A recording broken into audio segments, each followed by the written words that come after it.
type shit. Stop playing with me, Drake. DJ K. Come on, I'm doing shit. Fuck all that young shit. I'm cool with shit. Type shit. Activities. I'm doing shit. Fuck all that young shit. I'm cool with shit. Type shit. Activities. Posted up on the island with a bitch. They call me cause I ain't on that dumb shit. Yeah, I'm rich, but act broke with a bitch. Duval day, I really do it for the kids. Getting checks, never gotta work a job. No Viagra, dick still get hard. I can make your auntie swipe a credit card. OG in the game, realest that you ever. Aunties get down on the floor. Show these poor ass hoes how it go. Back it up like Freak Week 94. Is she under 24? It's a no. Come on, I'm doing shit. Fuck all that young shit. I'm cool with shit. Type shit. Activities. I'm doing shit. Fuck all that young shit. I'm cool with shit. Type shit.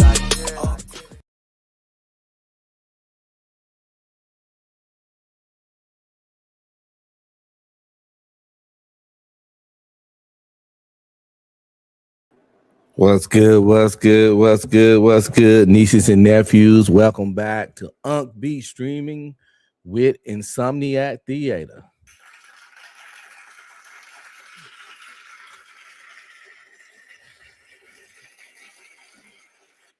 Hope everybody had a great Valentine's Day. We did our Valentine's Day activity on the 13th because we wanted to beat the Valentine's Day crowd. But we did hang out and do some stuff today too. But the official dinner and all that, dressing all up, was on Friday.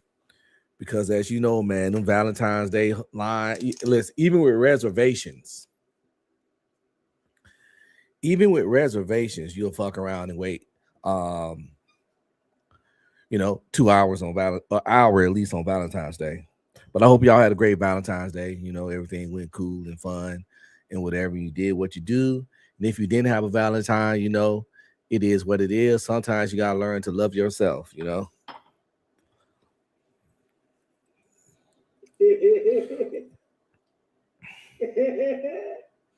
I personally believe if you don't enjoy your own company, how are you gonna expect somebody else to enjoy your company, right? So even if you didn't have none on Valentine's Day, keep your head up, focus on yourself, work on yourself. And if you want a Valentine, maybe next year you'll have one. You just gotta, build a better you, become a better version of you. What's going on, Evelyn? We're gonna have some zombie fun tonight.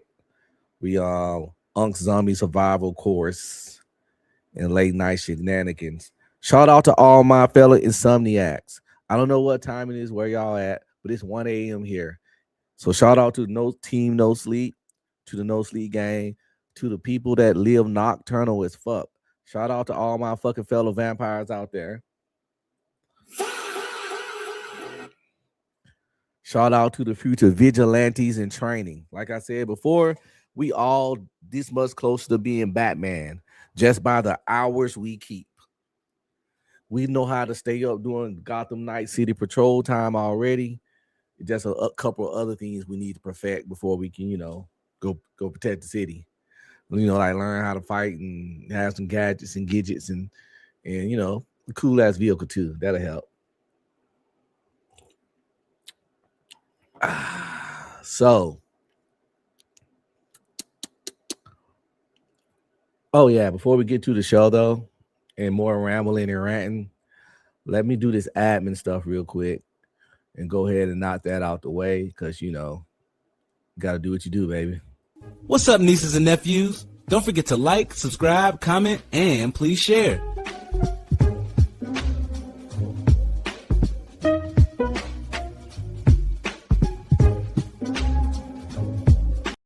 If you want to support, hit up my Cash App at $UncB Streaming. Any donation would be greatly appreciated. Thanks in advance.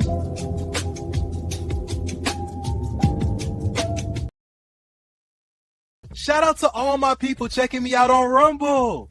Don't forget to like, subscribe, comment, and please share. Show some love, y'all. Give a nigga a break. Give a nigga a break. How much more can I take? Give a nigga a break.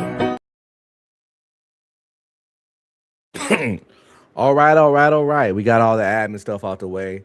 Let's get to it. So as you know, Insomniac Theater. Shout out to all my Insomniacs. Like I said, we like to talk about all kinds of things, random things. Show be all over the place. We just trying to stay up and do our thing. All the people working night shifts, driving on the road, or just up because they don't have work tomorrow and chilling the fuck out. You know what I'm saying? We all family.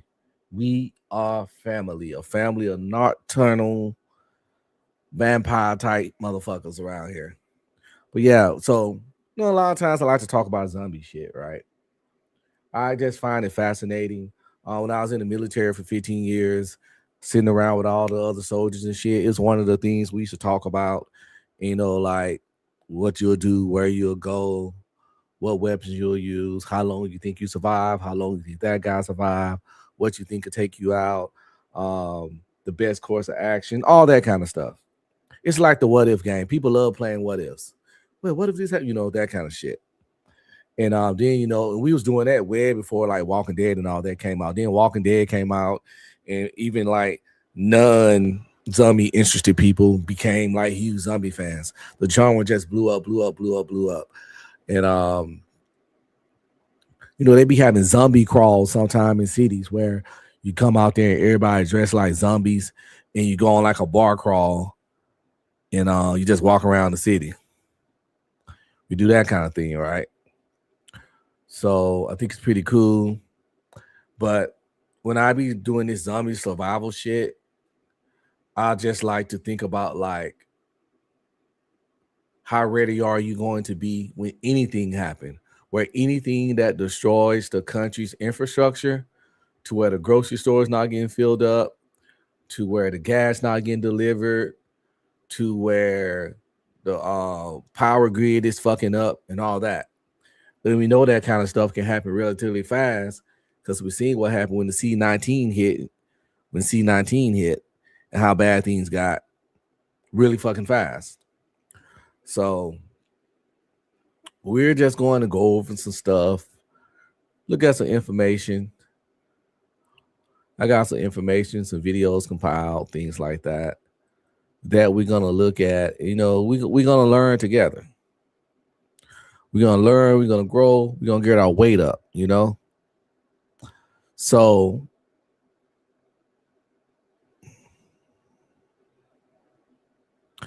a lot of people that's into this kind of stuff, because y'all seen the show Doomsday Preppers. It had God knows how many seasons. So I'm not a lone weirdo that's fascinated with post-apocalyptic shit, zombie apocalypse shit, and things of that nature. My tribe is very big, very, very big. If you're not part of my tribe, my doomsday prepping, zombie apocalypse fascination tribe, if you're not part of that, I'm pretty sure you got friends or family that is.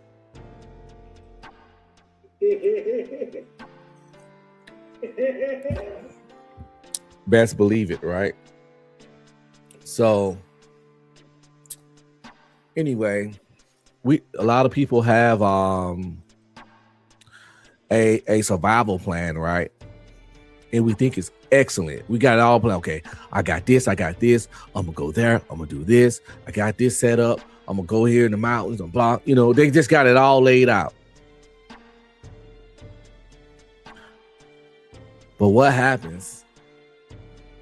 You know what they say about boxing?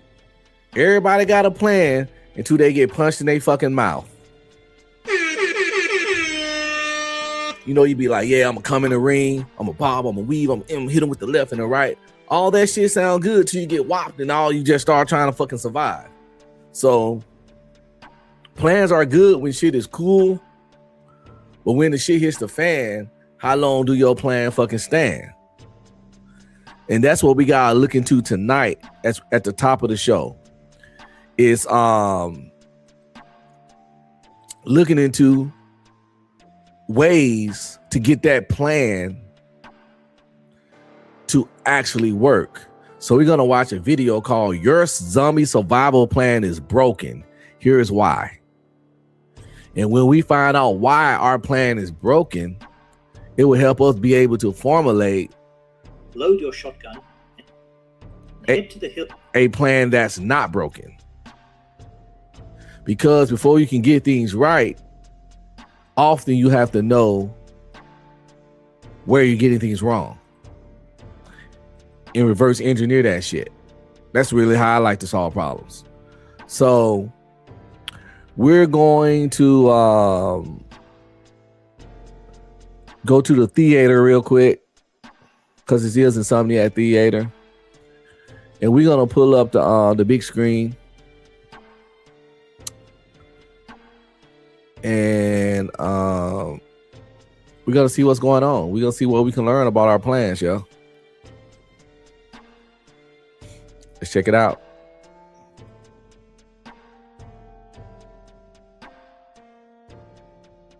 You are already dead. You just don't know it yet, because the scenario playing out in your head is a movie, not a reality. You imagine that when the dead rise, you will grab your bug-out bag, load your shotgun, and head to the hills to live off the land like a frontier hero. You believe the biggest threat is the teeth of the infected. You believe that chaos is instant and that you will rise to the occasion. I'm here to tell you that every single one of those assumptions is a suicide note. The things you think will save you are exactly what will get you killed in the first 72 hours. Real survival isn't about looking cool in tactical gear or having the biggest caliber weapon. It is about understanding biology, sociology, and brutal logistics. Today, we are going to dismantle the 5 most dangerous myths about the zombie apocalypse that pop culture has fed you. We are going to replace them with the cold, hard math of staying alive when the systems fail and the hungry arrive. Before we begin the dissection, understand that this isn't entertainment. This is a curriculum designed for the worst day of your life. If you want to survive the collapse of the grid, the breakdown of law, and the rise of a predatory pathogen, you need more than just this briefing. You need to be part of the few who actually prepare rather than just fantasize. Secure your spot in this survival unit right now by hitting the subscribe button. Do not rely on the algorithm to save you when the internet starts throttling down. Make sure you are notified for every lesson. There you go. If you haven't subscribed to the channel, let's go do it. Survival curriculum. Survival curriculum. Sub up, people.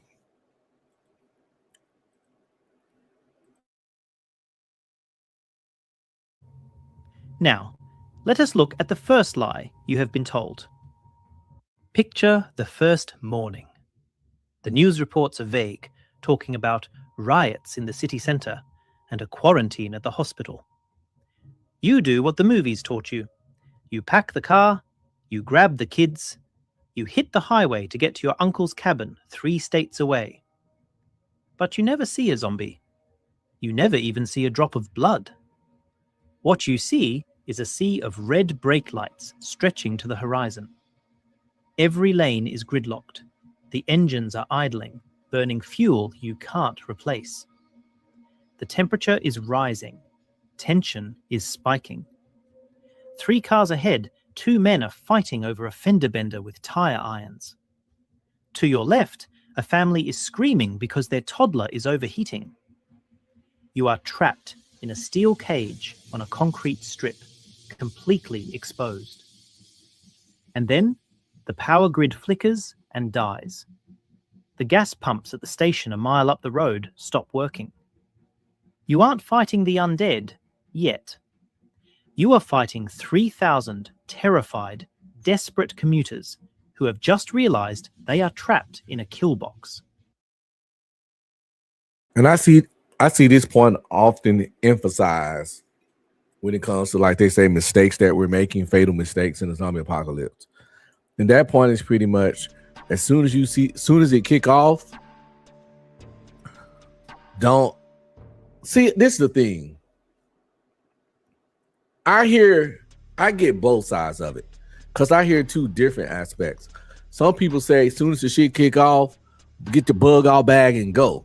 Because often people's bunker, if they have a bunker or a special location, that's not going to be where they live regularly. But I'm guessing that only works if you find out in advance. If you find out before the majority of people there's some shit going down, then you grab your shit and bug off. But if you find out on the back end, let's say you sleep in the noon because you was off that day, right? And this zombie apocalypse, you know, been going on since 3 last night. But you don't wake up to noon because that's your normal day. You just wake up, stretch, go on your phone, check your IG. It pop up some shit about some zombies all over the place. You thinking it's a joke, it's a joke. You're like, yo, you start watching the videos. You're like, then you start Googling, like, is this shit real? Then you might go turn on your TV or some shit.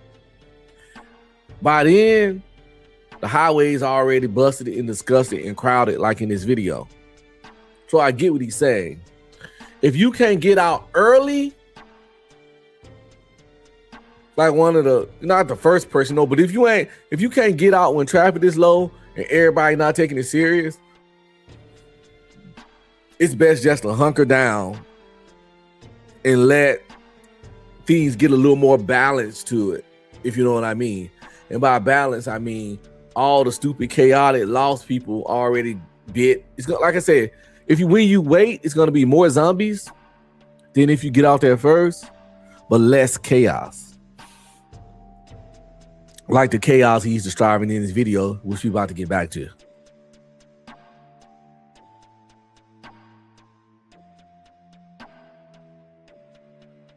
In a steel cage on a concrete strip, completely exposed. And then the power grid flickers and dies. The gas pumps at the station a mile up the road stop working. You aren't fighting the undead yet. You are fighting 3,000 terrified, desperate commuters who have just realized they are trapped in a kill box. This is where you die. Not by a bite, but by a panicked mob before the first walking corpse even reaches your exit ramp. This brings us to myth number 1. The idea that the zombies are the real threat. Fiction focuses on the monster because the monster is scary. But in a real collapse, the monster is statistically unlikely to be your first problem. The real problem is other humans and the fragility of the systems we rely on. Real disasters, from earthquakes to pandemics, show us a pattern. Most people don't turn into instant raiders, but they don't turn into saints either. They panic. In the first 48 hours, the danger is confusion. It is accidents.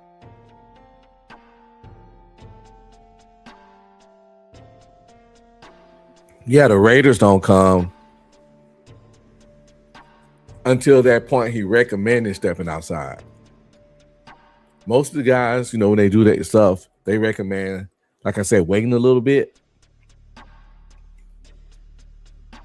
During that time, hell, you a motherfucking raider, hell. Well, not a raider per se, but by that time, you're being a scavenger. And in this kind of scenario, it's a thin line between scavenger and raider. A raider ain't nothing but a scavenger who couldn't find nothing when they were scavenging.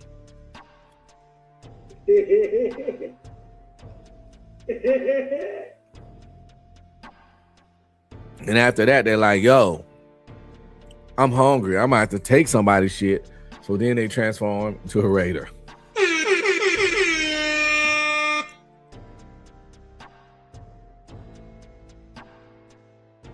It is fires starting that no fire department is coming to put out. It is people making terrible choices, like rushing to crowded grocery stores or hospitals, creating stampedes and choke points. If you treat the apocalypse like a shooting gallery, where you just need to headshot the ghouls, you will be blindsided by a terrified neighbor who thinks you are looting his supplies. Or you will be crushed in a riot at a pharmacy. Let's look at the logistics. Long before a zombie shuffles down your street, the infrastructure will kill you. Municipal water requires pressure to keep contaminants out.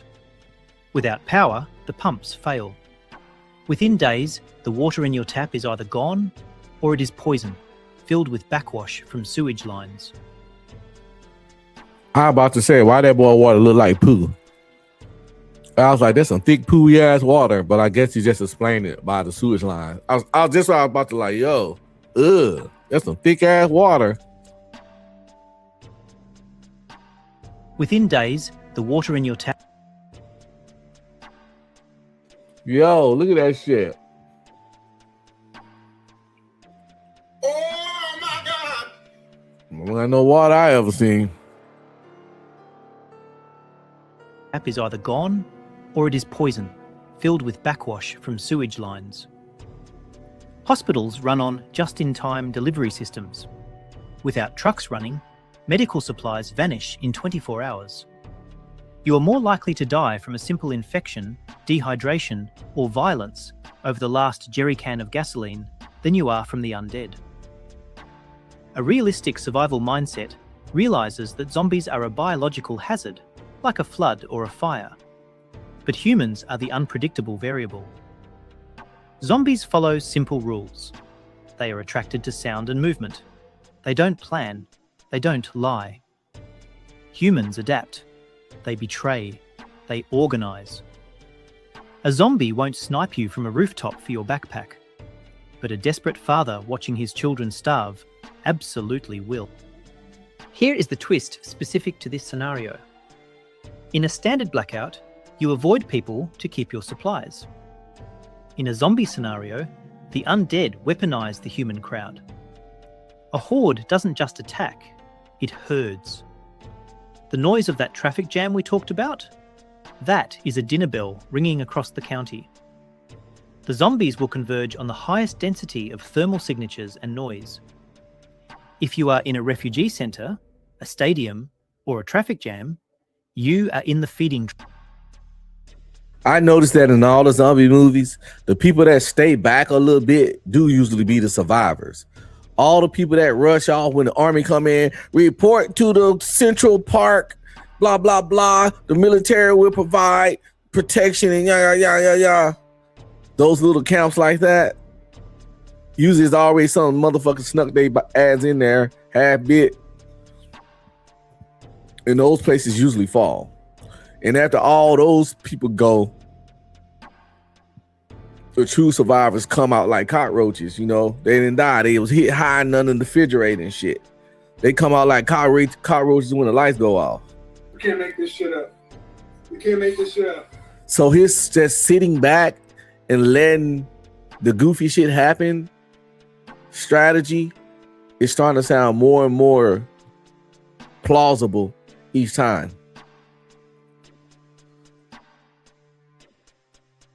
Trough. The reality is that you need to avoid zombie-dense zones, which usually means city centres. But you also must avoid human choke points. Your goal isn't to save everyone or join the massive convoy. Your goal is to be invisible to the dead and insignificant to the living. If you are fighting zombies on day one, you have already failed your navigation check. So, you have avoided the traffic jams and the riots. You are holed up in your house.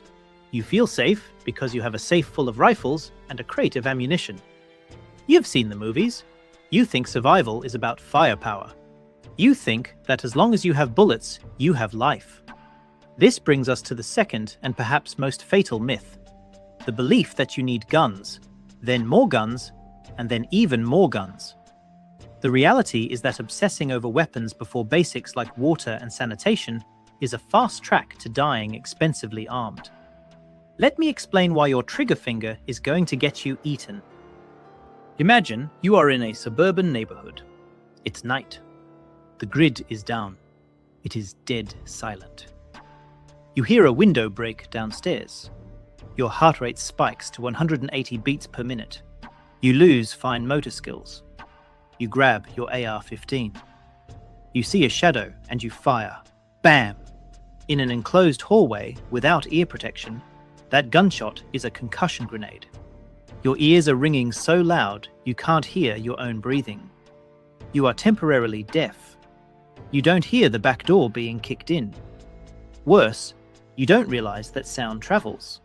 In a quiet, post-apocalyptic world, that gunshot just told every zombie within a 2-mile radius exactly where the food is. You didn't just kill one intruder, you invited 100 more. You look out the window and see them shambling out of the woods. Yeah, I get it. I think a lot of people, when they do talk about these scenarios, they do talk, well, I got this kind of gun and that kind of gun and this kind of gun. Not understanding that guns should almost be your last resort when dealing with this kind of situation. They're too loud.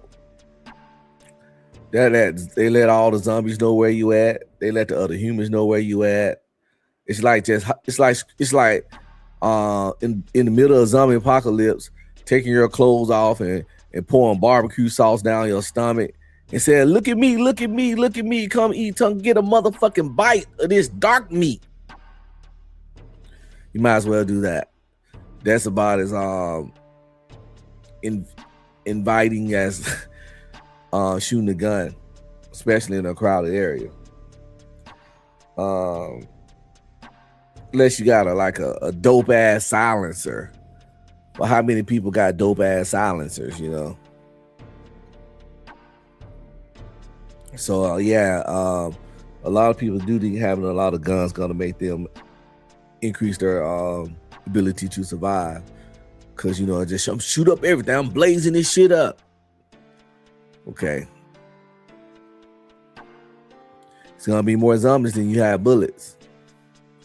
And every time you shoot, you just bring in more and more and more.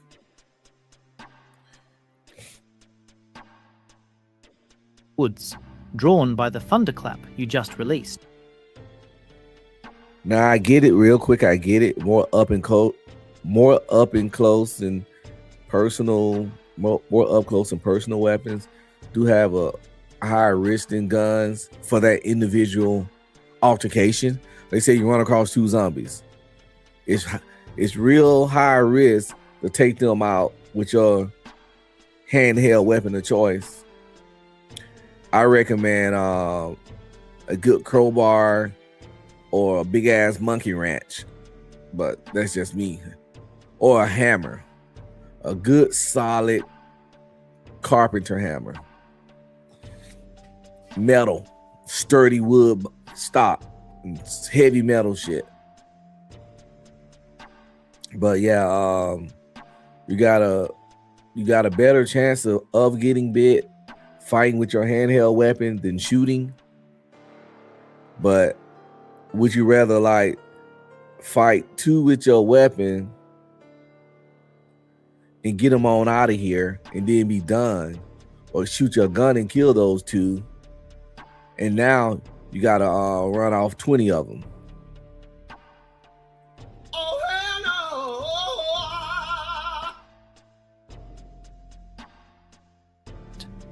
You have traded one problem for an army. The myth is that you will be a sharpshooter.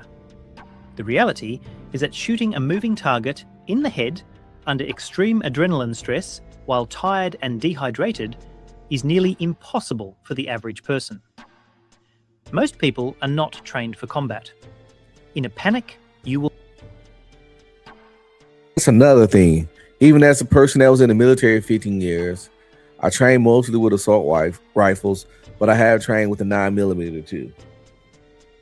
But I'm pretty sure as other people in different, skill sets can definitely shoot a handgun better than me. Not a lot can shoot an automatic rifle, but a lot can shoot a handgun better than me. But I'm decent. I'm above the average citizen with a handgun. And even if it was the Walking Dead zombies, the Shamblers, If headshots was the only way to kill them, I'd be fucked, and most people would. Getting that headshot every time, like in the movies,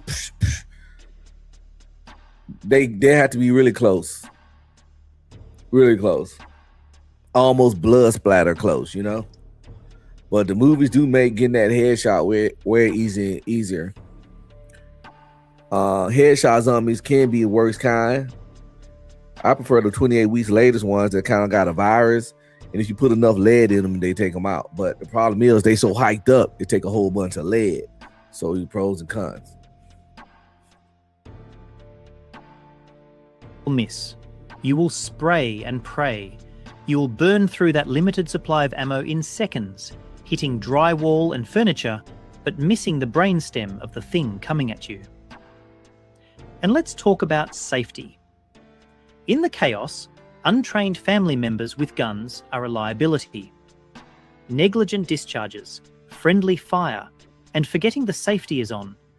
These are the boring, tragic ways people die. You are more likely to accidentally shoot your partner in the dark than you are to pull off a cool movie headshot. Let's talk physics. Ammo is heavy. A standard box of 5.56 ammunition weighs vastly more than water purification tablets or antibiotics. But you can't drink bullets. If you are on the move, every pound of lead you carry is a pound of food or water you are leaving behind. Guns do not solve logistics. You cannot shoot thirst. You cannot shoot dysentery. You cannot shoot hypothermia. Survival is mostly about maintaining body temperature, hydration, and avoiding infection. A realistic order of priorities puts situational awareness, water, shelter, and medical skills far above ballistics. If you prioritize the gun, you starve. If you prioritize the gun, you die of a festering cut on your leg because you packed extra magazines instead of a first aid kit. Weapons. Now I'm not going to fully agree with what this guy saying. He going a little bit too hard on firearms. I don't know if he got an accent or not. He might be from one of those countries where they not really big into firearms, so they got like this idea about them. But I get it. You ain't got to be like John Wick or have a arsenal, but have one or two of them motherfuckers. Have at least one goddamn firearm, for Christ's sake. Even if it's just not for the zombies. Hell, to keep the doggone people off you. To keep the damn regular other humans off you. So yeah, he going like a little hard on, like, you know, not having a gun. Like, shit, brother, come on. What you supposed to rock, paper, scissors, some shit? If they want your shit, if they ain't got shit, but they want your shit, what are we supposed to do? Rock, paper, scissors? You know, flip a coin? No, you might need a gun. And I get it. He said don't prioritize them, but he going in on like putting all kinds of other stuff above. Like, nah. I just don't think he's giving the good old pistol the proper respect that I think it warrants in this kind of situation.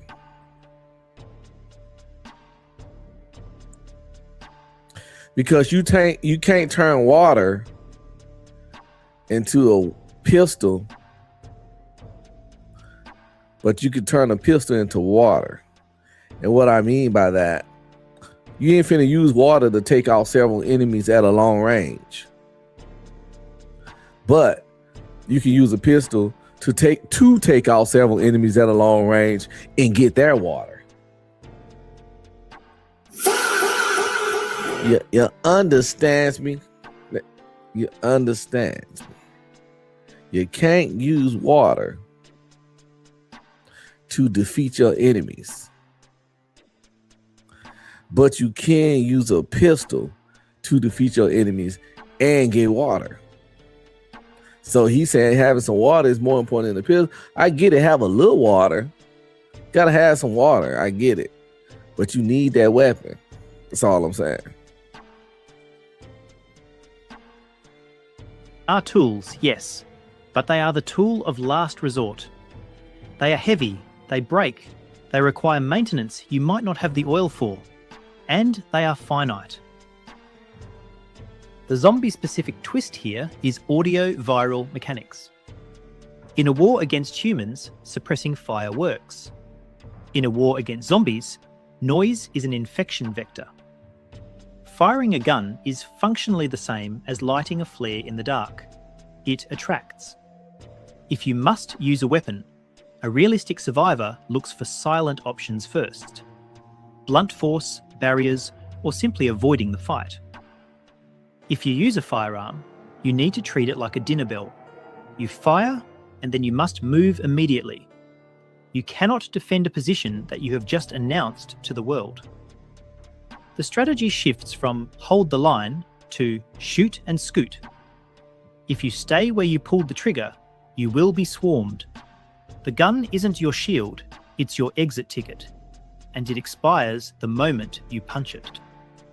Maybe you realize guns are loud and people are dangerous, so you decide to go it alone. You think, I don't need anyone, I'll be a lone wolf. No drama, no betrayal, just me and the wild. This is myth number 3, and it is the most seductive one for introverts and cynics. The fantasy is you, slipping through the ruins, unburdened and cool. The reality is you, shivering in a ditch. Oh, why you had to do us like that? Yo, what's up to all my lone wolves out there? Those people that know they can survive the apocalypse by their goddamn self. Don't let this guy discourage you. You ain't gonna be sitting in the ditch, shaking and trembling, looking stressed out. That's not gonna be you that's on the screen. You're gonna be this guy he was talking about. You're gonna be the first guy. You're gonna be this guy, okay?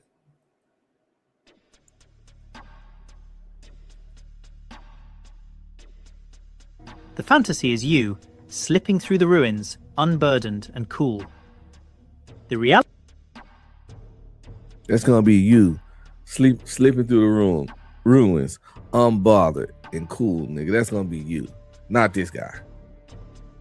The reality is you, shivering in a ditch, unable to sleep because you have to keep watch 24 hours a day, slowly losing your mind. Let's shatter the lone wolf myth. Before he shattered the lone wolf myth in all our dreams, I'm just saying, shouldn't the lone wolf kind of depend on how competent you are?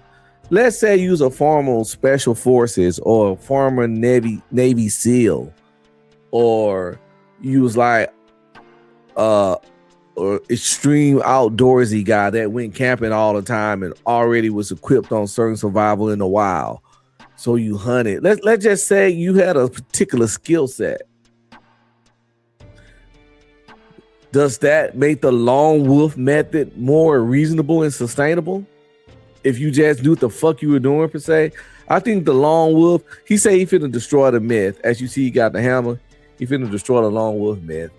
But I honestly just think before he tear it apart, and let's see if he can change my mind, that it's dependent on how capable and competent you are as an individual and what your skill set is, that the lone wolf method is good or bad. Not that it's just bad on general principle, but let's see. Let them cook. Imagine it is day 14. You are alone in the woods. It's raining. You slipped on a wet rock 2 days ago and twisted your ankle. It's not broken, but it's swollen to the size of a grapefruit. You can't put weight on it. You are out of water. The creek is only 200 yards away, but crawl. I see what he's doing. He's narrative creating. He's setting up a scenario so that his point can make sense.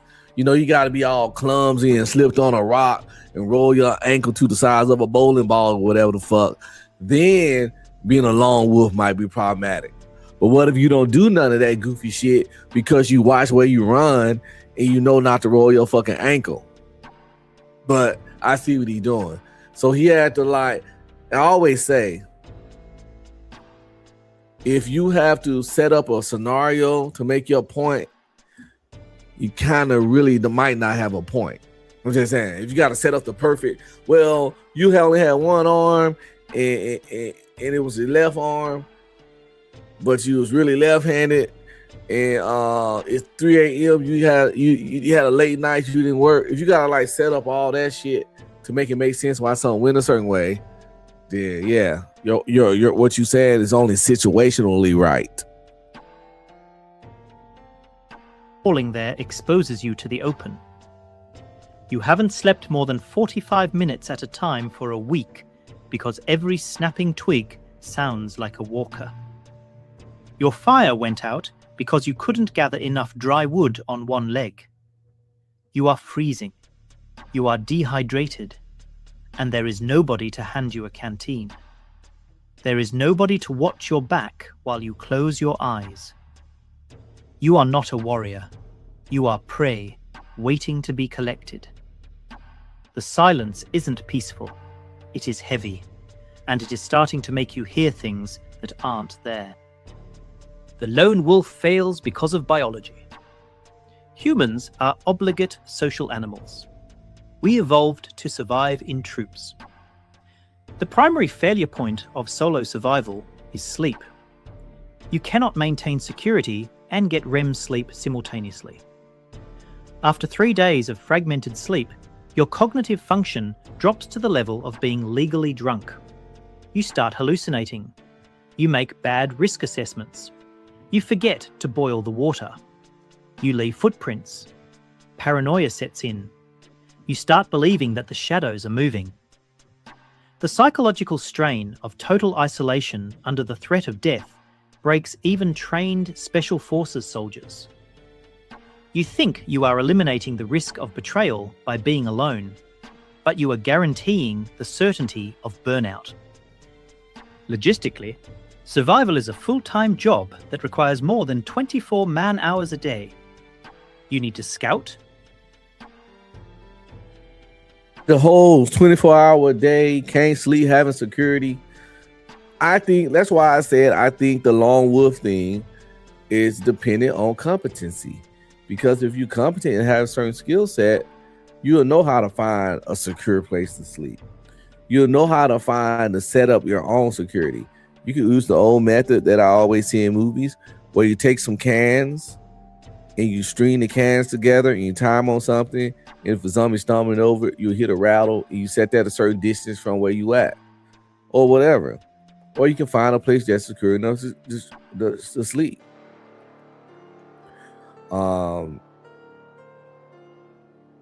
Break in a house, secure the house like you're going to be in the house, but then make your second spot the bathroom or the smallest room, and then you secure that too. So you got double security. You got the security of the house, and then you secure where you sleeping again. And that should allow you the comfort, I think, to go ahead and catch some sleep. Because I get what he said. If I'm just like not safe at all, it's going to be hard to sleep.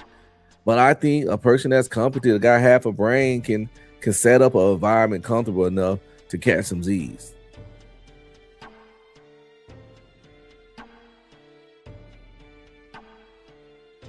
Gather fuel, purify water, hunt or scavenge food, cook, maintain gear, and stand guard. One person physically cannot do all of these things efficiently. A group of 4 can. One person guards, one person rests, 2 people work. That is the minimum viable unit.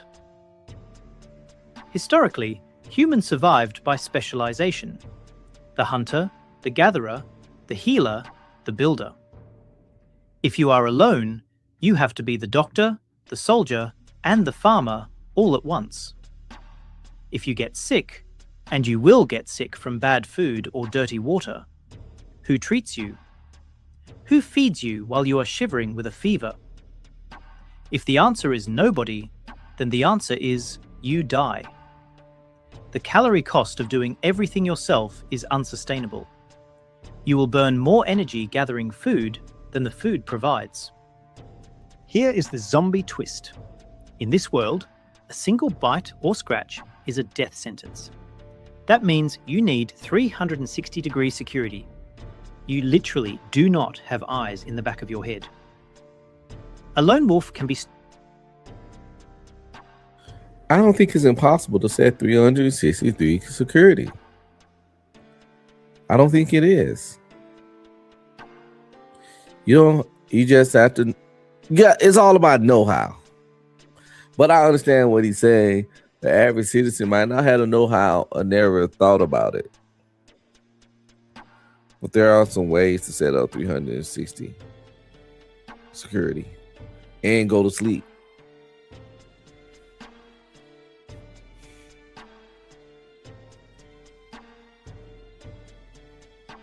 Stalked.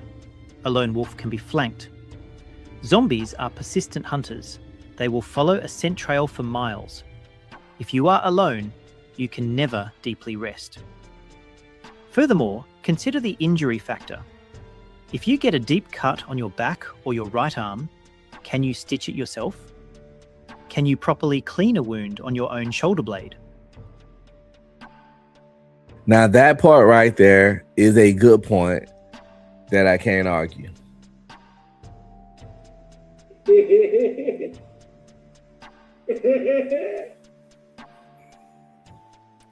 Not saying he convinced me or nothing, because the other, he was reaching on all the other points, but that particular point is one that I cannot deny.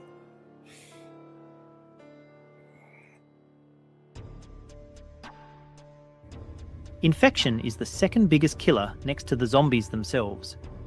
You need a buddy not just for company, but to be your mechanic, your doctor, and your second pair of eyes. The person who cooperates with a few trusted others has infinitely better odds than the strong, silent hero who dies of a preventable infection in a hollow log. Let's assume you have a group. You have a plan. You have supplies. Now comes the fourth myth, the one that crushes the spirit. Myth number 4. The apocalypse will be a short, intense event that you just need to ride out. You think it's a storm.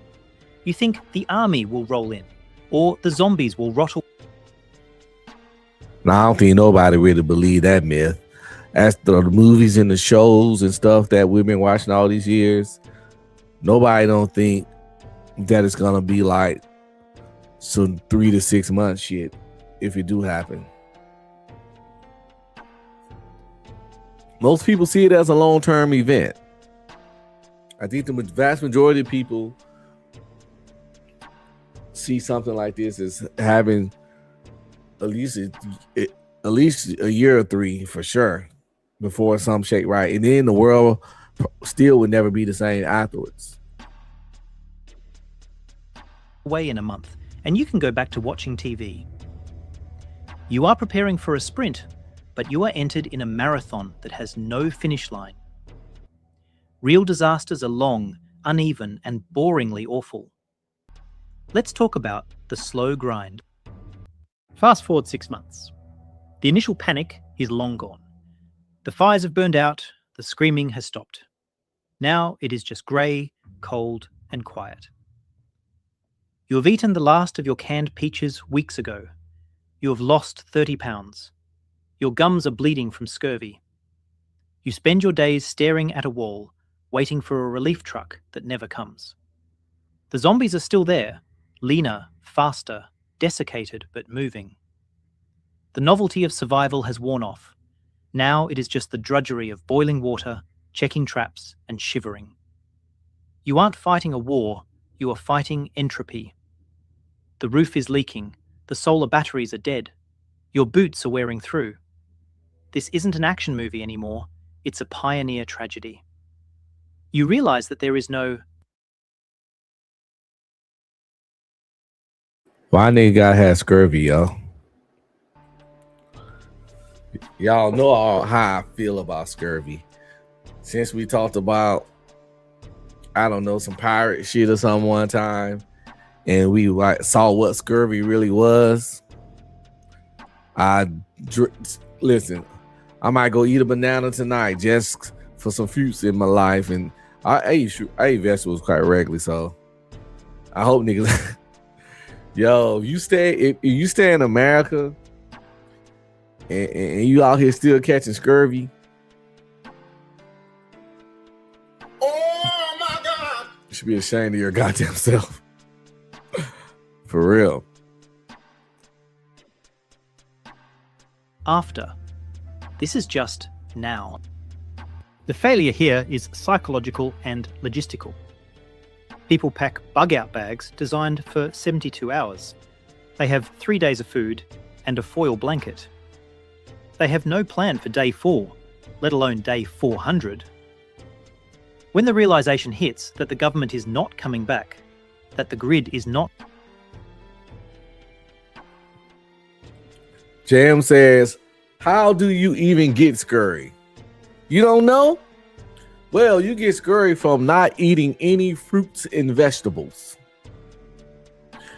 And on the pirate ships, back in the day, you're on the sea. They catching fish, they're getting their protein. But, you know, if they do go somewhere and raid someone and get some fruits and vegetables, they're going to rot real fast.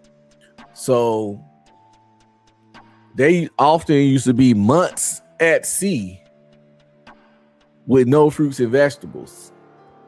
And that's how you get the scurvy. And the symptoms are disgustingly horrendous, by the way. The side effects, symptoms, whatever.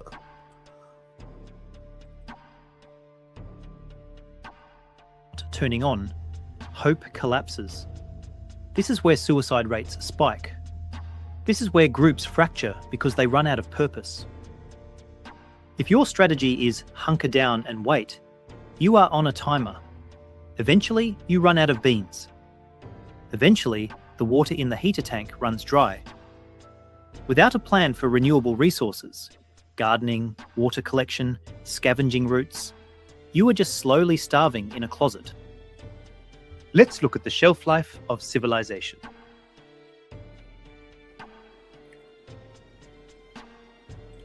What's going on, Trelonius? What's good? Shiona says, you at Mardi Gras? No, I ain't go down there. I've been getting updates on my phone about all the parades and shit. I'm still in the Dallas area. I'm probably going to go do some Fat Tuesday activities out here next week. In a couple of days, Fat Tuesday, go see a little, go have a couple of drinks. See what's going on out there in the streets. But, nah. Plus, you know, honest, I like regular New Orleans, a regular weekend. Going there when it's big events is a little too much for me sometimes. I could only just going there when it's a Saints game, the streets be hella packed, strangely packed, overpacked. I don't imagine what it'd be doing actual Mardi Gras, you know? Gasoline degrades. Without stabilizers, fuel starts to go bad in 6 to 12 months. That generator you were banking on? It's a paperweight by year 2. Modern medicine expires. Insulin, antibiotics, heart medication, they lose potency. The scavengeable calories in a city are finite. Once the grocery stores are picked clean, you are competing with rats and roaches for crumbs. A realistic survival, antibiotics, stores are picked clean, antibiotics. Once the grocery stores are... As soon as I saw that shit, the first thing I thought, yo, might have to eat that rat, son. No.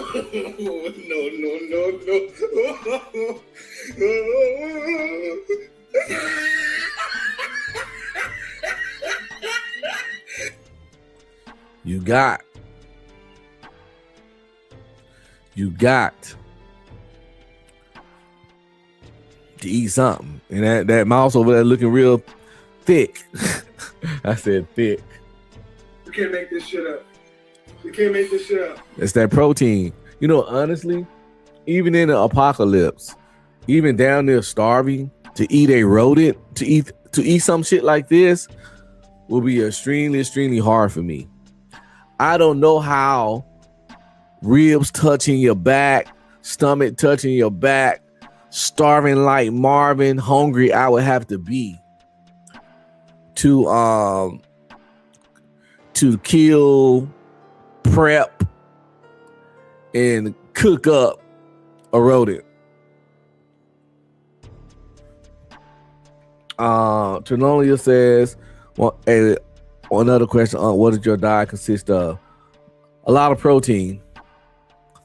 I eat a lot of protein, green leafy vegetables as much as possible. I try not to eat things that have been bleached and processed. Like I eat brown rice and I eat wheat bread. I don't eat white rice and white bread because it's some processes done to them that ain't the most healthy of the breads. Work out at the minimum of 30 minutes a day. And even if you just and always get some kind of cardio in, even if you're just walking around the neighborhood. Real fast though. Don't be fucking strolling like you walking like you know, in the mall and no shit. You know, you gotta do the old power walk like the old people where they sweep their hips. But no, man, I just try to eat I try to eat as healthy as possible. But I ain't gonna lie, I got a sweet tooth. So I will grab a honey bun, and sometimes I eat some ice cream, and I eat some cookies. I ain't gonna lie, I ran through 3 boxes of Girl Scout cookies in about 9 days. I did that, but I kept working out and doing some extra cardio to try to but I felt guilty about them cookies, so I worked my body a little harder. That makes sense. Picked clean, you are competing with rats and roaches for crumbs. A realistic survival plan thinks in phases. Phase 1 is immediate survival. Phase 2 is adaptation. Phase 3 is rebuilding. You need to transition from a consumer mindset to a producer mindset. You cannot just scavenge forever. You eventually have to create. You need to know how to fix a shoe, how to grow a calorie-dense crop, how to sanitize waste without plumbing. The slow grind kills more people through malnutrition and chronic illness than the initial outbreak ever could. Who the fuck's supposed to know all that shit? Oh my God! Who this nigga think we are, MacGyver? I'm starting to agree with you, goddamn JM. JM says long-term survival sounds more and more like a hopeless endeavor. Sure if I do.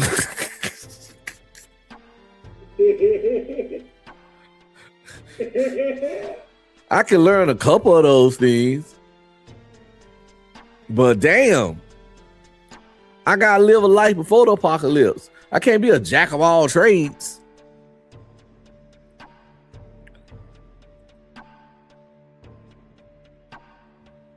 The zombie twist on the long timeline is migration. Zombies don't just stand still. They migrate with noise and, theoretically, with seasons. A zone that was safe in the summer might be overrun in the winter as herds move. Or, as the cities empty of food, meaning people, the undead will fan out into the countryside. The threat evolves. You might face a massive herd passing through your territory a year after you thought you were safe. Furthermore, the lack of pest control means other vectors rise. Rats, fleas, ticks. Bubonic plague and typhus could return. You are living in a biological war zone. You have to... So not only do we gotta worry about zombies and starvation, now this nigga bringing up the bubonic plague. The bubonic motherfucking plague. Give a nigga a break. Give a nigga a break. How much more can I take? Give a nigga a break. This dude here don't give a fuck about humanity. I mean, the way he telling this story, we might as well put our head between our legs and kiss our ass goodbye.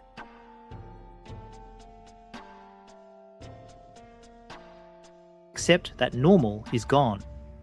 You aren't waiting for the world to come back. You are building a new one from scrap. This leads us to the final myth, the one that is most personal. Myth number 5. You believe that when the time comes, you will rise to the occasion. You think that adrenaline will turn you into a hero. You think you'll be decisive, brave, and effective. You look in the mirror and see a protagonist. But science tells us something very different. In a crisis, you don't rise. Basically, he finna tell us how we all think we tough, but in reality, we physically, mentally, and emotionally weak. We some bitch ass ninjas, and as soon as the pressure come on, it's gonna bust our pipes. That's pretty much what he finna tell us in this myth. So, just giving y'all the advance to know that this, it's finna come that raw. Just a heads up. But before we go there, I just want to say I believe in y'all. We gonna survive. We ain't gonna be the fucking nigga shaking in the back of the tent asking for help. The nigga that other niggas gotta feed like a little bitch. Cause he can't fight no zombies.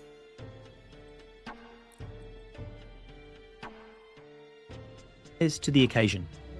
You think that adrenaline will turn you into a hero. You think you'll be decisive, brave, and effective. You look in the mirror and see a protagonist. But science tells us something very different. In a crisis, you don't rise to the occasion, you sink to the level of your training. And if your training is 0, you sink to the bottom. It is the moment of truth. A loved one has been bitten. They are turning. They are snarling, eyes clouding over, reaching for you. In your fantasy, you do what needs to be done. You end it. In reality, you freeze. Your brain refuses to process the visual data. That is your mother. That is your child. Denial floods your system. You try to talk to them. You try to reason with a virus. Your hands are shaking so bad, you drop your weapon. You can't breathe. The cortisol in your blood shuts down your prefrontal cortex, the logic center, and leaves you with the lizard brain. You don't fight. You don't run.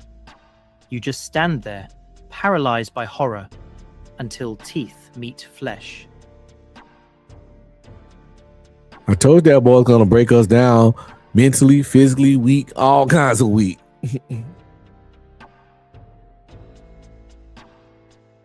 You didn't become a hero. You became a statistic, because you assumed that good intentions were a substitute for muscle memory. Stress reveals habits. It does not invent new ones. Under threat, humans fall back on established responses.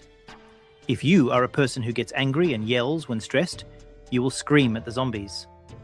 If you are a person who shuts down and scrolls your phone to avoid conflict, you will curl up in a ball and dissociate. Panic is a distinct physiological state. It strips away complex thought. Many otherwise capable people freeze when confronted with extreme violence. Without practice, your body does not know how to apply a tourniquet. It does not know how to clear a jam in a gun. It does not know how to start a fire in the rain. You will fumble. You will drop things. You will cry. And that is normal. But it is also fatal. So, what is the reality? You become what you train. If you want to be calm in a crisis, you have to practice staying calm during small emergencies now. When you cut your finger in the kitchen, do you freak out? Or or do you clean and dress it efficiently? That is your base. Right now, he's saying a whole lot to say, don't be no bitch. Oh my God! That's all the stuff he's been saying for the last minute and a half was, don't be no bitch. You can't be no bitch nigga.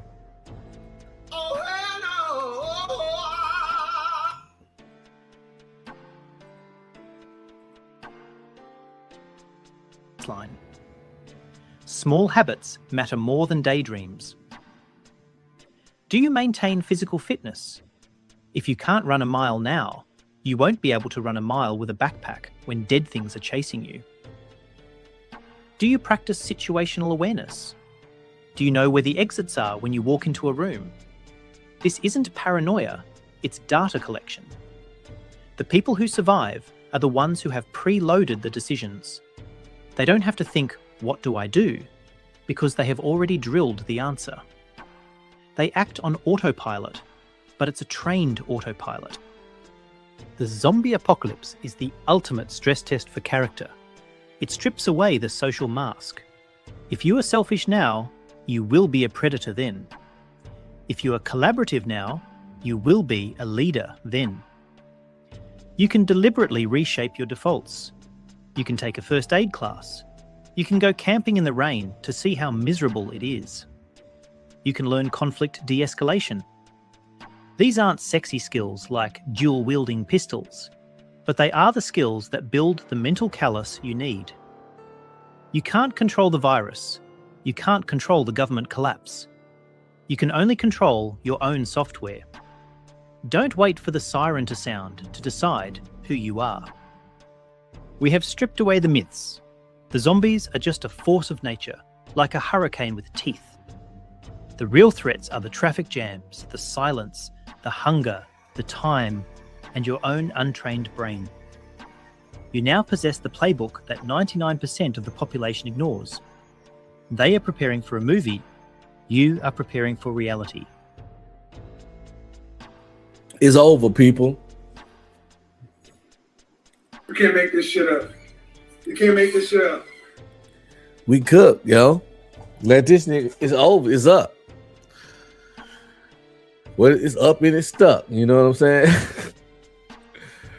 Damn.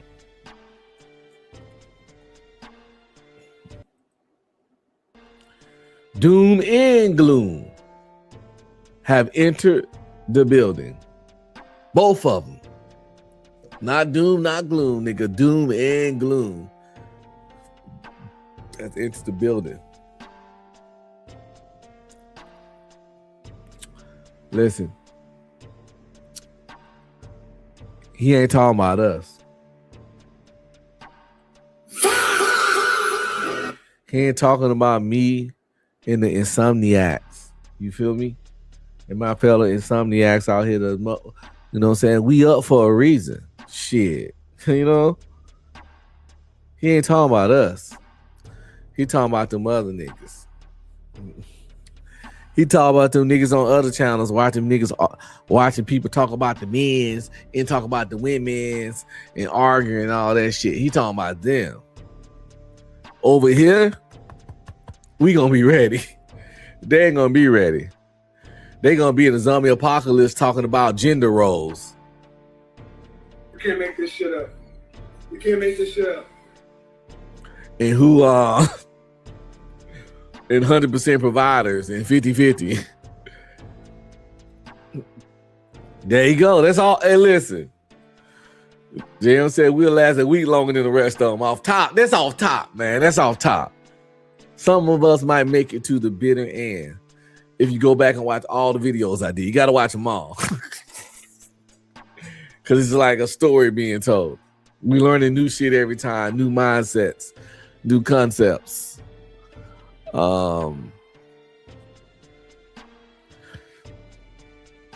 Make you think and look at things in a different perspective. So we got beat down just then about you know, why we think our zombie plan is so great, right?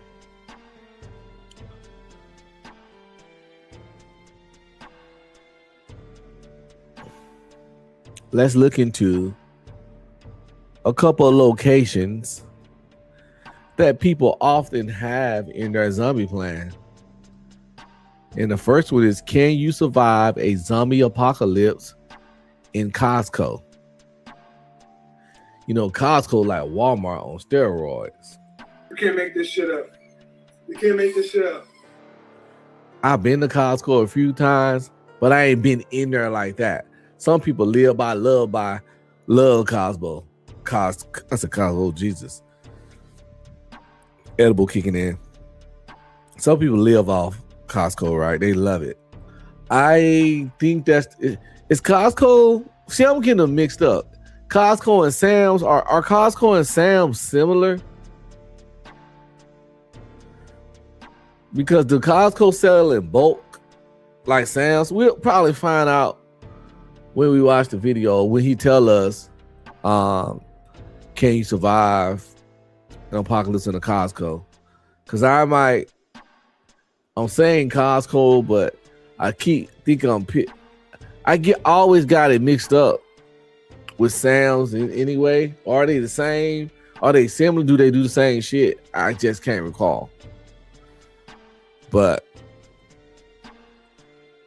I know it's the kind of place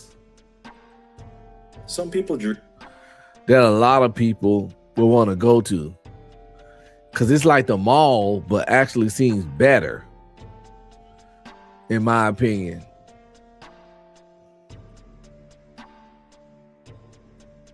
Some people dream of riding the zombie apocalypse out inside of a grocery store. So naturally, Costco would sound like paradise. It has food stacked to the ceiling, clean water by the pallet, tools, medicine, even generators. It's everything a survivor could want, until you realize it's also everything everyone else wants too. So today, we're going to find out if you can actually survive a zombie apocalypse inside of a Costco. But before we jump into it, I want to make sure we're all on the same page. Today, we're dealing with classic walkers. And as for how you ended up here, you were already inside when the outbreak kicked off. Maybe you were shopping, working the till, or simply in the area. Either way, it doesn't matter now, because the doors are shut and you need to make the best of things with what's around you. Let's kick things off with one of the most obvious pros. Costco is basically a doomsday buffet, and you've got access to everything in bulk. Canned food, rice, beans, freeze-dried snacks, jerky, nuts, and even pet food if things get desperate. Most of it is shelf-stable, and the sheer volume could feed a small group for a few years. Freezers would hold perishables until the power goes out, but even then, many foods would still last long enough to smoke, salt, or dry if you prepare early. With a supply like this, you won't have to risk going out looting anytime soon. Most Costcos also sell bottled water by the pallet. That's thousands of liters ready to go, which is more than most urban survivors could dream of. You could also grab sports drinks, juice, and soda for calories and electrolytes. Even after that runs out, there are massive plastic containers and trash bins that could store collected rainwater on the roof. Costco's layout is also a fortress in disguise. The concrete walls, few windows, steel doors, and limited entrances make it highly defensible. The roll-down metal shutters and loading dock gates can be reinforced easily, and the roof is flat and wide enough to serve as a lookout post or even a small garden later. You'll also have access to a ton of tools, everything from hunting knives to axes, crowbars, and even baseball bats. Even the hardware and sporting goods section are filled with potential weapons and repair tools. You might even find crossbows or machetes depending on the region.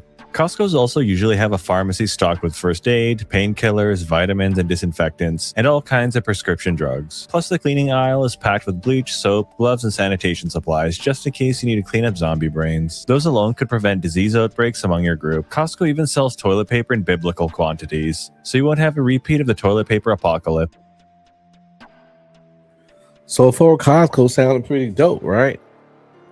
But I know this is what these guys do. They lift something up, then they tear it down. They lift it up, and they tear it down. So right now, we're in the phase where he's lifting up Costco. Costco sounding sweet. But let's see how he tear it down. And I got a couple ideas of just how he gonna do it. collapse. As for power and lighting, Costco has generators, flashlights, batteries, solar panels, and camping gear. Even after the main power grid collapses, you could keep minimal electricity for lights and refrigerators for a while. It's one of the few big box stores where renewable energy is sometimes in stock, so you can divide the warehouse into zones for sleeping, food storage, sanitation, defense, and recreation. And the wide aisles will give you early warning of approaching threats in case of a breach. Another cool thing is that Costco sells bulk clothing, jackets, gloves, boots, and outdoor gear that's valuable for insulation, weatherproofing, or using extra fabric for bandages and cleaning. You could also rotate clothing through seasons instead of wearing the same pair of jeans until they disintegrate. You'll also have access to a ton of building materials. The store's hardware section will have tarps, rope, duct tape, plywood, nails, and industrial shelving that can be repurposed into barricades, watchtowers, or sleeping platforms. You can create a semi-permanent stronghold instead of living in temporary chaos like most survivors. You'll also have access to forklifts and pallet jacks here, so it'll be easy for you to reinforce the doors or flat out block them. And let's not forget, most Costcos have gas stations on the same property. Even a few jerry cans could power vehicles, generators, or makeshift torches early on. And while most people think of Costco for food and bulk goods, the furniture section becomes priceless once you're living there. You'll find mattresses, couches, futons, and even adjustable bed frames that can be moved into quiet corners for a good sleeping setup. And if you're in here with other survivors, which you more than likely would be, the vast space and abundant resources can actually foster positive group dynamics, if handled right. With plenty of supplies to go around initially, there's less immediate pressure on rationing, allowing time to establish a fair system. You could elect leaders based on skills, maybe former managers for organization, or a military vet for defense, and assign roles like guards, cooks, medics, or scouts. The store's layout supports this, with zones for meeting or recreation to build team cohesion. Another bonus is that Costco offers ways to maintain overall health that go a long way in survival. Vitamins and supplements can prevent nutritional deficiencies from a diet heavy on canned goods, especially once fresh produce spoil. The massive space also allows for exercise routines. Folks can jog down aisles and use fitness gear from the sports section like weights or yoga mats to combat sedentary life and keep everyone physically fit. Although long term, this might not be a good idea. Once calories run short, you'll want to be wise with how you burn your calories. So far, like I said, you lifting Costco up. But we're not done yet, people. We're not done yet. Because after the rise, must come the fall.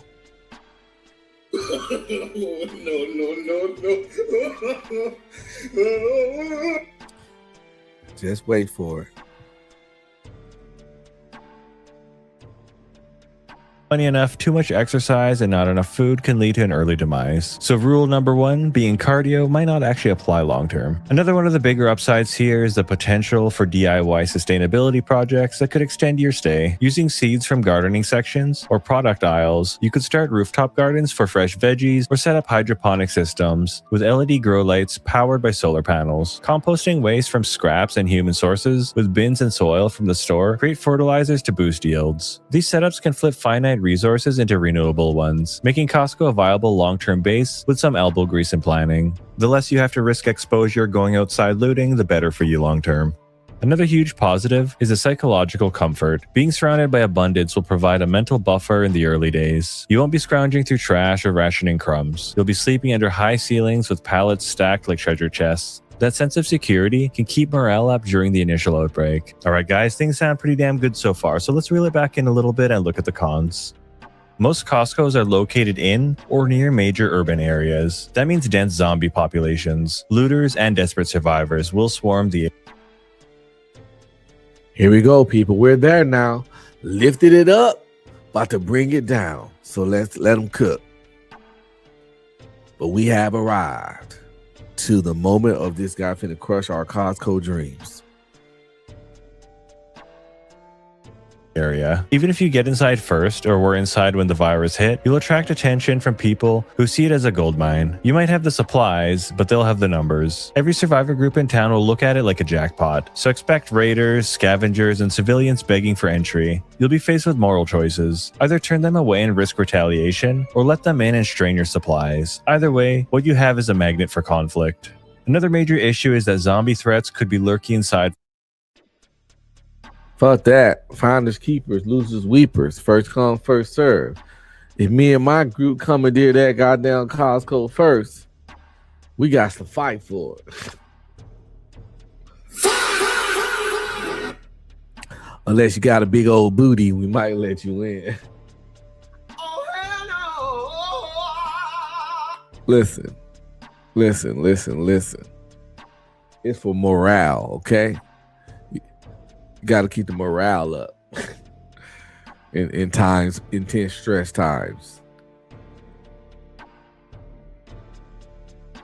From the start, what if infected shoppers or employees turned inside during the outbreak? You need to clear the store immediately. There could be hidden zombies in stock rooms, bathrooms, or behind pallets that could ambush you. And if zombies potentially being inside wasn't bad enough, another problem is without strong leadership, group dynamics can spiral into chaos. A Costco size might house dozens, but conflict over rationing food, assigning chores, or making decisions could erupt quickly, especially if supplies start to dwindle. It risks turning into a Lord of Flies scenario, with bulk snacks as the prize, where cliques form, paranoia grows, and minor disputes escalate into violence. Electing leaders sounds good in theory, but power struggles or incompetent choices might doom the whole group.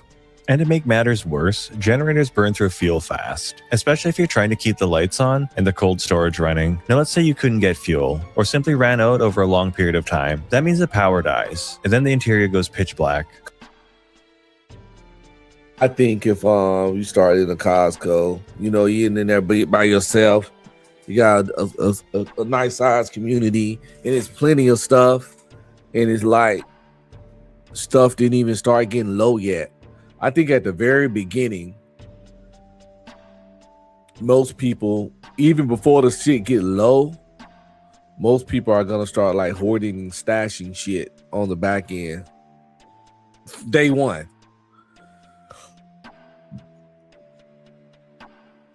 That's the thing about being in a big place like that,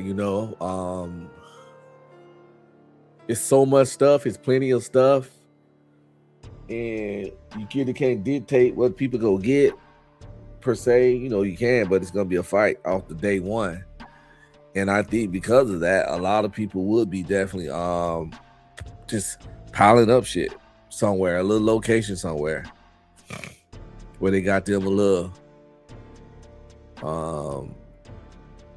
a nice little fucking vault of supplies they done download.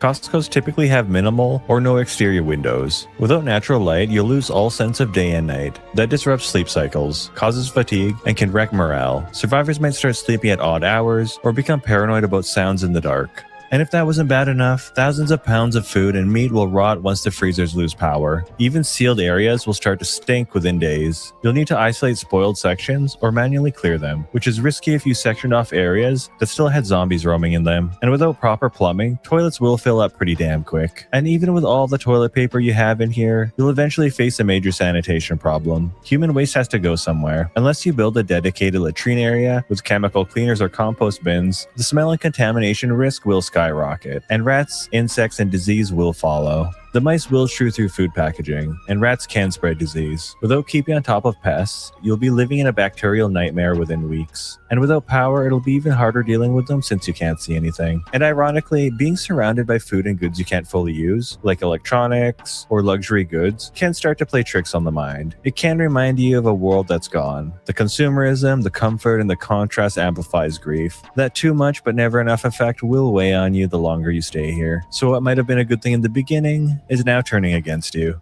Another problem is that Costco's are vast, echoing spaces. When the lights go out, it's just cold concrete and darkness. That sense of emptiness can feel suffocating. And if you're alone, that silence will become psychological torture. If you're with others, cabin fever can still set in. People will start pacing the aisles like zombies themselves. And although there's a ton of water bottles here, it's still finite. Depending on your group size, that supply can go even faster. And once it's gone, you're relying on rainwater. You're also at risk of fires here. One can start from cooking inside, from the generator, or an electrical spark. If that happens, you're trapped in a warehouse filled with flammable packaging, chemicals, and no ventilation. The smoke alone could kill you before the flames reach your aisle. Large enclosed spaces are deadly in that sense. Alright, now it's time to answer the question you came here for. Can you survive a zombie apocalypse inside of a Costco? Short term, I'm going to rate it a 4 out of 5. Costco is a top tier early shelter because you start with food, water, meds, tools, furniture, and materials to secure the building with. You could almost make an argument for 5 out of 5 stars, but what drops it to 4 out of 5 is the human factor. Everyone in the city knows this building exists, and everybody knows what's inside. So you should expect survivors, raiders, and desperate families to show up during the early days. Fortunately, Costco actually gives you what you need to deal with that. You can park vehicles in front of the loading bays if you're confident enough to go outside, and you can use forklifts to drop bulk items in front of weak spots and doors. You also have the construction materials and tools to board everything up. So if you lock it down fast with your group, you can hold it against the early waves. Long-term survival, I'm going to give it 3 out of 5 stars, which I feel is pretty generous. Being in a dense urban zone means stragglers, raiders, and scavenger groups will keep circling back as long as they think you have supplies. But Costco's strengths allow you to keep fighting everybody off for a while. You have the materials to keep reinforcing the defenses, and sustainability projects like hydroponics buy you more time, while solar gives you a bit of power if fuel runs dry. However, decay will catch up eventually. Sanitation will break down. Still air, pest buildup, and finite water are a ticking time bomb. So sooner or later, you will have to go outside and expose yourself and face the music. Alright guys, if you made it. I was talking about that the last time I watched. By the way, I think his ratings was very fair, 4 out of 5 for short term, 3 out of 5. And I think that 3 could have been somewhat, 2.5 would have been right on money. So that 3 was slightly generous, just due to the problems at being a facility like that. Those kind of problems, like you in the danger zone. You in the goddamn danger zone doing a zombie apocalypse when you're in what they call a hot zone. It's a hot area. Everybody likes it. Everybody want to go there. They know Costco got the motherfucking reds. You feel me? So it's like it's they outside. Yeah, old boy said he just got. He said go outside and face the music, man. Get what you gonna get. Gotta get what you gonna get, yo. To the end, I appreciate you as always. And if you didn't know, I have a Discord server. So if you're looking to...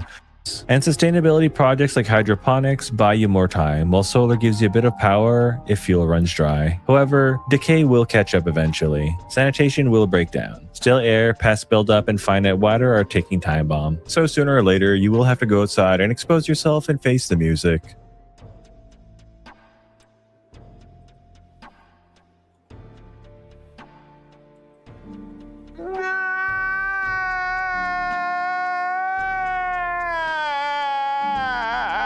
Give a nigga a break.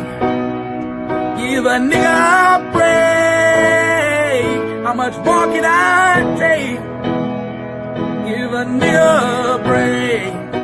What's up, nieces and nephews? Don't forget to like, subscribe, comment, and please share.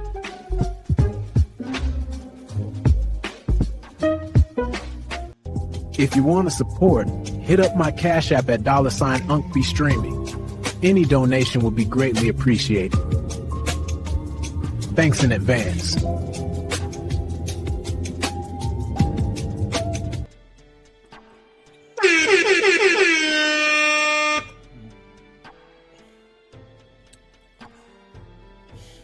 Alright guys, if you made it to the end, I appreciate you as always. And if you didn't know, I have a Discord server. So if you're looking to talk all things zombies, that's a place. I might have to join his Discord. I bet the conversations in that shit be lit as fuck. I bet that shit be lit as fuck, yo. It gotta be. There's no doubt in my fucking head. Do you even know the intensity that's probably going on in there in his Discord? The conversations they having? Because just like with the gamer dudes and the anime dudes and anybody that's really into some shit, they people be wild and they take it serious. Yep, if you think about it, I don't see some intense arguments about goddamn Dungeons and Dragons. about Lord of the Rings lore, about theories about Pokemon and all the weird shit you could think of. And them motherfuckers be, it doesn't take me long to stop understanding everything they saying. And when it's those kind of conversations, I'm just gonna be honest. I'm a nerd. I'm a blurred black nerd. I love anime, comic books. I know I got a lot of nerdy information in this brain. But when two Star Trek people really get into it, when two Trekkies, when two real live Trekkies are having a disagreement about some theoretical Star Trek shit, I just step back. Or when two Star Wars fans that not only have seen all the movies multiple times, but read all the comic books and all the novels and all that, start having a little tit for tat, I just step back, because at this point, I ain't even understanding 99.5 shit of the shit they saying. Jam said, oh, the prep community is intense. I bet. Because you got to be a kind of intense motherfucker to become a prepper, to embrace that prep life. But y'all don't hear me though. So in the next one, the next one up, we gotta have a little fun with this. Now, this one ain't for everybody. Depending on where you stay, not America for sure, but other countries, yeah. Now, I don't know if we can swap it out for something else that'll make it for America, but this one really not for America. Unless, you stay in a select area. But I'm gonna explain that in the back end. But the next one is can you survive a zombie outbreak? When it comes to zombie survival daydreams, can you survive a zombie outbreak in a castle?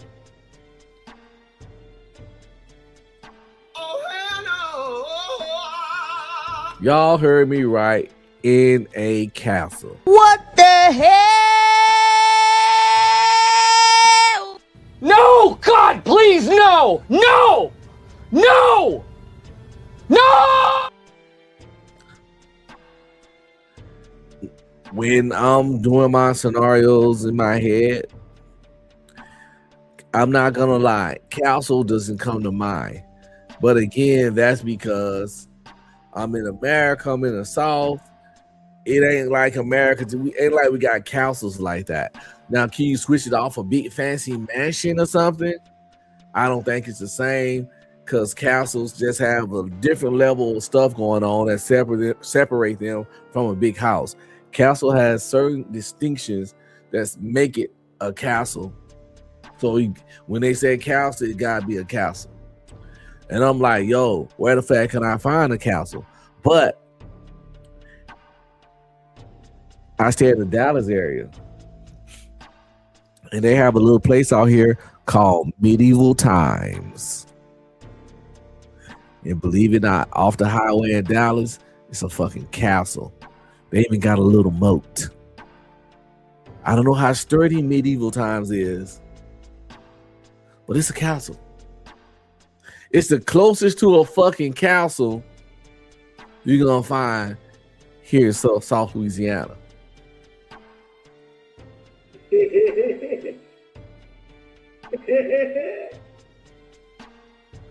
So I might have to go.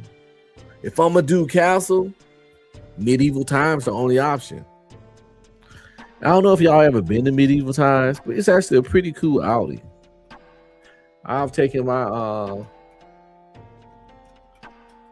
family there several times. One of my sons, he really, really loves it.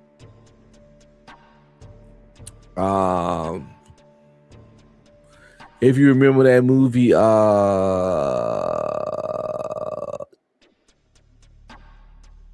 Cable Guy, I first found out about Medieval Times from the movie Cable Guy.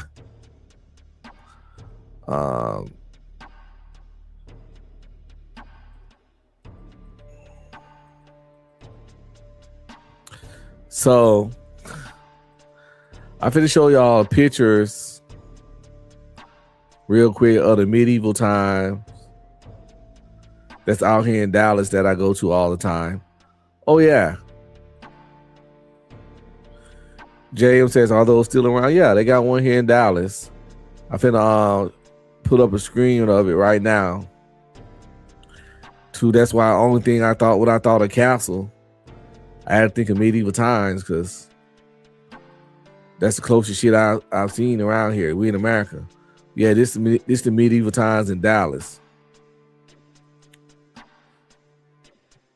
Of course, that's the little horse show stuff they do, which is pretty dope. And you might find some semblance of weapons there. You definitely got armor. And if you get hungry, you can eat the horse meat. I'm just saying, you know. But that's, yeah, them prepping for the little show they do, which is usually pretty cool. My kids love it. That's, again, another shot of the outside.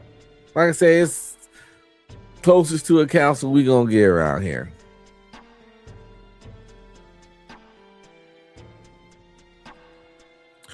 Shit might not be particularly sturdy.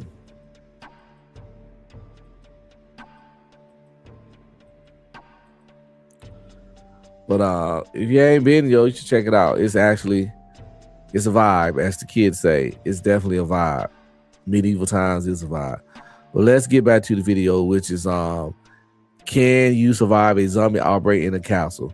I just brought up medieval times because it's the only thing close to a castle that I've seen in the United States of America. But let's see what he got to say about it.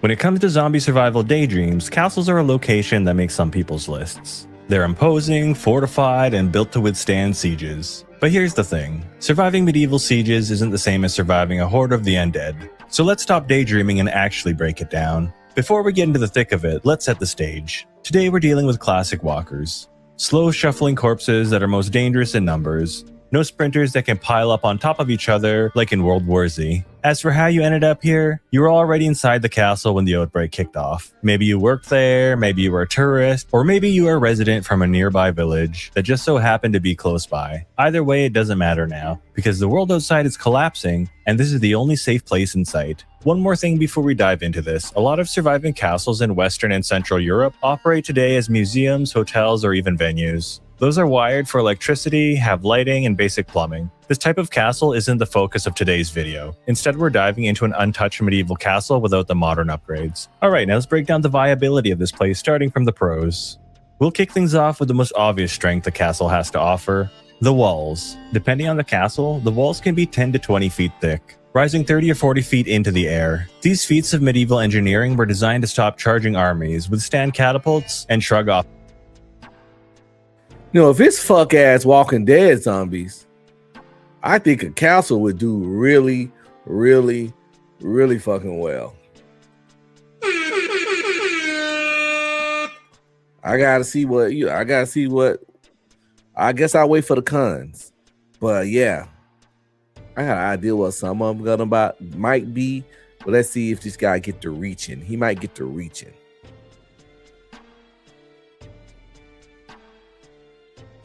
fire. Classic zombies have no chance against that kind of construction. They don't climb, they don't use siege weapons, they just press against what's ever between them and you. The sheer height keeps them from ever reaching you, and the thickness means nothing short of explosives would leave a dent. The walls aren't the only thing that makes this place special though. The gates are just as important. And most of the time a castle will only have 1 or 2 ways in and out. You could funnel the undead into choke points that are easier for you to control. Fewer entry points also means fewer places you have to defend from the undead, letting you concentrate manpower and resources into one area. From the top of the castle tower, you can see herds moving miles away, or you could spot other survivors and raiders in the area. The height of a castle offers even more advantages than just the early warning system. They also let you weaponize gravity. You can hoist logs or nets of stone to drop when you need them. If you have a surplus of water, you can even boil some to rain down on threats below. And the castle's arrow slits double as firing ports. If the castle you're in has a moat, it adds another layer of defense. Even if it doesn't have water, it'll still slow zombies down. Eventually it'll trap them in a swirling mess of bodies. That said, moats are only one part of survival, because once you're behind the walls, the question is whether the basics like food and water are covered.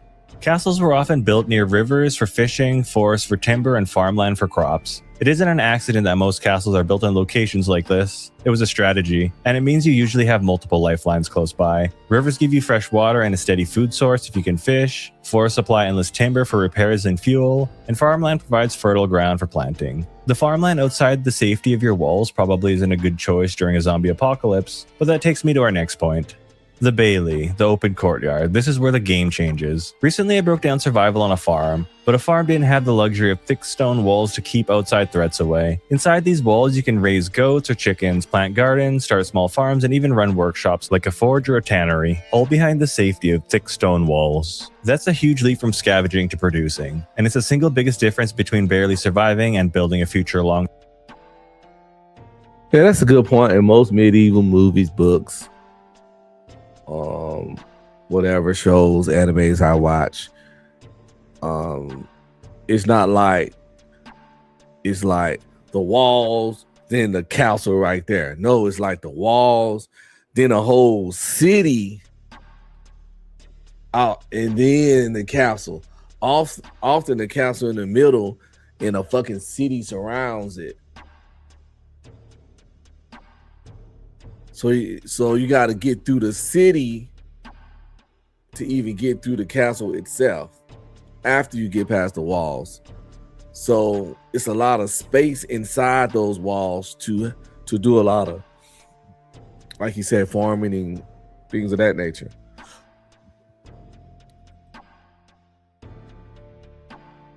Term. Castles also tend to be nearby villages, and these aren't medieval farming communities. They're modern towns with hardware stores, medical facilities, grocery stores, and gas stations. That's a treasure trove of supplies, vehicles, food, and modern equipment within reach of your medieval fortress. Since some castles are tourist attractions, access roads are usually well maintained. Modern road networks mean you're not isolated like medieval times. Paved roads, bridges, and transportation infrastructure connect you to supply networks and evacuation routes. Castles also plan for long sieges. That means many of them have wells or cisterns inside the walls, and deep cellars perfect for keeping grains, dried meat, and waxed cheese. And once you've got food and water stored, the next step is making sure you're not living with your own mess. Some castles had guard robes. These are primitive toilets that drop waste outside the walls. Not glamorous, but better than piling it up indoors, hanging off an edge, or going outside to take care of business. And let's not forget where castles usually sit. Often we'll see them on hills, ridgelines, and cliffs. They didn't do that for the view.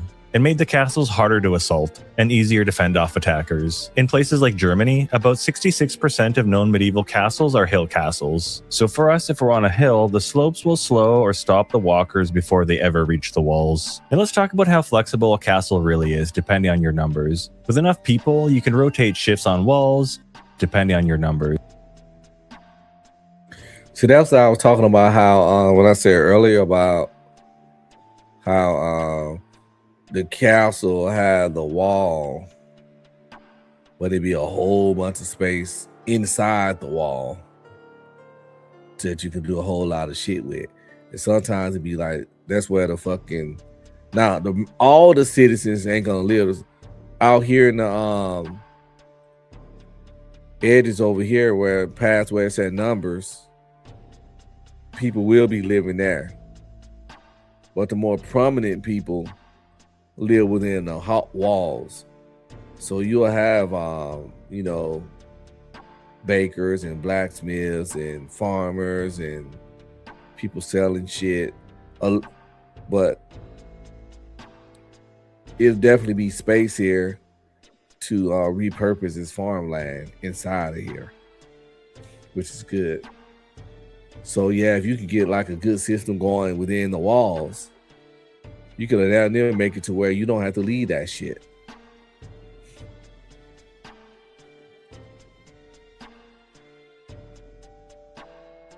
With enough people, you can rotate shifts on walls, keep farms running, and maintain workshops without exhausting everyone. A large group means you can actually use the castle the way it was intended, like a functioning stronghold. But what if it's just you, or only a handful of survivors? In that case, you can still adapt. You can seal off empty sections, concentrate your activity in the most defensible areas, and let the outer walls act as a buffer. That flexibility is rare in survival scenarios. Most locations would collapse under too few or too many people. Here, the castle can bend without breaking. Speaking of bending without breaking, let's touch on the psychological boost a castle gives you. Living behind the safety of massive walls can change the way you feel. It'll build a ton of confidence, which will help keep groups from falling apart. And to anyone outside, a well-maintained castle isn't just intimidating, it's a symbol of hope. A functioning castle screams security. It's the kind of place where you can store books, teach skills, and preserve knowledge.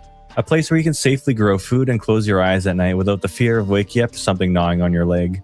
And to the other survivors, it's a beacon of strength and order. That might draw in people you actually want, like engineers, farmers, doctors, and give you leverage to turn survival into rebuilding. This place actually gives you a shot at having a future. Just a quick reminder before we move forward, I set up a Discord server for the YouTube channel. It's basically a hub where we talk and share survival strategies, zombie movies, books, and just hang out with people who are into the same kind of stuff. If that sounds like your thing, the invite link's in the description. Hop in, introduce yourself, and join the conversations. And let's reel things back in a little bit and explore the cons. I'm about to try to join that Discord as we watch this video. But so we at the cons, right? So far the castle sounds pretty promising, but it wouldn't work for me because I wouldn't want to be in a group with over 10 people. I would prefer 4 through 6. And it seemed like to really do that castle right, and for the castle to really do you justice, you need over 10 people, maybe 10 through 20 easy. Depending on how big the castle is, probably 20 through 30.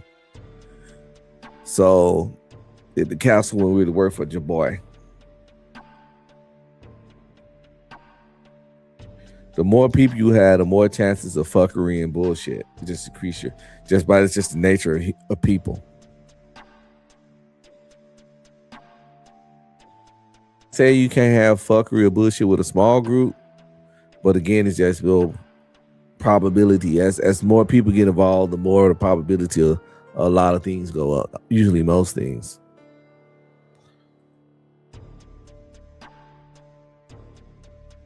Your stone walls might hold, but zombies will never leave, and your supplies will eventually run out. Hunger and thirst don't care how good your defenses are either. Eventually you'll have to step outside, and that's when the safety of the fortress starts to slip. The second you open those gates, you trade the illusion of control for the chaos of a world overrun by the dead. In that moment, you'll snap back to reality. Initially, it might not be that bad, because every trip outside starts closer to home. The nearest area to get firewood, wild game, and supplies will be pretty close by, but eventually you will have a barren ring around the castle of exhausted resources. After that, each run will take you further, cost you more energy, more resources, more manpower, and result in less supplies scavenged. By months 6 to 7, the barren ring around your castle makes every trip feel like gambling your life for scraps, and while you're exhausting yourself outside, problems keep piling up inside. Medieval castles were often cold and damp due to thick stone walls and small windows designed for defense. Mold could grow in these conditions, contributing to respiratory problems, which were common and often fatal without modern medicine. Ventilation was limited as well. Vermin like rats and insects also thrived in castles, contaminating food and spreading disease. History shows how dangerous that could be. The Black Death spread rapidly in part because poor sanitation and they love bringing up these old ass diseases, JM. They keep bringing up the old cooties from back in the day. They said the bubonic plague. Now they hit us with the Black Death. Oh my God. Shit. What's next? Scarlet goddamn fever? Yellow fever? Oh, but they're gonna hit her with that shit our grandma always had. We all gonna catch the gout. Boy, you know your grandma got the gout. What the fuck is the gout? Is that just a southern thing? Have all y'all heard of the gout? Or heard of old people about catching the gout? If you have, let me know your location and let me know what the fuck is the gout. And that's G-O-U-T, gout. I think that's how you spell the shit. Pest infestations in towns and castles that created the perfect breeding ground for illness. In a modern collapse, you wouldn't face the Black Plague itself, but you would face the same unsanitary conditions and vermin problems that make sickness a constant threat. And the moat we touched on earlier, eventually it will turn into a corpse pit, and the zombies will thrash around and rot in that moat, drawing in more with the sound they're making. And clearing it out means risking lives and possibly creating a breach. If someone gets bit, it's entirely possible they hide the wound and re-enter the castle. The moat isn't the only problem though. The gates are a true nightmare. Giant oak doors and iron portcullises are meant for armies, not quiet supply runs. They grind, they jam, and they're wide enough that once they're open, a whole pack of zombies could flood through. And if the mechanism fails, you're done. You now have a giant entry point into your base. With so few ways in and out of a castle, you'd have to figure out how to dispatch an unwanted guest every time you want to open that gate. Either that or you just figure out a better way in and out. Something more discreet. But even once you figure out that problem, the danger doesn't end there. Castles are built for garrisons, not a handful of exhausted survivors. You can't watch every wall and tower. There will always be blind spots, and the blind spots are exactly what raiders will exploit. You would need a fairly large group to keep an eye on everything. Without the manpower, someone will get in sooner or later. And to make matters worse, winter is also a problem. Thick stone walls bleed heat. To keep even one hall warm, you'll burn firewood faster than you can cut it. Over time, the surrounding forest will thin out, forcing longer and riskier trips for fuel, especially if you have a larger group that requires more wood to warm the place. And while the cold can be a resource hog, there's still one more major issue we need to touch on. Castles are impossible to hide. They stand out for miles, screaming supplies and shelter. Desperate survivors will come, and raiders will strategize. And if there's one thing we all know about a zombie apocalypse, it's that humans are our biggest threat. Unlike zombies, they watch, learn your routes, and strike when you're weak. Sooner or later, they will come for you. Now let's answer the question you all came here for. Can you survive a zombie apocalypse in a castle? Short term, I'm going to rate it a 3.5 out of 5. The walls will keep you safe and you will be untouchable. This is probably the safest you can be during a zombie apocalypse, especially in the early days. But keep in mind, food production inside the walls won't be there yet. You'll still need to fish, hunt, or scavenge nearby settlements until gardens and livestock can be established. And that's assuming your group has the skills to do it. With natural resources close by for food, water, building materials, and nearby settlements available for early scavenging, you'll still be looking. I just saw on the Discord. They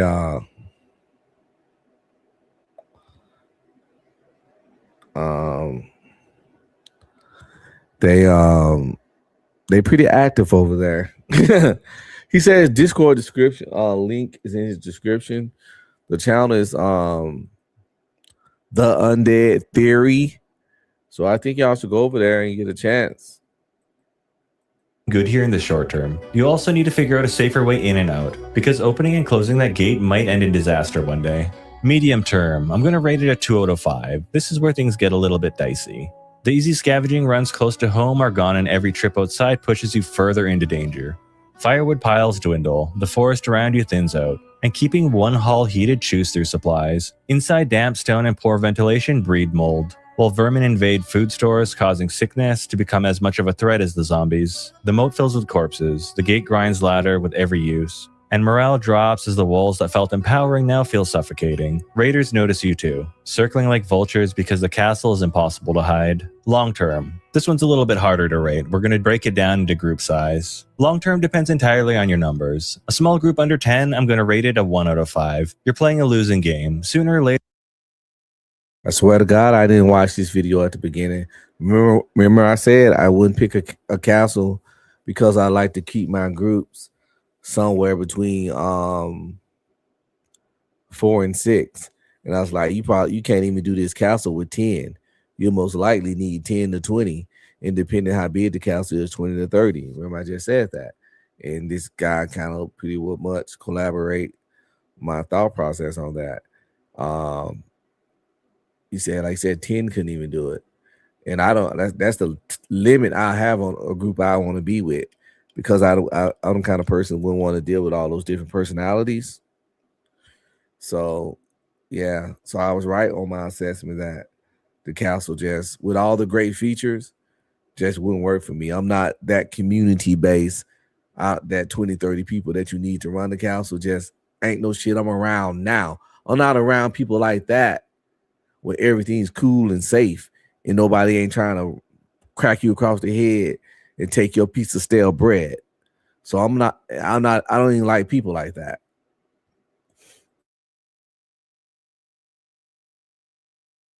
You will lose grip of this place. If you made it this far in the first place, it'd be a miracle. Medium group, 20 to 30 people. I'm gonna rate it a 3 out of 5. With 20 to 30 people, you can rotate guard shifts, 10 courtyard gardens, and keep a small forge and workshop running. It's enough manpower to feel like a functioning stronghold, but you're always stretched thin. One bad harvest, one outbreak of illness, or one successful raid could send the whole system into a death spiral. It's possible to hold on, but you'll live with the constant pressure that collapse is always a single crisis away. Alright, now large communities, 50 plus, I'm gonna rate it a 4 out of 5. This is where things start to look good again. With the Yeah, you need 50 plus to make castles a 4 out of 5. Ain't no way castles for me. 50 plus people groups. I'd rather fucking kick it with the zombies. No.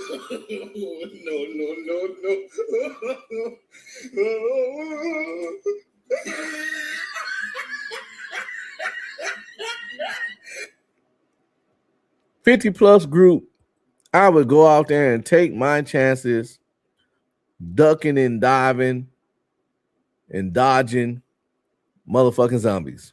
Boom, bam, bop, bada bop, boom, pow.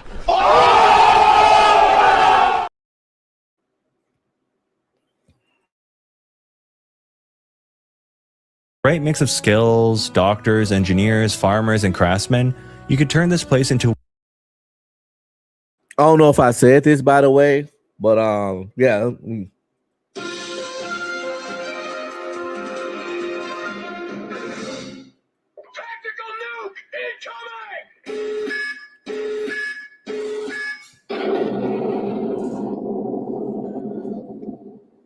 I wasn't even gonna do this show tonight, but y'all can thank Candy Cane Lane.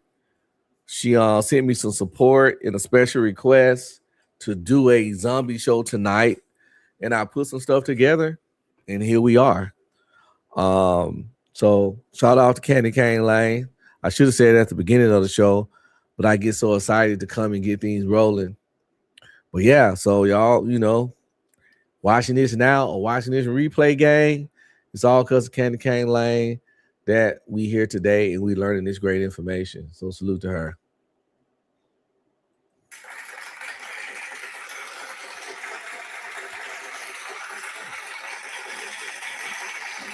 If y'all got any other show ideas or anything you want me to talk about, just cash app it to a brother, attach $1 or $2 to it. Or you can hit me up on IG if you don't want to do that and let me know. It is what it is. The IG's down there, by the way.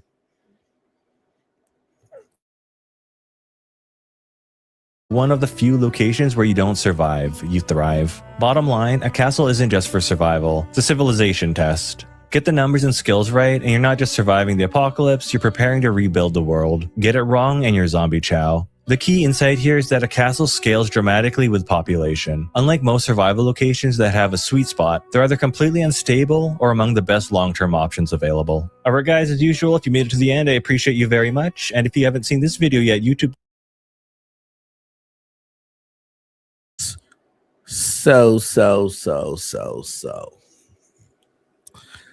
The last show we did this, which was yesterday, we started listening to the Zombie Survival Guide. Well, that was only part 1 because it's not finished. The information was so thorough that we're going to keep going. Now, this is a different, most powerful weapons possible. this is a different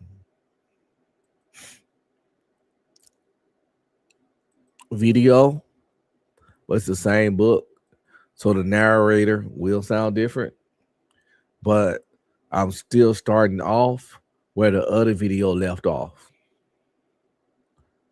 So that part is all good. So we're going to get back to it, man.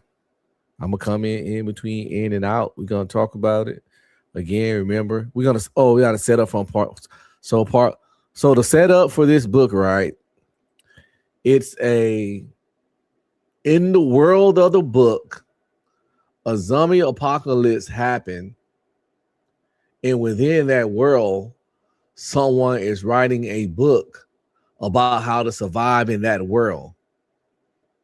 So we are listening to a survival guide written to us by a fictional. We are listening to a survival guide that was written to us by somebody that survived in the zombie apocalypse in that world. And that's the setup for the book. It's a book. Yeah. So yeah. It's a book within a book, pretty much. Start off where we left off last time, pretty much a minute before that, so it can roll back into what it was talking about, and we just gonna vibe out. It's called the Zombie Survival Guide. This guide is spelled wrong on this the whole time. Don't pay no attention. It's quite annoying and it irked the hell out of me too.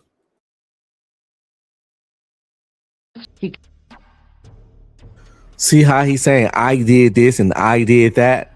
That's what I mean by it's a book it's a survival guide, but coming from a perspective as someone that's actually going through this in a fictional way. Well, yeah. I keep explaining this because a lot of people, don't really read like that anymore, so they might not be used to these kind of books. But I'm gonna stop explaining it and disrespecting y'all intellect.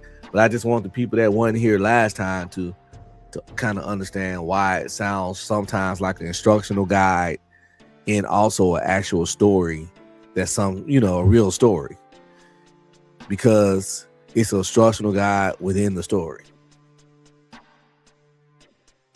Kept crow there.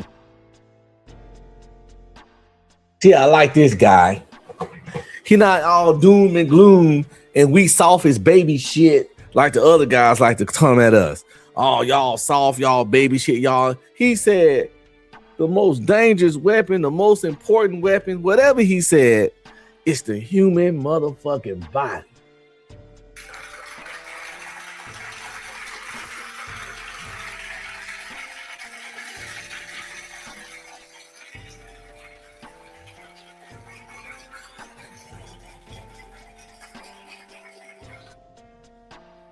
And one of the first things we gotta do is sharpen that shit.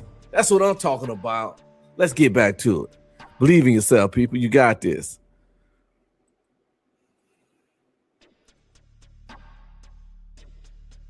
Bad diet, lack of exercise, and relentless. Damn.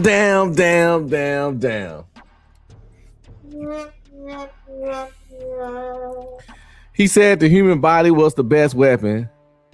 Then immediately started talking about how fat and sorry we was. Can't make this shit up. You can't make this shit up. You can't make this shit up. I got all hype for nothing. I thought we was gonna get bigged up as humanity. And here we go again. 4. Beware display items. Many companies offer a variety of replicable by all. Hey, don't be trying to run up on those zombies with them little bullshit ass knives and swords you bought off Temu on Amazon that you take to the goddamn comic convention with you. Oh my God! You don't fuck around and realize that them some fancy looking butter knives. You can't make this shit up. You can't make this shit up. Them shits ain't good for nothing but spreading butter, peanut butter, and goddamn jelly. You damn near can't pop a balloon with them shits. And you out here trying to fight against the motherfucking apocalypse.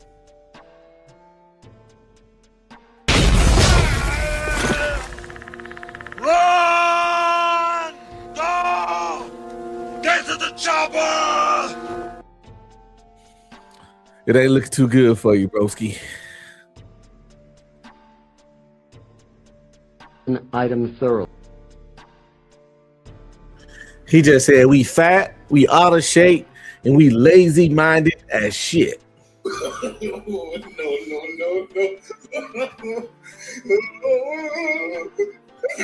That's how this motherfucker just describe humanity. Fat, sorry, funky, lazy, good for nothing, ain't shit, motherfucking losers. Can't stop. Won't stop.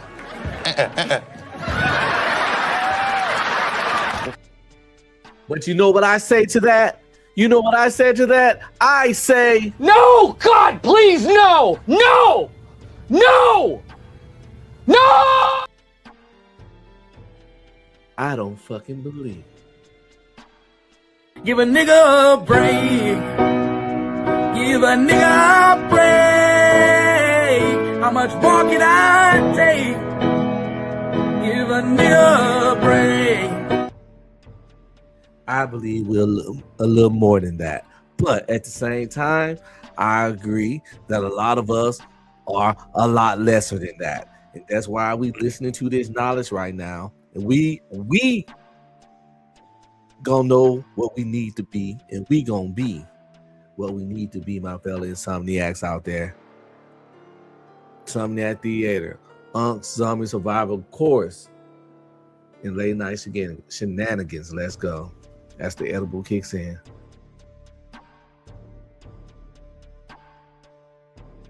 As we how to slip from. Now this nigga said we gotta be like Steven Seagal. Shit. Goddamn Jackie Chan, Chuck Norris, Michael J. White. Shit. No, but I understand though. He didn't say you gotta be no ninja or no karate master, but just kind of learn. You know, did he say master? I don't know if he said master one form of martial arts. I don't know, but even if you can't master it, if you can get to intermediate level in one form of martial arts, you'd probably be better off than a lot of civilians out here. From a zombie's clutches is the single most important skill you can possess when you find yourself in close combat. Hand using I personally always thought chainsaws were stupid due to the fact that they look cool in movies and all that stuff, like he said, but everybody don't even have the strength or know-how to utilize a chainsaw, and they don't have the know-how to do the maintenance and maintain a chainsaw. And you got to add to part that chainsaws be needing fuel and stuff, which we all know in the zombie apocalypse, there's more important needs for fuel than your fucking chainsaw.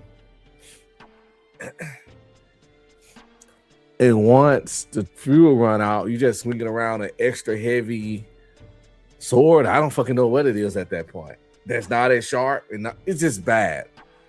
It's cool. It looks cool. Good for it.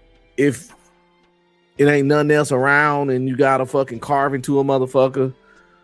But don't let the cool shit in movies have your ass dead within the first 48 hours. That's all I'm just saying.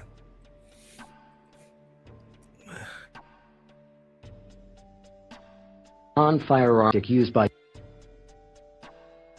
So all y'all guys out there that think y'all gonna be in the zombie apocalypse and run shit because y'all got the switch.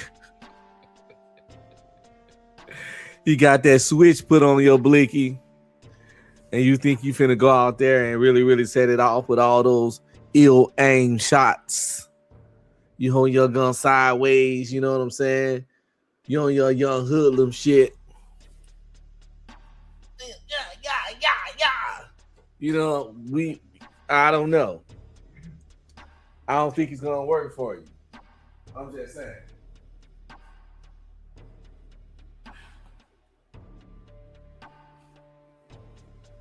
All y'all motherfuckers that seen too much John Wick, or you seen too many what's up, Candy Cane? I'm doing this show for you, baby girl, and you just getting here. I started this show for you. I even said it. I was like, yo, we doing this for Candy Cane. I wasn't gonna do a show today, but she asked for it. So here we are. And here she go. Hours late. But you can always go back whenever you want to. Right now, though, we listen to the Zombie Survival Guide and get some really good info. I understand your life be life, and hope you had a great Valentine's Day, though. Hold up, she was knocked out on Valentine's Day. Oh, somebody done put Candy to sleep. No.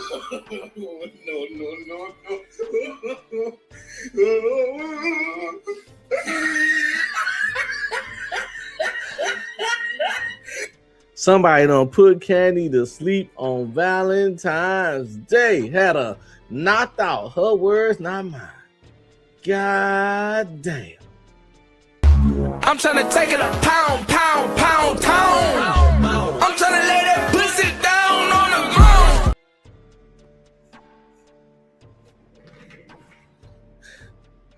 You know, I gotta give you a hard time. You just knocked out, but I'm glad you're here now.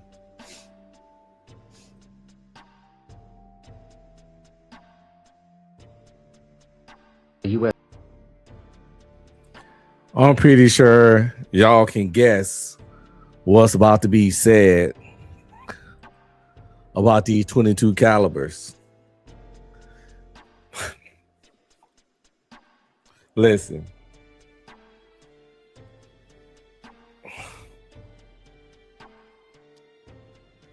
You might be better off with a sturdy slingshot. No.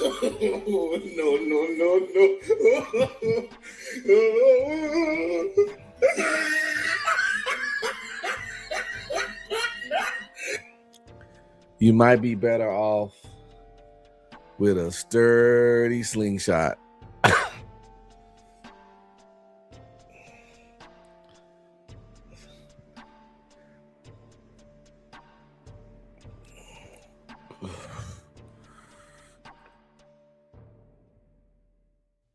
Oh, Taurus, what's up, my ninja? What's good? Is limited battery life. The same goes for night vision scopes. Although they allow for accurate long-range hits on zombies after dark,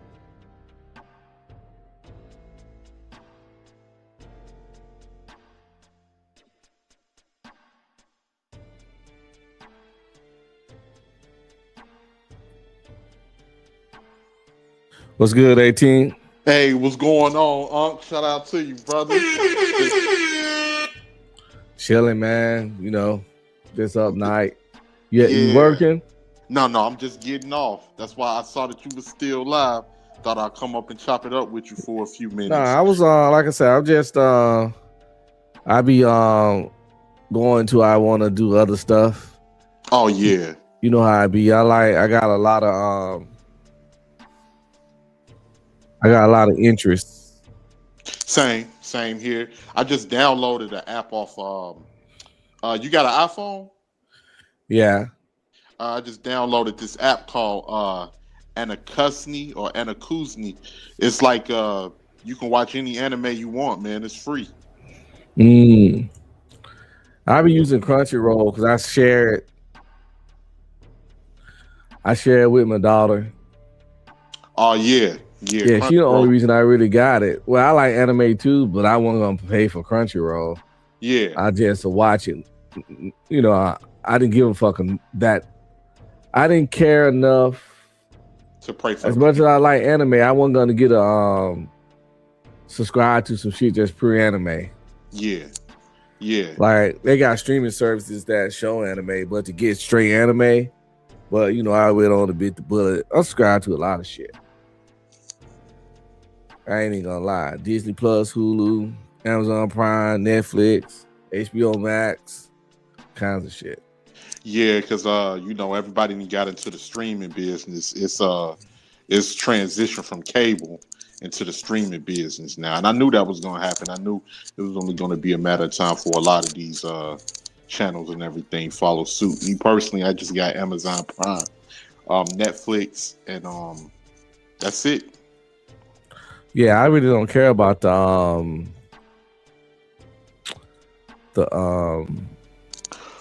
I don't have cable. Mm-hmm. In this day and age, you really don't need cable anymore. With all the streaming services and shit, fuck you cable for. That's just a waste of fucking money. Most of the stuff on cable be on streaming services, and if it's not on there when it's coming out, it'll be on there real soon. Yeah, and a lot of the times, you know, I remember when we was coming up, man, cable was everything, and they had like a lot of variety. These days, this day and age, cable, they had like one channel would show the same shows for like 3 hours on end. Like every 3 hours, it's showing the same shows again that it just ran a rerun prior. So I'm like, it ain't even no point. But yeah, man, great show on the zombie apocalypse. That's pretty. Yeah, it's pretty dope. Yeah, I just be having fun, man, out here trying to keep, you know, keep people alive, man. Yeah, it's like being unique and different. Yeah, definitely being unique. And that's funny, man. You know, I didn't have an appreciation for the 22 until I got older. I used to think that the 22 was just a weak round, and I'm like, why would anybody want to, you know, have a 22 caliber? You know, when you're young and you don't really know much, you think the bigger the caliber, the better. Well, the 22 is good for ricocheting inside the body. Right. You know, but like for this zombie shit, like they said, it wasn't the best because skull penetration and ricocheting inside the body ain't gonna kill no zombie. But for real world, you shoot a 22 into a cat chest area, you'll do a lot of damage. Yeah, because it's gonna be moving. Yeah, it's gonna be moving around, especially with the adrenaline and all of that. But it's a good hunting round as well. Oh yeah, animals. Yeah. That 22 hit a rib, bounce off the rib, bounce around in there some more. It might not blow you straight through. If like high caliber, if it touched that heart, it's a wrap. Oh yeah, you out of there. You out of there. It may be a little hole on the outside, but it's a whole lot of damage went on inside. Yeah. So what's your favorite caliber round? I'm really just familiar with the 5.56. 5.56 from the military. That's just what we use with the M4s. Oh yeah, y'all round is that round is a little bit is way different from a civilian 5. Yeah.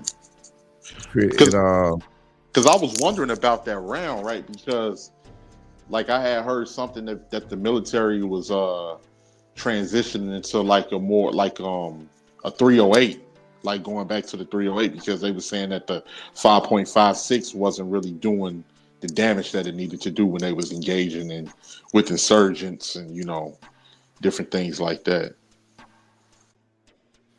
I mean, I doubt they're using anything different. I was gonna say they might be using something different now, but they not. This right here, this is my bread and butter right here. Oh, I see. Yeah, that 5.56 ammo. It get her done. It gets the job done.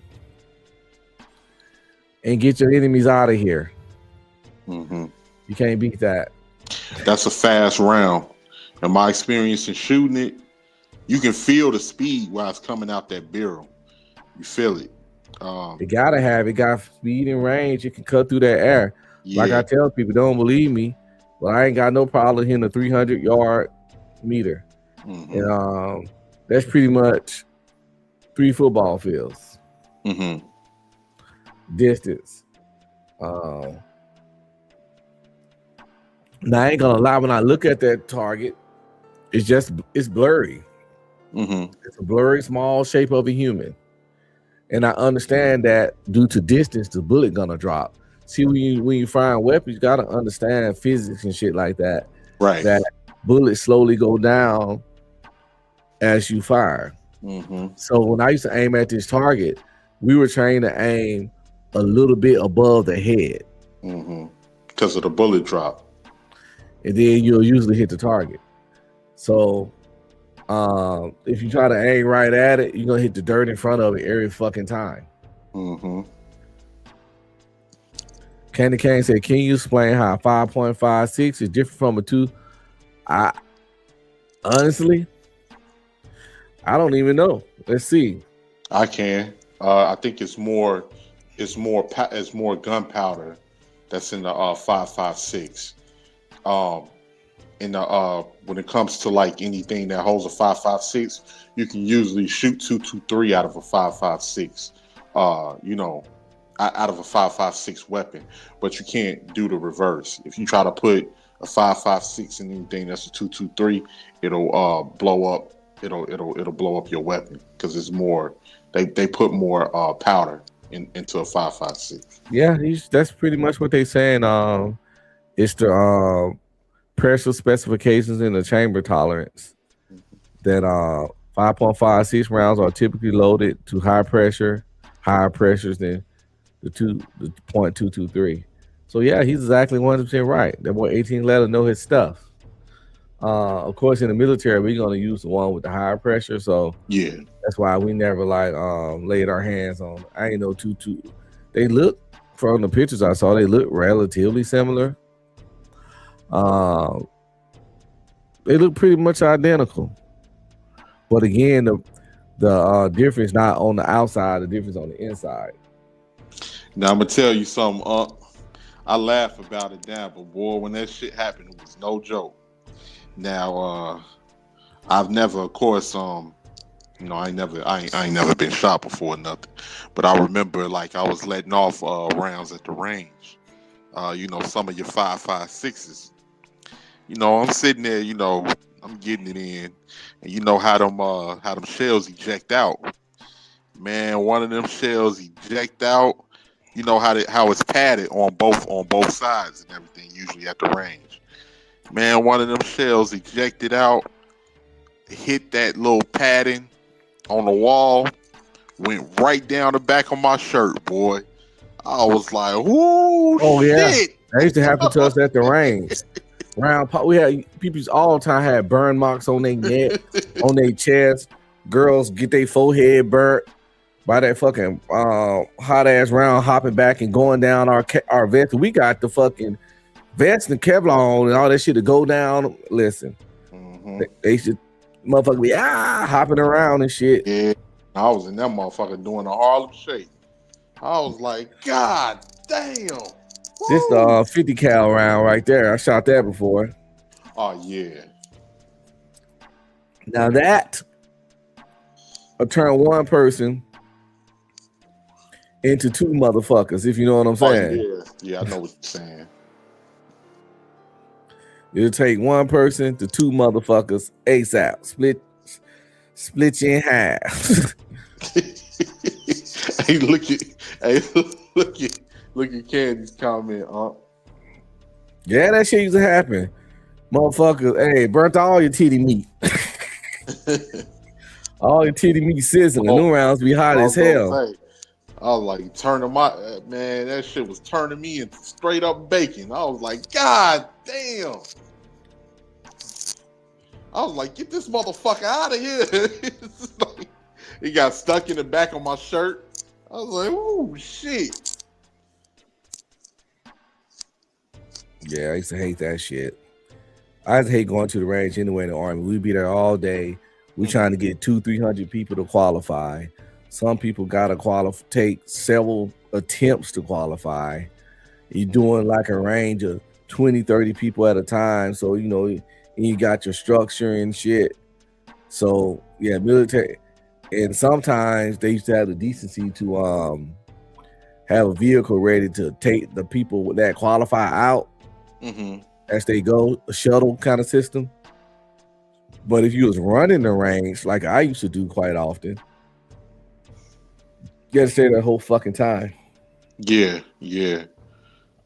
And you start from early as possible when the sun rises, because they be hoping everybody can qualify by noon and we can get out of there before Texas heat kicks our ass. Because I was stationed for 6 years down in El Paso. Oh yeah, you know it's get hot. It's get hot out there. Lord, yeah. CJM said they had to find. We had to qualify every year, but we used to qualify more than once a year because sometimes they'll just be bored, and depending on what kind of unit you in, they just have ranges. Or sometimes they'll have ranges when people wanted to get their qualification points up so they can submit for promotion and shit. It was always periodic ranges going on, and we used to do it easily twice a year. Well, we used to have to qualify twice a year. It was only supposed to be once a year. But we used to go to the range more than twice a year, certain individuals. I used to have to go to all of them because I ran them. But we had a lot of soldiers that used to just want to go to the range because it was fun. So if they hear a range going on, they're like, can I, So was it the type of range where it was one of those ranges where they got targets that pop out and they holding people and it was like they got to move around, do drills and stuff like that? No, that's the little room.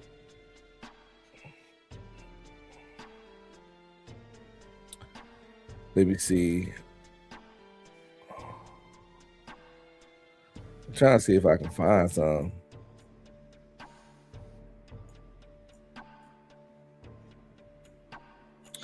Because we did,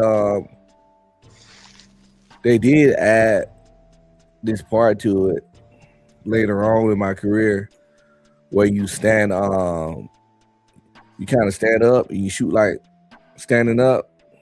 Because we used to know, we definitely shoot laying down on the sandbag. We do the on the knee, and I think you do a standing up shot with some of you around. Some weird shit like that. I can't remember. It's been so a while. But you definitely don't shoot just laying down in the prone the whole time. Yeah. I think. You're right. They got different ranges. Because I definitely remember shooting from a knee, like in the kneeling position. Kind of like that. Yeah. I want to say I remember shooting like this, and I remember shooting laying on the ground in the prone. But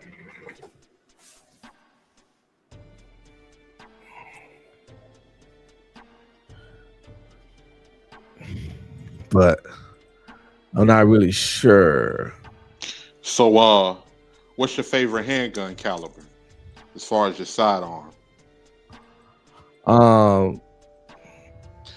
So before you answer that though, let me ask you a question, because you know how these debates be going when it goes to firearms. Do you think 45 and 40 cal are outdated, or do you think it still has a place within, sidearm calibers? But when it comes to weapons, I keep it real simple. Like, cause if it's for any kind of rifle, it's the 5.56. My handgun is 380. Okay. And with the little hollow points, the little dub, you know what I'm talking about? Yeah, I know what you're talking about. And a shotgun. I just got a shotgun around here somewhere. I just got bullets, but there's some buckshots on it. Yeah. Don't show the don't show the shotgun because that'll. I ain't gonna show the gun. No. Okay.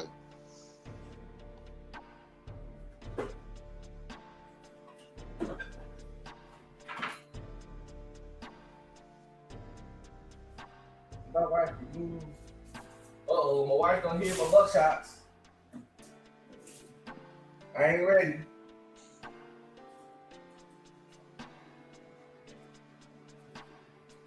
My wife gonna hit my buckshots. But yeah, I got the little buckshot cases, man. I want to pepper the hell out of motherfucker, like Dave Chappelle said. Yeah. You just gotta pepper him down with buckshots. I used to think that if I used to say to myself, if I got me a gauge, I wanted slugs instead of buckshot. But I think I definitely buy some buckshot though, because I used to think slugs were just you ain't getting ain't no coming back. You get tagged. It ain't no coming back from slugs. But buckshots really for like they good for people that can't shoot well. Mm-hmm. And you're right about that. And they really scatter them. They'll scatter us in groups. Mm-hmm. They good for groups and putting them up and putting more. Buckshots can put a couple people on their ass. Mm-hmm. Shit, depending on how close they try to run up in on you, buckshots can put 4 or 5 people on their ass. Oh yeah, definitely close range. Shit, spread out, fuck them out. They ain't gonna be instantly gone, but they gonna be on the ground rolling, screaming, hollering, and crying, and they gonna be out to fight for the most part. Yeah, turning the Omar off the wire with that gauge, boy. Candy, it's starting to sound like you have a itchy itchy trigger finger. There's something you need to tell us. Now, Candy into firearms too. I know, that's what I'm saying. It's like she got an itchy trigger finger. She ain't just into firearms. I think she itchy to pop a caps. I think she want to use them firearms. It's okay though, I get it. Hey, up here in the shot, you gotta be aware. Whenever you get when you got a weapon, you want to utilize it. Candy walking around with her weapons with the I wish a nigga would. she don't even wish a nigga would. She walking around talking, I hope a nigga would. I hope a nigga will try me so I can burn his ass. I think I found a video. Let me where this shit at. Like for the summertime, usually in the summer, I carry 9mm, but when it's wintertime and it's more colder out, I carry like 45 or 10mm.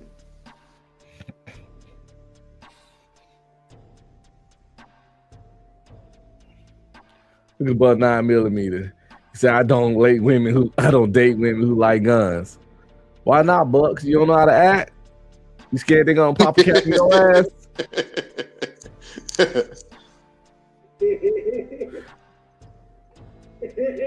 That's like when niggas don't like women who can fight because they don't want to get beat up, huh?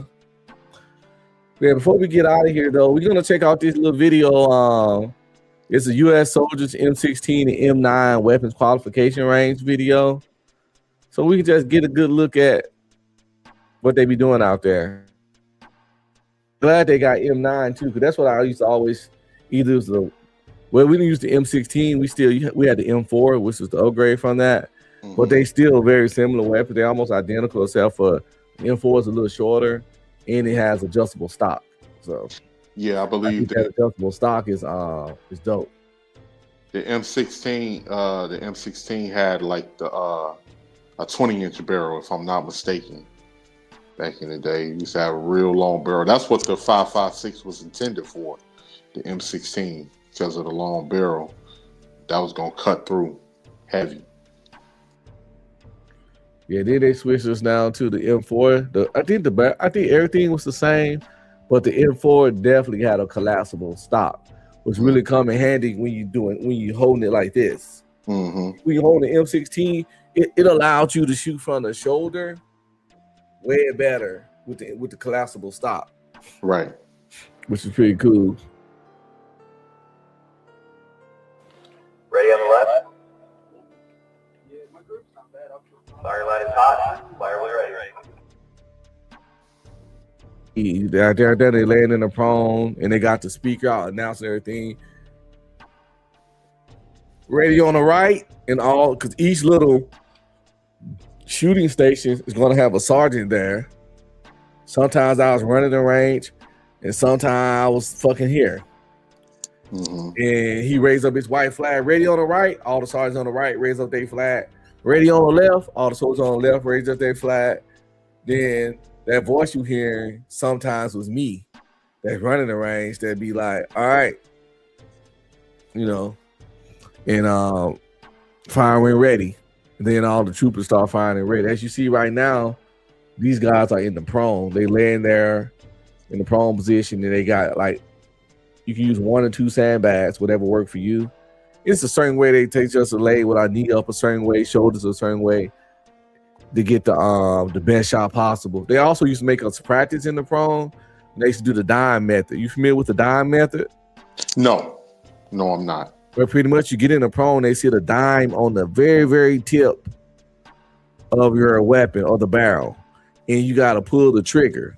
And you have to be able to pull the trigger without the dime dropping. And it helps you perfect your trigger squeeze. Because a lot of people, when they squeeze the trigger, they often pull to the back and to the side some. And when you're squeezing the trigger, you got to put it straight back. But if you take your trigger finger and do like this, you notice your finger don't really go straight back. It kind of curves in. Okay. So a lot of people got that natural instinct or pull a little bit to the side. And also you want to be able to squeeze the trigger with a minimum jerking a gun motion. Because moving any little bit at the end can actually throw your bullet off a lot. Yeah. It's like it's similar with snipers. Yeah. Because we often shoot with iron sights. We train with iron sights. You don't get no CCOGs or ACOGs unless your unit got money and got those, or you got a certain level of rank. But everybody gotta be able to but everyone gotta be able to shoot with the iron sights, because you never know if you're gonna have a ACOG, a CCOG at any given time. So that's why basic training. So on the most basic level, we all learn to shoot straight iron sights. And but yeah, we used to put the dime there right on the tip, and you would have to do it like 10 times. I can't remember. About 10 times in a row, pull the trigger without the dime falling off before we send you back to the range. But that's for the remedial train. Like say this guy on the ground, he get up there and he shoot, he doesn't qualify. Mm-hmm. We would take him out to the side and do the dime test to get him to fix his trigger squeeze. Cause that's usually what it be. You fucking jerking.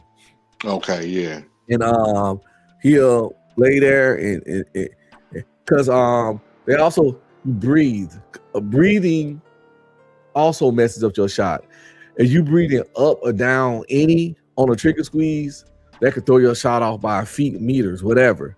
So your pulsar be taking your aim, and right before you shoot, you hold your breath. You hold your breath on the trigger squeeze. Now you don't want to hold it too long, because the longer you hold your breath, you'll start trembling. So right on the shot, you hold your breath, you get still. And you pull the trigger straight back, no twitch. That's how you get your shot off. And you gotta train like that. People think, so I'm doing on every shot. No, it's not like that. Mm-hmm.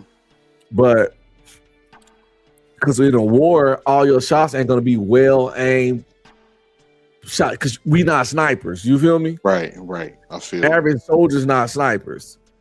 But for the range, that's the method to get the best shot. Or if you at war and you got the time to, get a 200-meter shot out, you might want to use those skills. Mm-hmm. Now, like I say, you ain't no sniper, but if you follow these basic level fucking marksmanship shit I'm talking about, the 200-meter, it's definitely, that shit hit. 300, everybody can't hit that, but the 200-meter, that shit hit. Yeah.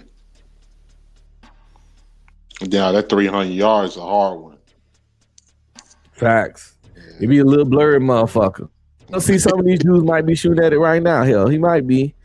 You got the pop-up target range. Sometimes it just be the paper targets out there. I don't know which one they on. Candy said hammer fire or striker fire.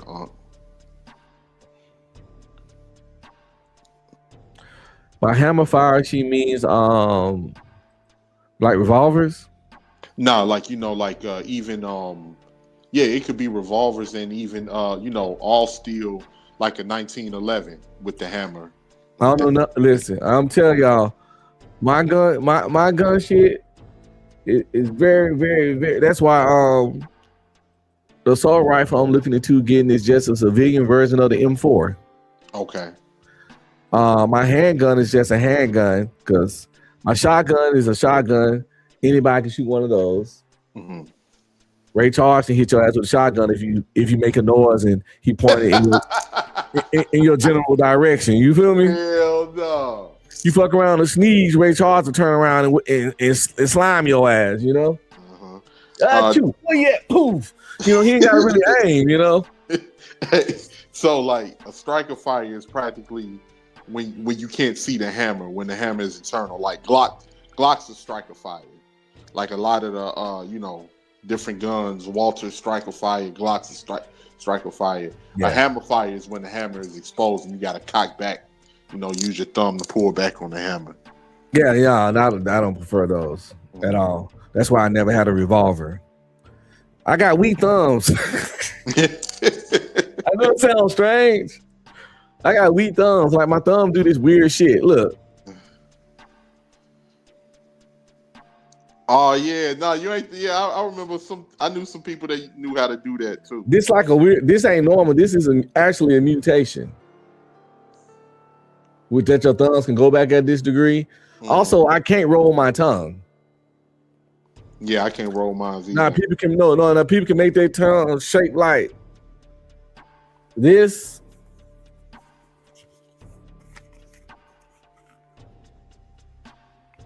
You ever seen people do their tongue like that? I can't do that shit either. Yeah, I can't do it. Like, I simply can't do it. And I don't remember who fucked up, them or us. But when you can't do that, somebody fucked up. Why you laughing at my thumb, Candy? You seen it? I got weak thumbs, yo. My shit flimsy. When you said I don't even have to push it back with my hand. It just does that. So like my pressure power ain't to say I ain't pulling no. Listen, weak thumbs, nigga. That's all I know. I ain't no hit. I hitchhike fucked up. I say I can do it straight, but for some reason it's comfortable. I say with Candy, like in the beginning, Candy, I prefer striker fire because I didn't know better when I was coming up. But now I think hammer fire. I like hammer fire, and if I can, all steel frames too. So yeah, I like that better. But I'm with you on the revolver thing. To be honest, I ain't even gonna front. Like growing up, right? What was my favorite movie as a kid? Lethal Weapon 3. I used to watch Lethal Weapon 3 day in and day out. I'm talking about 5 and 6 years old. And I just never liked revolvers. Danny Glover had a revolver. I just could not get with revolvers, man. I always liked it. Mel Gibson, because he had the Beretta, a 9mm Beretta that hold like 16 shots. Well, I didn't like revolvers because they had 6 rounds. That's one for me for sure. And I think that time that cocking back shit and that revolving the bullet shit, I just felt like there was some seconds that could cost a nigga their life. You feel me? Yeah. I like the way automatics fucking fire. I like to be able to fast as my little trigger, you know, out there click, pow, click back, pow, you know, wow. Or it gotta be like the Cowboys. You gotta do your revolver like this. And you remember that shit? And this how they shoot in the Western. They look. You know what I'm saying?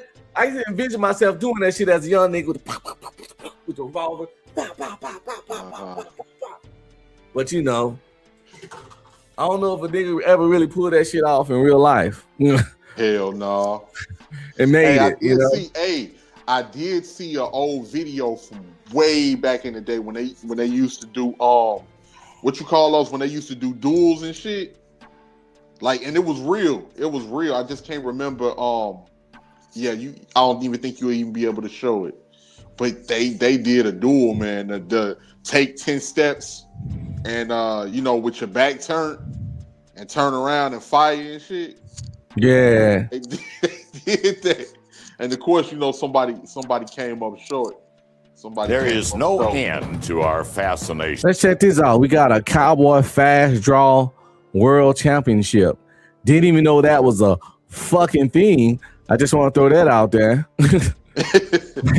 But they also got lumberjack fucking contests. There is no end to our fascination with America's Old West, both the real history and the Hollywood version. Good guys, bad guys, lawmen and outlaws, and no part of that story seems to hold more romance than the high noon shootout on a dusty western street. And to this very day, there is one Nevada town where they're still dueling with 6 guns to find the fastest gun alive.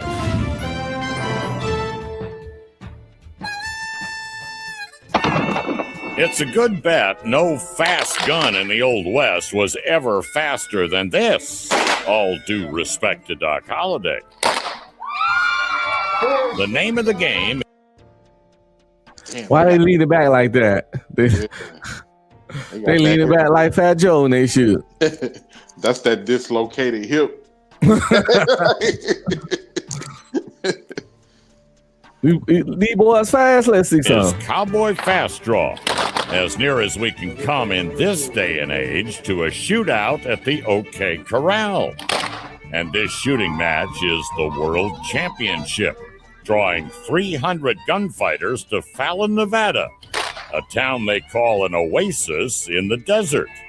Every gunslinger here claims an Old West name. My alias is Miss Lilybell. My alias is Gunsmoke. Oh, my name is Miss Lilybell. Should we call her Miss Titty Bell? Hey, this kind of remind me of Red Dead Redemption. It's like they all dressing up and playing Red Dead Redemption. That was like that's all they doing. Dress up. It's cool though. I cosplay too. Champion. Yeah, hey, it's a good the first good one. The pastime. defending Curly Calhoun. Old West name. Yeah, Miss Titty. There she go, Miss Titty Bell. Just making sure it wasn't my imagination. She'll keep like a derringer in her breast. Huh? She'll be the type to keep a derringer in her breast. I know, right? Right between Like, them two. Right, one of them 2-shot small. That'd be Candy Cane Lane with a little 22 between her titties, ready to. Oh man, that's the last resort. You heard what she said?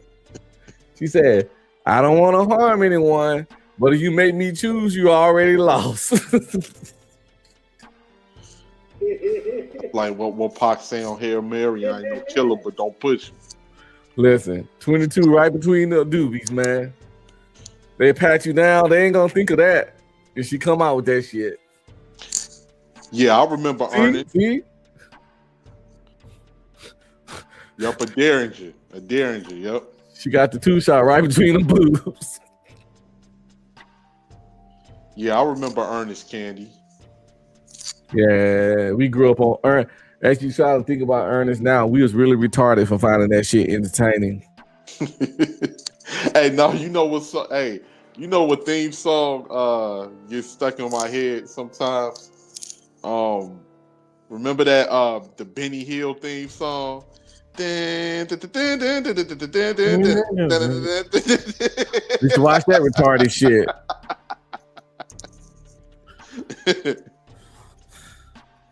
Used to watch that retarded Benny Hill shit. That shit was wild. Yeah. The Three Stooges it's still my shit though, man. The Three Stooges is still my shit. I still love the Three Stooges. Remember, but yeah, everybody get their hands on guns, man, and think they finna be John Wick, diving and shooting at the same time. It ain't easy like that. No, it's not. Running and shooting zombies in the head, just all that gun fu. Nah, gun fu looks good. Like, you know, kung fu and gun shit mixed. Martial arts and gunplay. Kung fu, like John Wick used gun fu. Yeah. Gun fu looks good. It got a cool name. But yeah. I ain't gonna front. I used to always want to, like, growing up watching all of them, you know, Steven Seagal movies and Lethal Weapon. I did always want to dive on the side, like, you know, dive, like, you know, floating in the air sideways and aiming and shooting. I thought that was super dope. Oh yeah, but it ain't gonna slow mo for real, nigga. Yeah, I know, it's so late, and that's gonna be gonna be a hard ass fall once I hit the concrete. Yeah, it ain't no slow motion in real gun in real diving. The doves ain't, you know, in the John Woo movies. Yeah, you dive in slow motion and you see the white doves fly by. It might slow down in your mind, but other than that, you about to hit the ground real hard. Let's check out some of this gun food.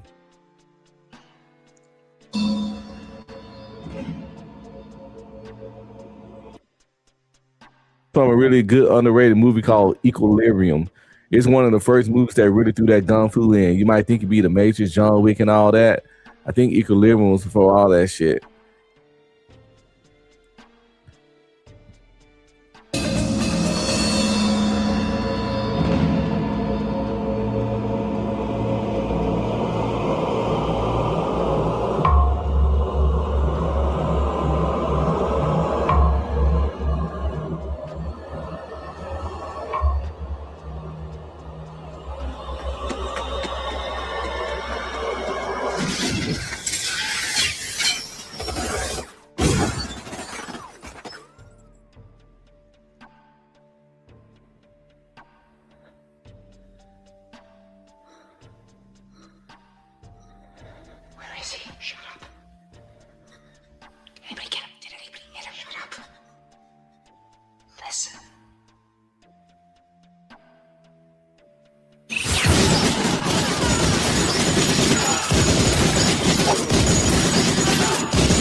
What? A lot of people haven't seen this movie, man. Equilibrium. It's like one of those I don't know what happened. I don't know if it came out before or after The Matrix and people thought it was a Matrix ripoff, but it really wasn't. Because the Matrix they did do this movie didn't even do good. It's $20 million budget, only made 5.3 move. 5.3. I'm gonna have to look into what really killed this movie because I remember watching it, and the effects were good, the fight scenes were good. I don't know why I didn't make money. Man, you know, I remember one time. I can't believe this happening, but I remember one time. I was watching something, man. It was like some horror movie I was watching at the house, man, and it's just me at my house by myself. You know what I'm saying? So I'm sitting there. I'm in my room, bro, and I'm sitting there. I'm watching this horror movie. You know how you half sleep sometimes, and you still trying to watch, you know, bro. I remember I just heard something in the kitchen go like glass broke. When I tell you, like, my body jerked before I even knew what was going on, I was like, "What the fuck?" Like that's, you know how quick when you think somebody in your crib, how quick you react. Man, I must have hopped up so quick, man. Grabbed that motherfucking AR from underneath the bed. I was like, boy, I'm telling you right now, if there's anybody in here, you about to feel it, boy. You really about to feel it. I ain't never had no loud noises made me jump up and reach for the pistol. Hell yeah. Like that glass shattering. I think it might have been the horror movie too. That didn't help.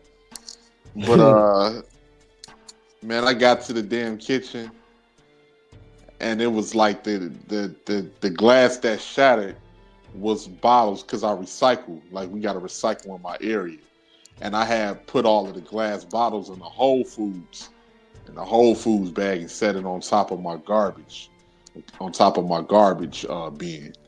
And I guess from the weight, it made it fall over, and the glass broke that was at the bottom. You thought it was about to go down, huh? Man, I was like, God damn, man. I know, man, I ain't about to go out like that. What you gonna run in the living room? What you gonna run in the living room and be like this nigga? Ah, shit, shoot him!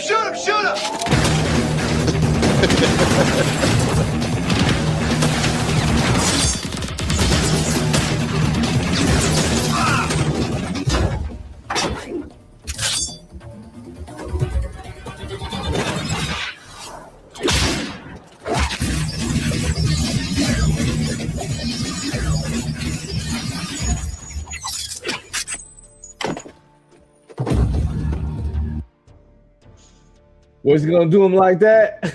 Nah, I wouldn't even be able to do him like that. I was gonna get my point across. Not like that though. I was gonna get my point across, boy. But yeah, like I was like, man, let me turn this damn movie off, man. I forgot what I was watching. I think it was The Clown. I think I was watching this movie called The Clown. It was a horror movie. Clown, that's what it was called, Clown. It was about some dude that found a clown suit in the attic and he put it on and it had like some demonic spirit. He does say he could imagine you doing that shit. Oh yeah. I think you'll pull your hip. You talking about that other shit. I think you'll pull your hip doing that gun fu. I think I literally rolled off the bed, bro. I rolled off the motherfucking bed like, My boy Torres go hard and say, have y'all ever had a dream so real you woke up fighting or ready to fight? Many times. I done had dreams where I wake up fist balled up. I'm looking around like, where these niggas at? I still remember one dream I had that still haunt me to this day when I was a kid. You grew up in the hood, so you know a lot of the times kids are unsupervised and adults are just doing whatever the hell they want to do. So for some reason, this one night it wasn't nobody around. I think, you know, because I was raised with young adults, so they was probably running the streets. So like they end up leaving the TV on, man, And I was watching this Dateline NBC documentary on the serial deleter John Wayne Gacy. This was like 94, 95. So he was going up for execution. And they were showing like how he used to dress up like a clown and work at kids' birthday parties and stuff like that. Yeah. And I remember like I ended up dozing off, man. I had the scariest dream, man. And it was like I had sleep paralysis. And I remember my cousins like, man, come on, 18th, we got to get out of here. It's this clown. He coming. He making his way up the stairs. We got to go. And then I'm like, what y'all running? What's going on, y'all? And I'm like in sleep paralysis trying to get up. And then I just hear my cousins like, man, come on. He called my other cousin name. Man, we can't save him, man. Come on, we got to go. And he just looked at me like, sorry, 18. And they just went out the window. And as I'm trying to make my way out the window, I see the clown towards the hallway. And then I just get to screaming and I try to make it. And I'm moving so damn slow and I try to make it to the window. Man, I felt the clown hand pull me right back over the window. And then he just like standing over me with that evil grin on his face. I was screaming. I must have woke up shivering. I thought I was about to come up short. Yeah, them sleep paralysis dreams, man. Yeah, I didn't even watch the new It movies because I got traumatized from the one from back in the day when I was a kid. Yeah, same thing here. That was between it and John Wayne Gacy. That kind of messed me up. Yeah, I don't fuck with clowns at all. When niggas wear clown costumes on Halloween, I dodge them, or I suggest if for their safety, they need to keep a degree of separation from me when they got them dumbass costumes on. Oh, like when you said that, right? When the first It came out, my girl that I was dating at the time, she wanted to go see it. And Candy don't know what I'm talking about. It's a theater right over there on Roosevelt Road, Candy. You know that theater. It's like over there in that mall, like in the West Loop. So, we drove from out east over to there and, we went to go see It. And I remember they had like, since it was the premiere, they had some person dressed up like a clown and he was like popping up outside trying to scare people and everything. And people was telling him like, boy, you know where the hell you at? Boy, you know what city you in? Boy, you better quit playing. Man, they had us watching that It on TV in 1990. And when that shit dropped, I was 12 years old. Yeah. I was 12 years old when that shit dropped. And that shit instilled the fear of clowns in me. Yeah. And it was right after that. It was Up. That's why I have people like the new It movies are so good. And then Welcome to Derry is so good. Man, listen, them days been over with. Yeah, because you was 12 when it first came out. I was about 3, but by the time 93, 94 came, I was like 5, 6 years old. So and I don't know why, but my people had It on video. And I remember just like watching that shit. I'm like, this shit is like, it's scaring the hell out of me. And then it's like, you like, damn. I thought like the villains, I thought all of the evil villains targeted teenagers. This motherfucker they really deleting kids. Like, nah, that little nigga was that nigga was a child predator. Yeah. You know what I'm saying? The worst way. It's all bad, but that nigga was, he was on some real different shit. Yeah, man. He's the kind of predator like a lion eating an antelope kind of predator. You know what I'm saying? Oh, they float. They all float down. That shit freaked me out. I barely made it past that part. My boy Tori said he fell asleep binge watching the Jurassic Park movies one night. Dinosaurs was chasing my ass all night.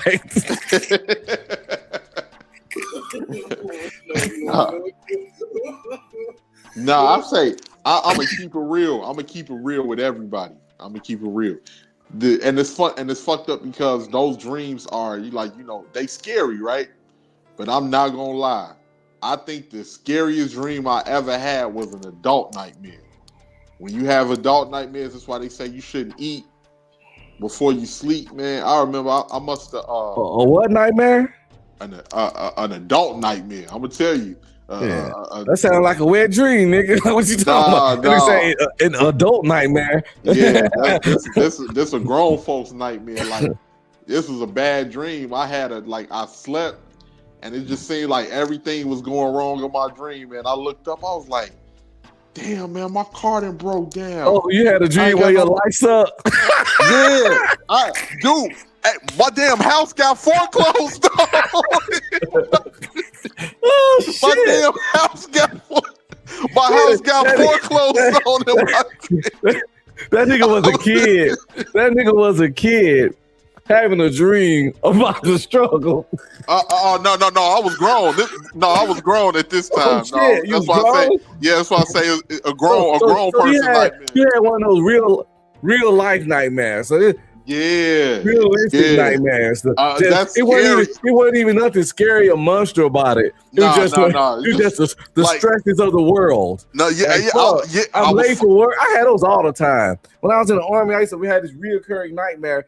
Even after I got out the army, I had this reoccurring nightmare because that's how much pressure they used to put on us to be the formation on time.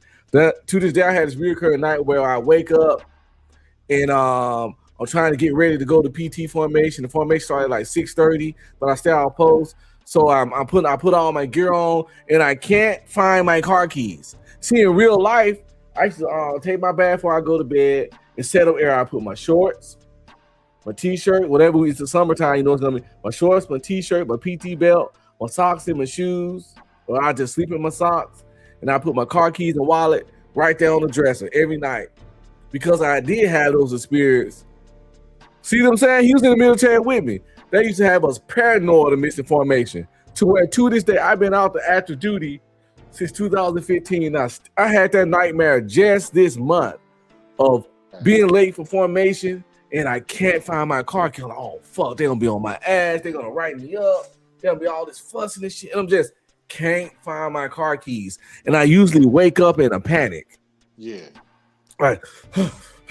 And it ain't no monster, no demons, no ghosts. Literally not finding your fucking car keys to make it to work on time. And that's just like, and then you know, the boogeyman, nigga. Hey, and I was so fucked up in my dream, right? I remember I was like, I'm getting these letters. They about to foreclose on my house. And then I went like asking my family to help me. And one of my family members looked me right in the face, was like, "Hey man, I ain't got no money. I don't know what to tell you. Look like you fucked in the game." I was like, "Man, that's some fucking bullshit, man. I'd have always helped y'all. You know what, man? Fuck y'all." I was like spazzing in the dream. Two veterans. Like I still dream of it too, and I still had that dream too. I'm telling you, they put so much pressure on us for being in formation on time to where it built like this deep anxiety of being late for shit, to where, like I said, it imprinted itself into our nightmares, our psyche like that. And then they said I also have a reoccurring dream where it has something to do with being late, but it's like my unit is about to deploy. And for some reason, I'm somewhere behind where I'm about to miss the flight. Damn, that do sound go to Iraq or Afghanistan. And then that's pretty much some AWOL level shit. Yeah. But for whatever reason, I know I'm supposed to go to a certain spot, but for whatever reason, my mind is kind of flimsy and my memory bad because I can't remember where I'm supposed to go. Every time I turn down streets, they looking like the same street. It gets weird. That sounds scary as fuck. Exactly. And I gotta go. And the streets, I'm trapped in a maze of streets. And hey, you know what's fucked up? With a strong fact, I'm supposed to be somewhere. Yeah. But no clear memory of where that's supposed to be. But I know I got to be there or else type shit. Hey, you there know you go, what's right fucked here. up? The missed movement experience. I'm either missing a flight or missing an important meeting, an important class I got where they be like, you have to be at that class, Sergeant. You have to be at that class. For whatever reason, I don't know my way around the post no more in the dream. Hey, when you And I just described can't that, get there. when you just described that, you know what's fucked up? You trapped in the maze, don't know how to get there, and then you just look up in the sky and the airplane flying past that you were supposed to be on. You like, fuck. Like,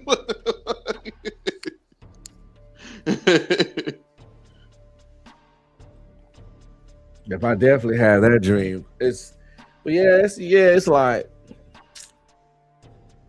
you know, monsters and serial killers and all that shit. It's scary, but for whatever reason, real life scary. Real life shit scarier than the boogeyman, man. I was like, man, I'm fucked in the game. I'm like, but yeah, man, it's like, oh yeah, I knew I was meaning to tell you. I'm telling you, you got to check out that anime, Samurai X: Trust and Betrayal. Samurai X: Trust and Betrayal. Well, I gotta find out what it come on. Oh, it should be on Crunchyroll. Okay, yeah, because I primarily watch Crunchyroll. Yo, Nelly, y'all can hear me? Yeah, we can hear you. Scrooge, what's going on with you, brother? I ain't got yo. What's up, homie? I ain't got the mic plugged up tonight, man. I told you, I just got in. I had to make the doggone 14th, whatever that shit is, Valentine's Day delivery. That's the only way I like it. But yeah, I understand what you're saying about that, man. I still have that dream. You know what, man? I done had dreams because people don't understand too, man. Them deployments terrorize the hell out of us. I still dream of being on deployment sometime. You know what I'm saying? Or, you know what I'm saying? Sometimes I just dream just still being in the army. And somewhere in my mind, I like, hold the fuck, I got out. But for whatever reason, I'm walking around in this uniform and I'm doing army shit when I know I'm supposed to be out. And I usually wake up with my heart rate like high as fuck, just from still being in that shit. Right, that shit was a high stress job. That shit was a high stress job, you know what I'm saying? Very high stress. But I've had this same experience that you're talking about, and I know a lot of other veterans and stuff probably had it too, man. There's still so much anxiety into you. It's the reason why you can't really fit back into society when you get out here. Because like, if I'm almost late for an appointment, dog, I'd be like, it'd be people, somebody be in front of you talking, doing all that. It's like, motherfucker, get out the fucking way. You wasn't ready when you got here, you know what I'm saying? You be expecting other people to be just as ready as you was, you know what I'm saying, to get there, do all that stuff, and then it don't happen that way. And you don't be thinking about that you're a civilian now. You go to some civilian ran shit and it's extremely unorganized, and the shit's supposed to start at fucking 4, and you come there at fucking 3:50, and by 4:20 they don't even know what they just now plugging shit in. You feel me? And you're like, oh my fucking God. Or you trying to work with somebody. That's why I hated group projects in college. Cause them motherfuckers were so unorganized. It made me want to fight. Sometimes you might have like a group project where one motherfucker don't even show up. Yeah. I had plenty of those in college. Yeah. I had group projects where I did the whole project and I just put everybody's name on it, man, because I ain't feel like dealing with the shit. Yeah. I did the whole project and just everybody got A. But I preferred it that way. I wasn't gonna harass. I was cool with them shucking and jiving on me, to be honest. Well, we got used to that in the Army too. Yeah, because I would prefer to do a little extra work by myself. Fucking, idiot touch it. To just fucking fight and argue with you to do your goddamn job. Yeah. I'd rather just, because I could have did those group projects and turned to the group motherfucking bully and get to harassing and emailing the teachers and saying this person ain't participating and all that weirdo shit. Yeah, that's the same or thing. I could have just did it myself and never worked with them niggas again. Remember when we was in Iraq? Remember when we was in Iraq? It would took more time to get some of them motherfuckers on point. Well, I say the name because it's a nickname and not the whole name. Like Willie Moe. Sometimes it was just better for us just to, you know what, nigga, go and sit down over there. Not confused about this shit that we've been doing for years. You go and sit your ass down. I'm gonna finish this one up today. Because wasn't nobody trying to be in that desert heat trying to explain no fucking school. Yeah, go sit your sorry ass down. Yeah, with mortars and shit coming in about work. You just sit on down, let me get that on done. You know, same work we was doing back in the States. Nigga, there ain't much change. Yeah. We did more work in that warehouse than most other people did. And the reason why is because we were already good at the jump. So we had to keep getting told. But that's the problem with any job, man, is that, you know, these jobs out here, they reward good performance with more work and they reward bad performance with less work. Instead of, because it's easier to make the sorry people, it's easier to make the good people do more than get the sorry people to act right when you're a weak leader. Hey, and you know what's crazy too, y'all? Sometimes you will see the people that's supposed to be, you know, in charge. They'll be cool with the sorry motherfuckers more. They do. They'll be cool with the people that work hard. That was our existence. They was cool with the sorry motherfuckers and the people that work hard. Because they probably were sorry them down selves. That's why they never, like I said, it's easy. It's easier to overburden a hardworking motherfucker than it is to get the sorry motherfucker up to your standards when you got weak character. It ain't even weak character. That Joker with the weak character needs to go. And that's the main problem you have in a lot of this stuff, and especially in the army. You couldn't get rid of the bad people because the people that was in charge wasn't doing things the right way. For example, there's no way if they was fighting against jokers like me and you going to become sergeants, there's no way some of the other people should have became sergeants because they was doing less than us. We just had opinions these people didn't like. Yep. You see what I'm saying? We wasn't not doing the job, but these people, you like their opinions about life and stuff, but they're not doing the job. I had to take over when I got to damn Rawa, when they sent me up there to the Syrian border with Coker and them. And you know what? Let me stop saying the names of these places and stuff because we ain't really supposed to be doing all that. But when they sent me up there, you know what I'm saying? Ding on Willie Moe was up there.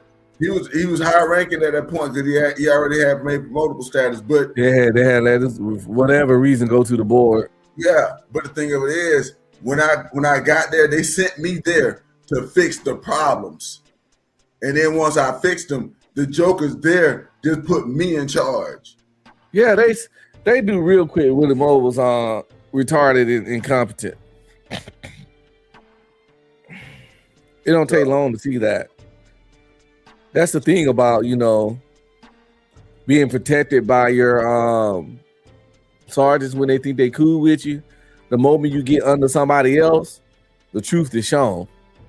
Yeah, because they don't know you, they don't like you, they have no connection to you. They want to see what you can do. They just want results. Exactly, and no one in their right mind would send that nigga Willie Moe to run anything. Unless they want him to embarrass them. Cause that's all gonna happen. He gonna embarrass himself and embarrass the people that had the audacity to send this fucking nigga out here. That's what I would have asked the question, like, why the fuck y'all sent this child head out here? Bro, I think that that's what had happened in that situation. Because see, they didn't need another alpha up there. They didn't. Well, I got there, man. Willie Moe pretty was sitting down. He pretty much sitting down. Willie Moe didn't do nothing else to it when I got there. And he might help us move some junk every now and again. I might have him do that. Man, this joker this joker wouldn't even get his ass up at night to do fire watch, bro. And you know it got cold as hell out there in the middle of that damn desert. We had that pot-belly stove in there. He wouldn't even get up and do that. He turn it off. Nigga, it's gonna freeze in here. Get up and do your shift. So, you know what I'm saying? They'd be like, man, just go on, stay. You had to treat this nigga like, go on, you just stay asleep. We'll sleep back and forth off and figure this shit out. So it could be some warmth in this joker. Yeah, with people like that, if you ain't got the right to fucking punish them, you gotta either let them just push them out the way or beat their ass. They don't leave you a lot of choices. Yeah, but you know what? That's the problem. The problem is not about not having the right to punish them. Is that the people that had the right to punish them didn't correct their ass. Oh yeah. That way, I took that out the factor. Yeah, that goes without saying. But if you're the one that's doing the extra work, because it pisses you off when you gotta do a nigga job, and you want to be, so you can't be like, nigga, do your job because you ain't got the rank, and the people that will do it want. So you got a choice to either let them get over on you and brush them off like children and let them lay around and be sorry, or you can fuck them up. Mm-hmm. You know, I've done both in my career with sorry people. I challenged them, or sometimes it ain't, you know, I'm just gonna do this shit. I hate this motherfucker, you know? Yeah.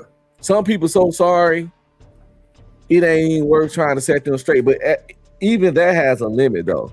Yeah. I only can let a nigga eat off my work so long before some gotta shake. Yeah. Yeah. Like I ain't finna fucking work for two people so this nigga can live a life of leisure. Oh, yeah. You know. So you went and got you some Valentine's booty? Hey man, you know what I'm saying? See, I'm tired, nigga. I had to do the triple threat today for this motherfucker. But it's all good. A triple threat? What's that? Nah. You did a 3-piece? You gotta do the 3 back-to-back sessions, bro. Oh shit. You was out there slanging Valentine D all over the city, huh? No, I'm just saying, no, it was just this chick. Oh, 3 back-to-back with one chick. Yeah, because see, it's like, you know what I'm saying? When like shit, when we get up and shit like that, like we're gonna hang out, we're gonna do this shit 2 or 3 times when we get together. I already know that's gonna happen. And then like after that, it'd be like a break. I can't even think of a woman I want to have sex with 3 times in a session. Not even my wife, and I love her. I can't picture a woman that at this point in life, you must have tweaking on something a little bit. Nah, man. I'm just animal, nigga. Is she that fine? It ain't even about being fine, nigga. I got problems, nigga.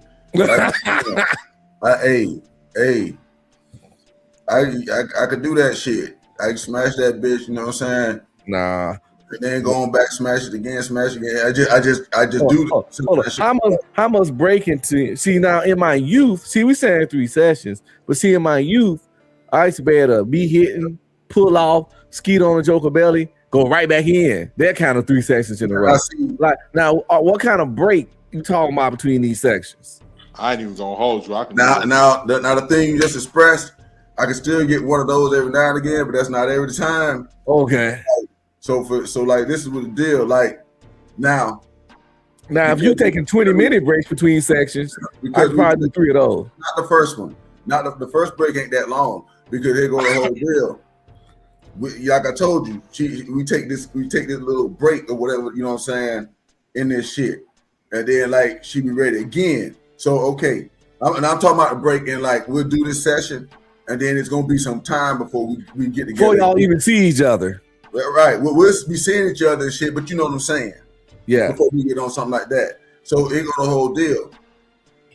That first one, if I ain't in there like seeing some of these other people that I've seen, this first one finna be kind of quick for you, girl. I'm gonna go ahead and tell you about it. You know what I'm saying? So that first so you gotta come back fast after the first one because that first, you was already on some bullshit. Yeah, that so first that's the redeem nut. The second one, that redemption nut. Okay, Yeah, I get you. That first one, you finna See, I thought you was doing 3 full drag sessions, like 30 minutes, then 30 minutes, then 30 minutes. I can't. If that first one 5 minutes, I could come right back in on that second one because I'm not. It ain't that my meat tired. If I do 30-minute session, my whole body gonna be tired. Yeah. See, so if I do 5 minutes the first time or 10, I still got some stamina up. My stamina, it's like a video game. My stamina haven't lowered too much. Like I just told you. See, that first one, you ain't finna get about 10. I'm finna get mine. We already done did it. You know what I'm saying? We already done I'm finna get mine. And then I'm finna you give me about 5 minutes, 5 minutes, but if that, I'll do the second one. But the second one gonna be longer. So see, it was a longer break between that. That's why I just got to the house. You see what I'm saying? I've been over the second one be longer, and then the third one got a big break too. Yeah. By then you wore out. That third would probably be, come on, that third one you ain't bringing the same thunder. You know what? Like watch this. That third one you probably I go. Watch this right here. These first two, right, gonna happen within the first 45 minutes to hour in the house. That's the first two, right? Because after that second one, we probably gonna eat something, take a nap, go to sleep, whatever. Yeah, okay. See, I thought you was doing sad. See, when you said it, I thought you were doing like back to back. No. Like a 5-10 minute image. Ain't that what you saw? 18 letter? You know what I'm saying? Yeah. But no, I can only like I was gonna say. So when you were saying back to back, I'm like, damn, I can't do that. I'm 37.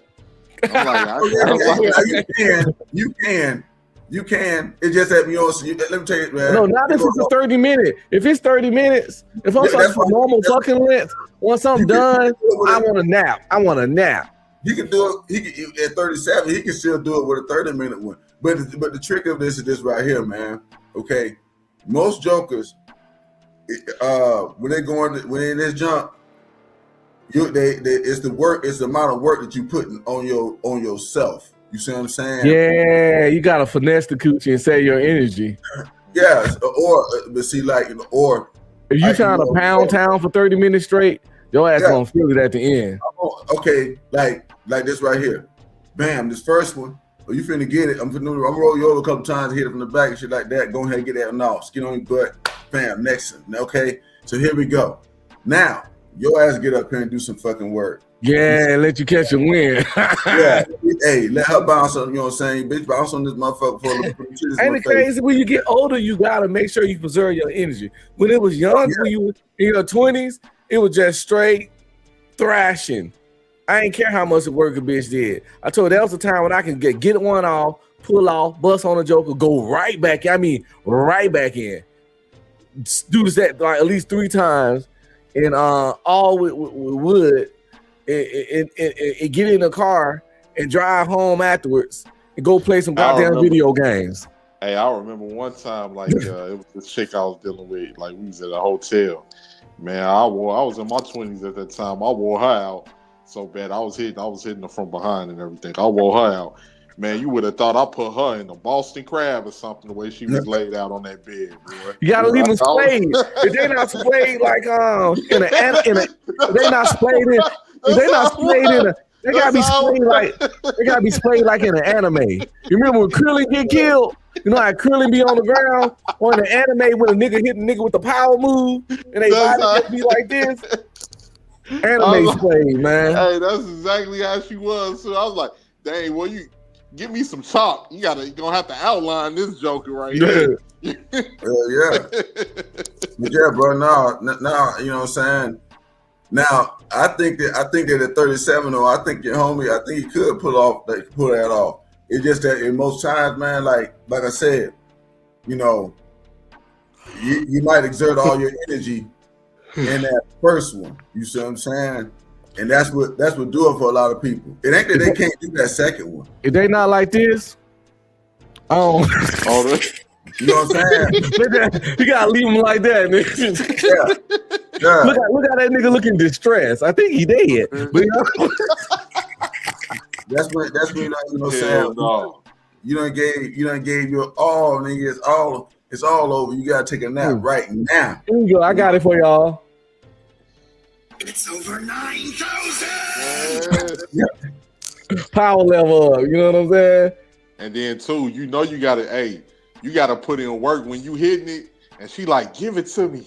Give it to me. Well, see, that's the thing I hate about women. You gotta be putting in work, boy. I ain't gonna lie. They selfish and self-centered. When they trying to get their rocks off, they can see you sweating.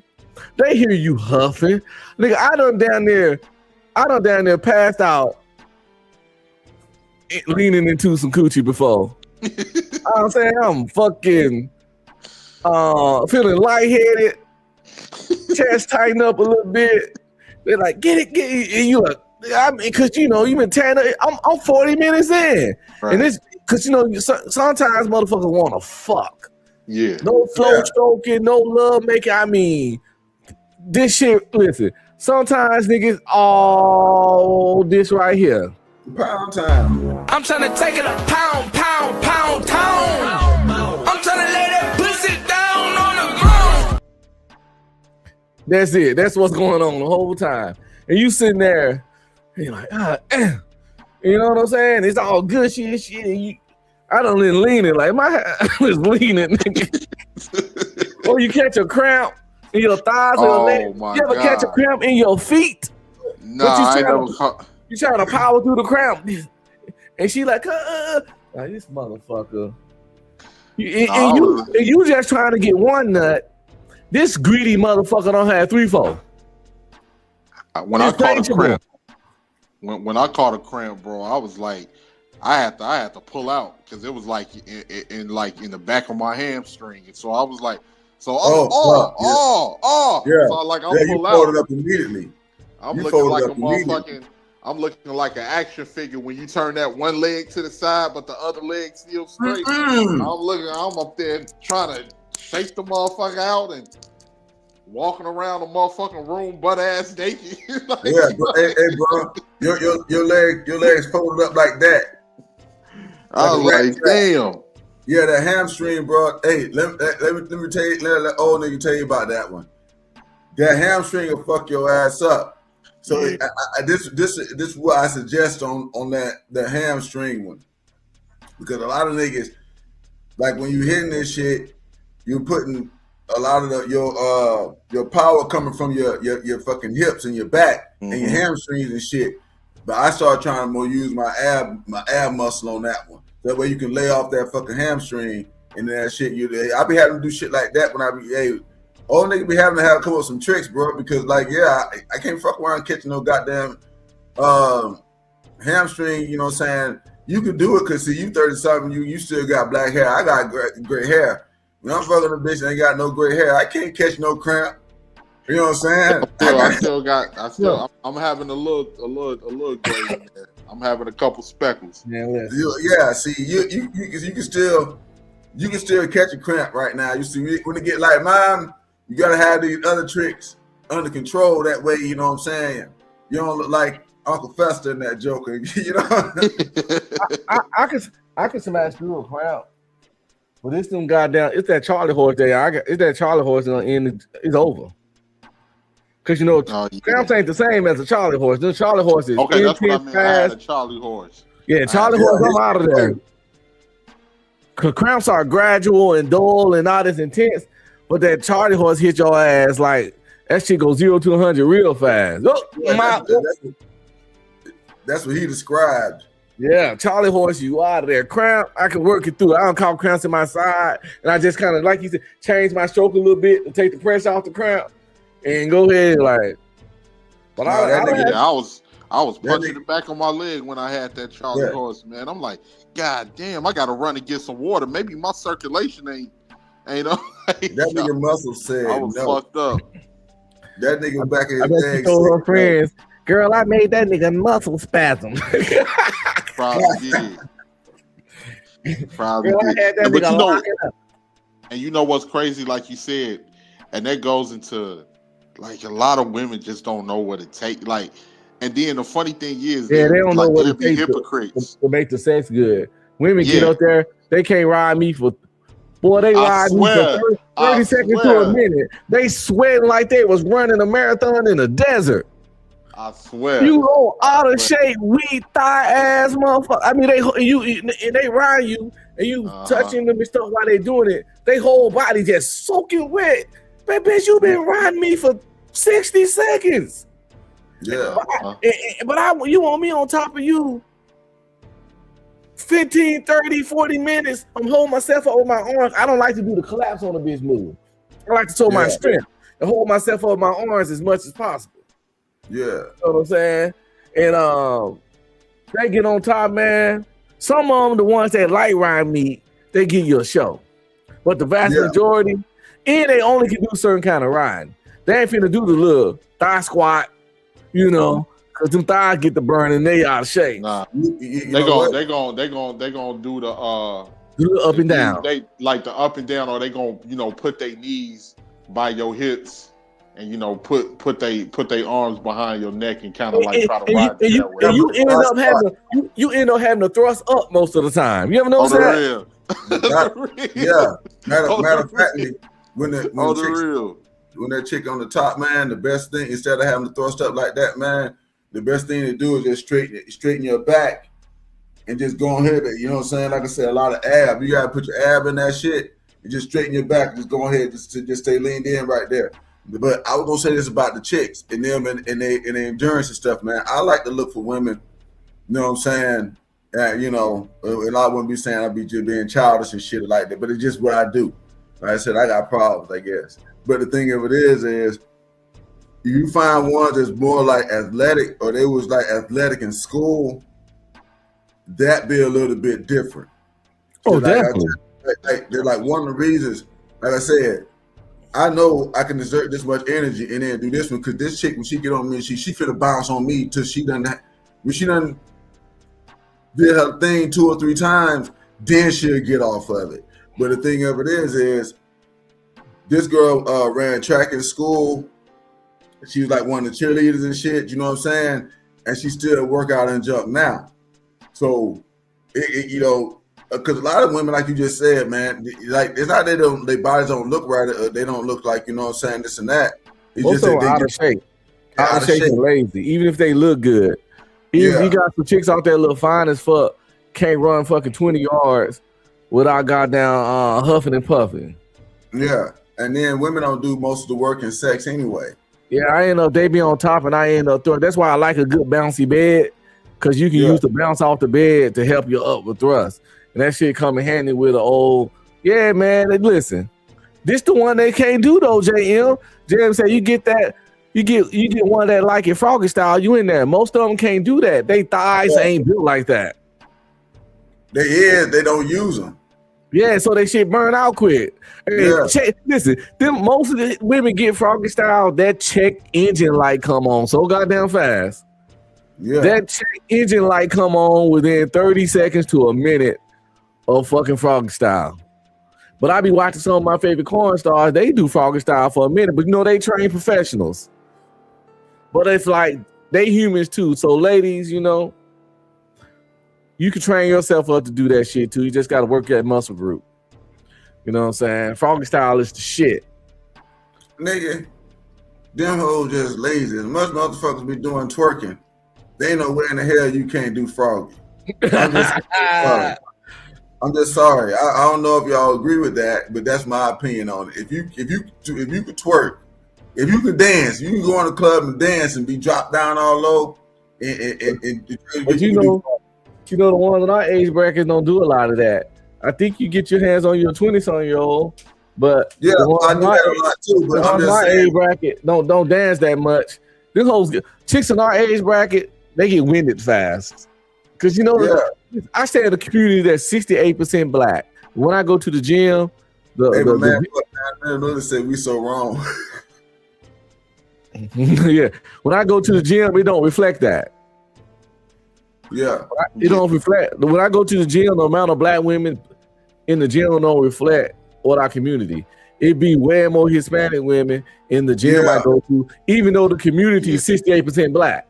It's 68% black, 30-some Hispanic, and the rest white. But some kind of way the gym look the other way around. Girls, and you know what's crazy too? and Hispanic women in the gym. When you see them at the gym, like some of the women in our community, they don't really even be putting a lot of work in. Like they'll be sitting there walking the track all day, talking to their girlfriend, walking the track. Man, coming there with past them like about 3-4 laps. They even coming on the there. treadmill, they walking. Ain't busting ain't broke no sweat. Ain't broke no sweat. They come in there and leave looking the same way. I done been in the gym, saw motherfuckers come, do their whole workout and leave before I'm finished with half of my workout. What the y'all just came? It probably took y'all longer to get up here than y'all stayed. It ain't got so real in the field now. Remember, back in the day, white girls ain't have asses. White girls didn't build the ass in the gym. They done turned around. They done turned around and built the ass in the gym. I never forget, man, because I lived in Des Moines, Iowa for 2 years, right? Mm-hmm. I went to Des Moines, Iowa. I ain't never seen so many thick white girls in my life. I was like, what the fuck? I'm like, where the fuck did they come from? A lot of them chicks was out there in that gym, man. And yeah, like getting it in. I was like, I'll be damned. You know, and I prefer see, a lot of our sisters have that born blessed booty that's fat, and it's cool when you're young. Like picture Ice Spice. She 21 and she been that thick since she was 21. She probably a little older now because she been out for a while. But I don't even recommend mess with chicks thick like Ice Spice at 21 because because she ain't black and she's a celebrity, but she might be okay. But usually when they thick like Ice Spice and they 21, that bitch gonna be fat. Exactly. Now I like Ice Spice. Yeah, she looks good now, but see, you gotta think about the future if you're gonna fuck with her like that. So yeah, now she definitely can get it, but cats. That's why I tell people you want to start with a chick, you want to start with Coil Ray size. If you 20 something and she 21, you 23, get them Coil Ray size, not Ice Spice size. Because you put a couple babies in Ice Spice, you don't know what you're gonna get. Yeah, I done had a baby. You see, she just got finer. Her skinniness filled out more. Yeah, I'm not a Coil. Like I don't really like her body type because I'm not a big skinny. I love the curves and stuff like that. But I saw Ice Spice mama. Her mama bad.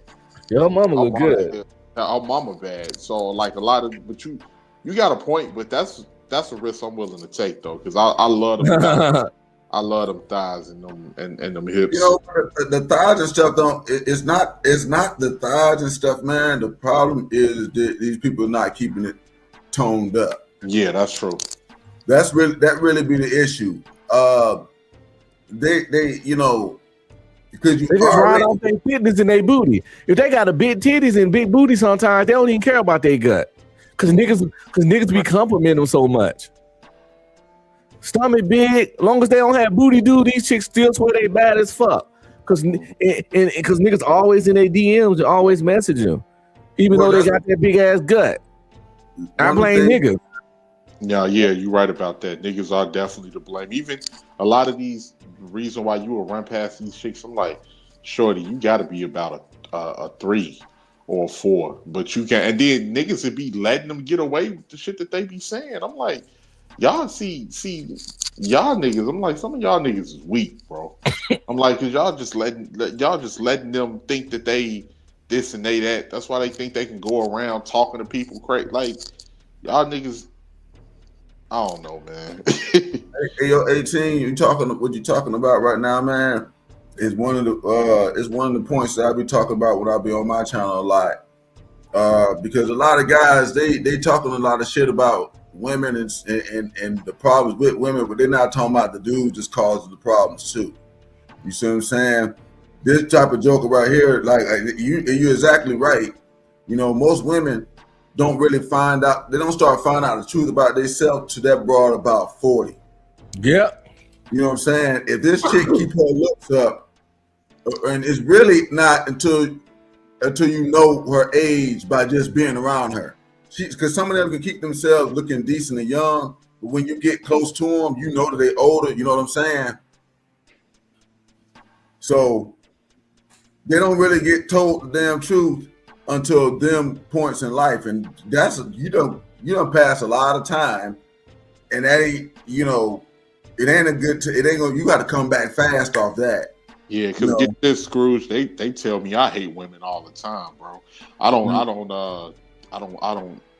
I just be telling the truth, and then I get looked at like I'm the bad guy, and then sometimes it'll be me out there by myself, voicing my opinion, and then I'll get told that, and it's not even just my opinion. This is an observation from years of experience. I know women like the back of my hand, and then it took me a while to understand. I'm like, damn, y'all really don't. The truth, like y'all insecurities is so deep that the truth like just shatters y'all. Mm-hmm. I'm like, niggas, we grow up hearing the truth from a young age. Like we get rejected from a young age. Yeah. Some of us get told we ugly from a young age. Some of us told that, hey, you ain't gonna have shit unless you get out there and work for it from a young age. Like we get the doom and gloom at a very young age. We don't get nobody encouraging us. Men find out where they sit real fast, because the thing is, if you a dude that's out here moving like you a 3, but you think you a 8 as a man, your homeboy is gonna roast the fuck out of you first, and let you know because they're gonna constantly tell you whatever wrong with you to make you a 3. They're gonna talk about that shit down there every day when they talk shit about you, and the bitch is gonna let you know because of the access to them. And reality just gonna show you, because your outcomes ain't gonna match what you think you are. But see, women can get a delusion phase, because a chick that's a 4 can get sex from every nigga from 1 through 10. Mm-hmm. Depending on if he bored, if the homies don't know what time of night it is. You get what I'm saying? Because a dude that normally for 8s and above on the right night, the right time, will come fuck a damn 4 with a big booty. So these chicks they be fucking purposely, because they do understand, they purposely confuse sexual attention with relationship attention so they can sleep at night. That's true too. They have to not say that that's the truth or whatever, because if they do, then they have to admit to what it is. They know what it is they're doing. Yeah. The thing is, you got 2 situations here. And you got a situation for men. It is the same situation for men and women, but it just flips when you get older. You see what I'm saying? In the beginning, the man, you don't got nothing nobody want. If you broke, you got to come up. You ain't got nothing nobody want, because women want this and that, right? But a woman got a vagina, and especially even if she got looks, because that's what I tell guys too. Dimes come on all levels. You have broke dime, rich dime, stupid dime. But they're all going to be attracted to guys. So what's going to happen is, because they got something that somebody wanted at that time, they're not going to get told the truth. You as a guy going to get told the truth, because you ain't got what nobody want. Exactly. So now y'all going to go through these stages, and then when y'all get to a certain point, especially in age, and age is going to bring anyway, because you're gonna move up on the social economic ladder. You may not ever become rich, but you ain't gonna be the dude working at McDonald's later in life forever, and not be the manager and don't be that. You know what I'm saying? You still move up sooner or later. You're gonna become something at some level where it's women that want that. But the problem is now the situation done flip. They ain't got shit you want, because they done got banged out by everybody else, because the same breaking up a little bit right now. You know that they ain't been told the truth. You know this and that. It's like you said, they might tell you hate women, but that's because you might just tell them the truth. Hey, look, chick, your jokes ain't funny. Well, all the other niggas laugh at my joke. I don't know why they do it. Because that's why a lot of women don't have personality, because nobody never told them they don't have personality. Yeah, they ain't have to develop Women often don't have to develop. I'm gonna tell you the honest truth. Women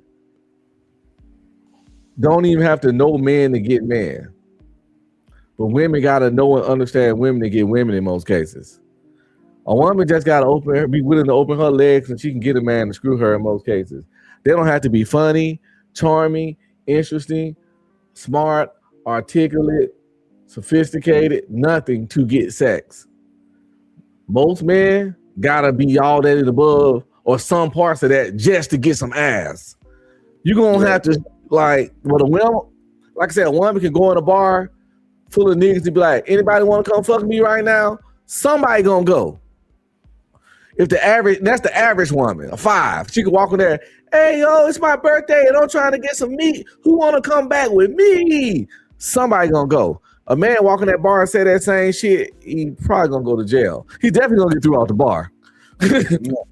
Hey, Buck 9mm want to know about guys that switch it up when they get around women. You want to know about that? I don't know. I talk my shit all the time. Yeah, but yeah, you do that. Hey, that's the type of guy we're talking about right now.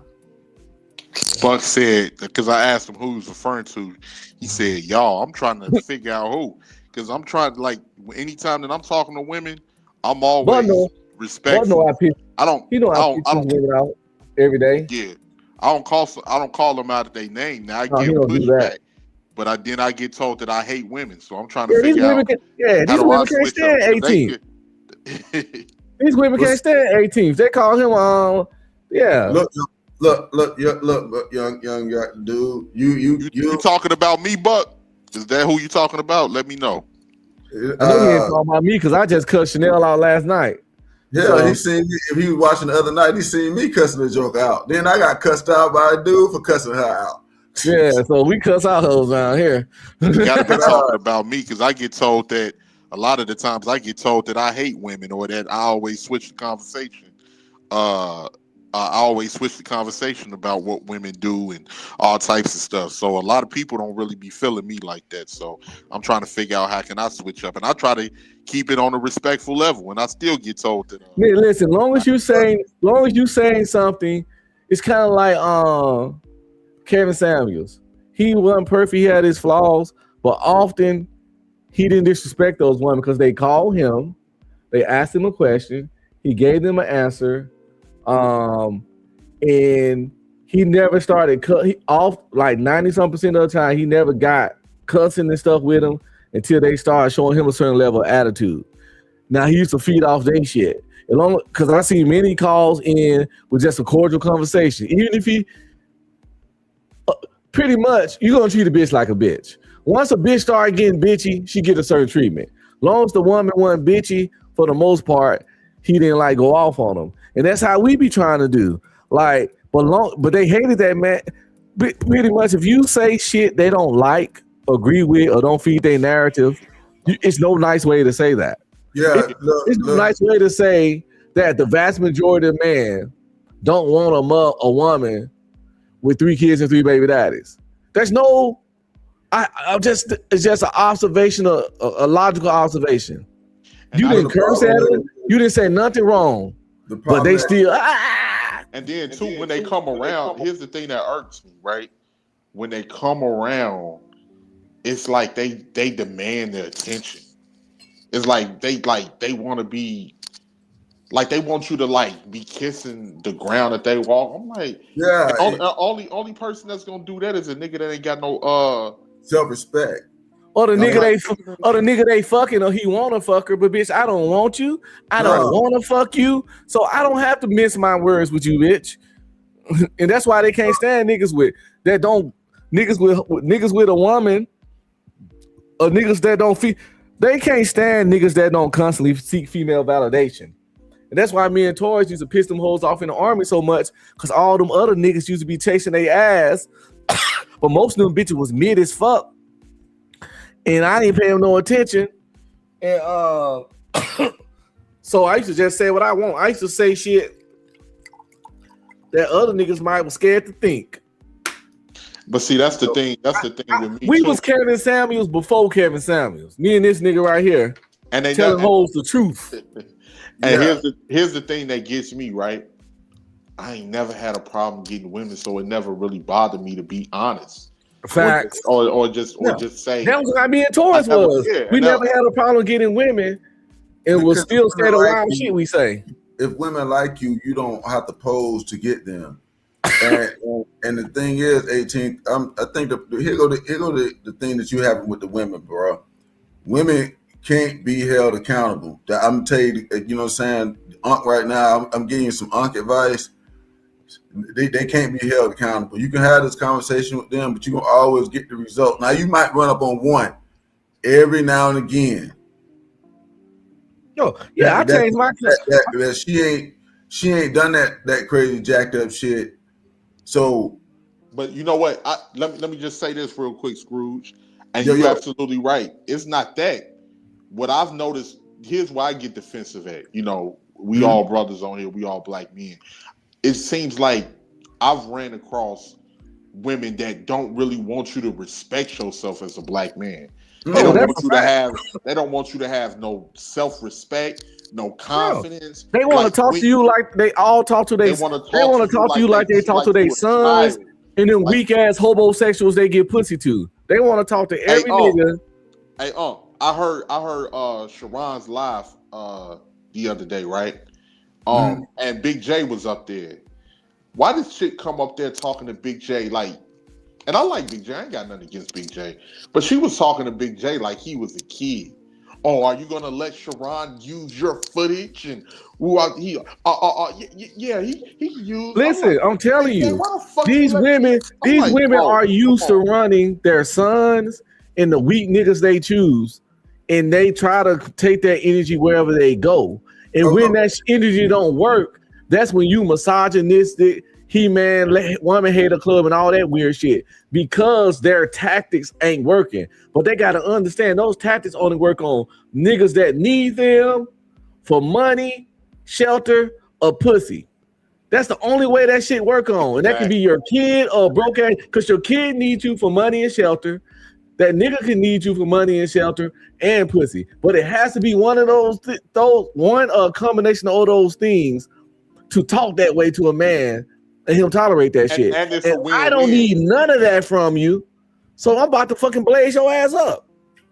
Right. And it's a win-win, because if I go after the nigga that need me, when shit go left, then I can play victim as well. So it's never my fault.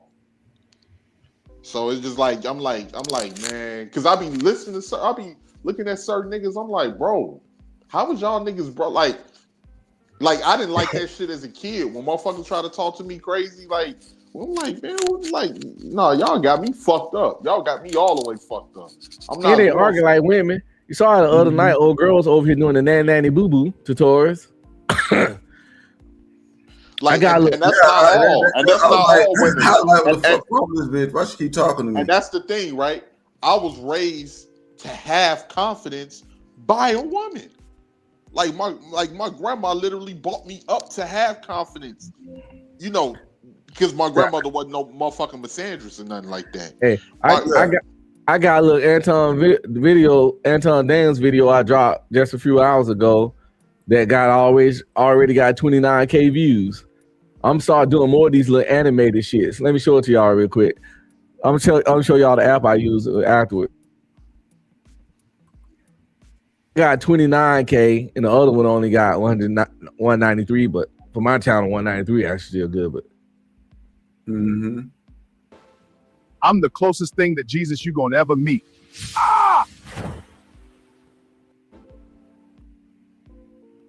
All familiar. Anton Daniels literally said that before. That's one of his quotes where he told this woman she was the closest thing to Jesus he would ever meet. Don't ask me why he said that. I remember that.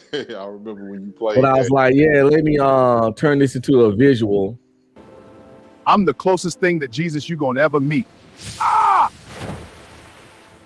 And I don't think people like him, so he got 2,900 video views on that one. And then this some people have a fleet of cars, but I have a fleet of hoes. Some people have a fleet of cars, but I have a fleet of hoes. This is another one where he was he was he been married 22 years. He's arguing with a dude named Mr. 1950. And he told Mr. 1950, I got a fleet. If you come out to Detroit, I got a fleet of hoes right now that I can get to line you up and run circles around you and take all your paper. And everybody trying to figure out how he a super Christian and a devoted husband and the epitome of what a black man's supposed to be in marriage in Christ. So we always trying to figure out like how the hell you got to flee the hoes too. Like the math ain't mathing. So yeah, I made this one. But I use this shit called Grok, Grok. It's Elon Musk video generator. Some people have a fleet of cars, but I have a fleet of hoes. And it works pretty good. I was using Sora too, but honestly, the Grok works really well. Now I didn't even tag Anton in any video when I made it, because I don't make videos to catch niggas' attention. I don't cloud chase to start beefs, you know? Yeah. I just made the video and I put his name in it, say Anton Daniels is a wild dude. But I could have tagged him and see if he'll take offense to it. You feel me? Yeah. And some people do that kind of stuff to see if he'll take offense and then go off and try to get like some traction off of that, you know? As far as like, you know, trying to start a beef with a bigger, like, it's kind of, you know, how 50 Cent came in the game. Yeah, you know what I'm saying? He said, keep producing these videos with his quotes on and you will blow up for real. And he got a bunch of them.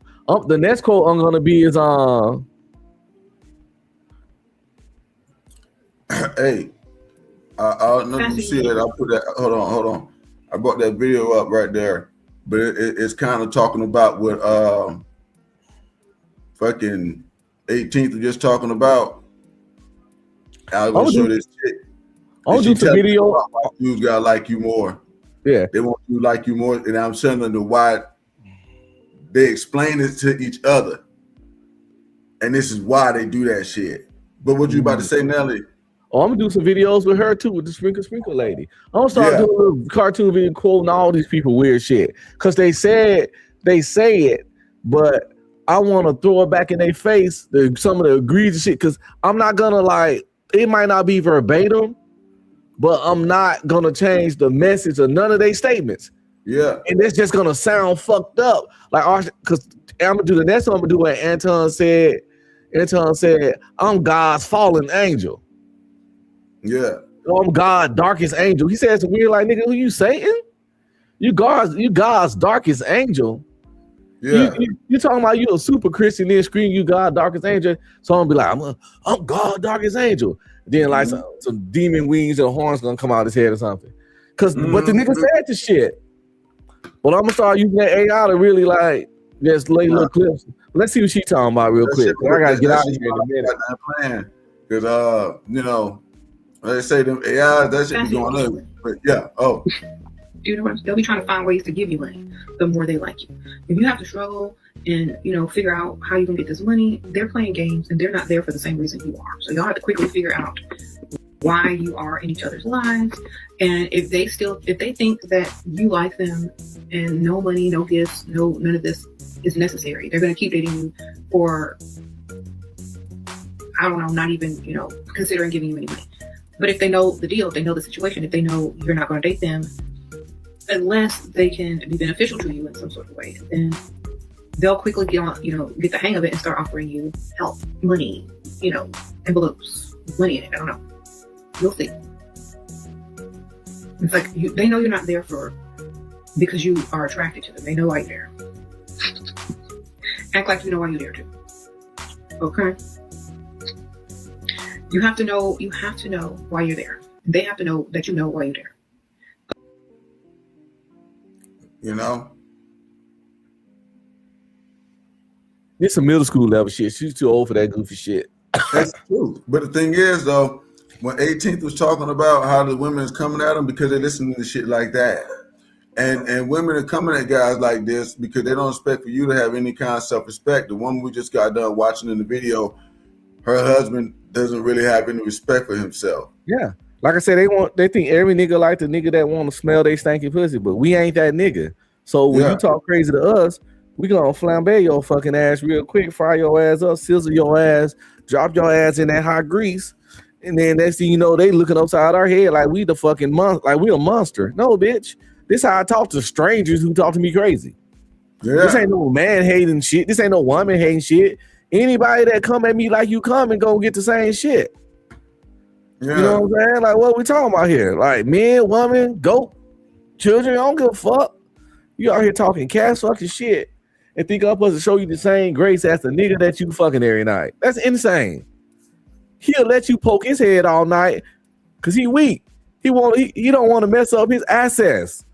Bitch, I don't have nor want access to you. You have no leverage. That's what bitches would talk shit to niggas when they don't have leverage. You have no leverage over a nigga like me or you. You know what's funny?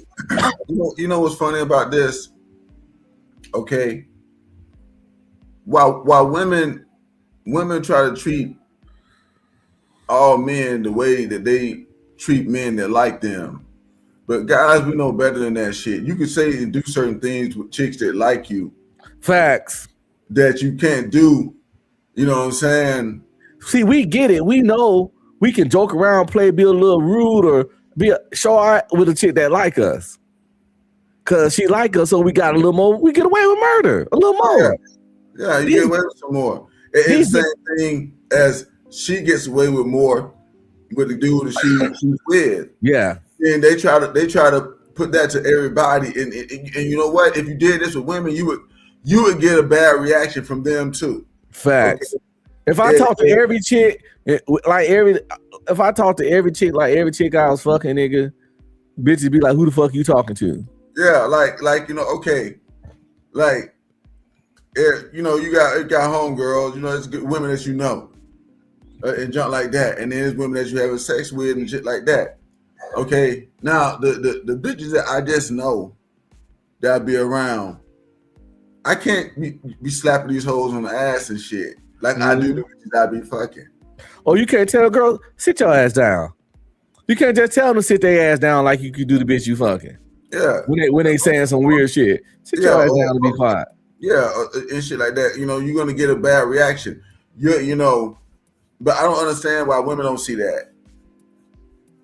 So because every last one of them, no matter their circumstances, their social class, their look, their body type, or nothing, a lot of these hoes still think they special. They think they special simply because niggas want to fuck them. Often low class niggas, but it don't matter. The simple fact that's like, because you know validation is like they oxygen to them. As long as they getting plenty of validation and niggas seeking them, they really think they superior to niggas. They really think they special. They got the validation mixed up, like you said before. Oh yeah, definitely. Yeah, yeah, you could get all the guys. You can have sex with most men, but the men that got money, the ones that you want to keep you and want to take care of you and do all the other junk, they not gonna do that. So it's like you don't really win, and they don't really see it that way. Facts. You know, they start thinking that's their weight class, and that ain't the truth. You know what I'm saying? Oh yeah, they think they think that's where they supposed to be hanging at. That's why them alpha widows exist. NFL, NBA nigga will pipe the bitch down, and she thinks she supposed to be dating NBA niggas. No, he just fucked you. Like that's not who you. That's not where you sit at in the fucking real world. Yeah, a lot of women don't do reality with themselves when it comes down to dating, man. And like you said, you can get away with that shit 18 to 26, 18 to 30. But at some point, that's why you remember you said when they 40, that's when they run like at some point, you're not even getting that attention like that. And that's when reality seek in what they really are. If you notice, man, you don't see like when you see men on this junk talking, it's older men and it's younger men and other things, but they all pretty much talking about the same subject. When you look at women and they group of it, perspectives are different. The old bitches and young bitches, it's a whole different thing. Younger women just really having problems with get cheated on and shit like that. You see them complaining about that. Yeah, but getting dates and getting men and getting taken care of, they winning. No, the ones you hear complaining about that is the older women. Oh, they having problems niggas even approaching them. Well, yeah. You know what I'm saying? That's how bad it is for them. Well, the good men at over 38 with their wives, bitch.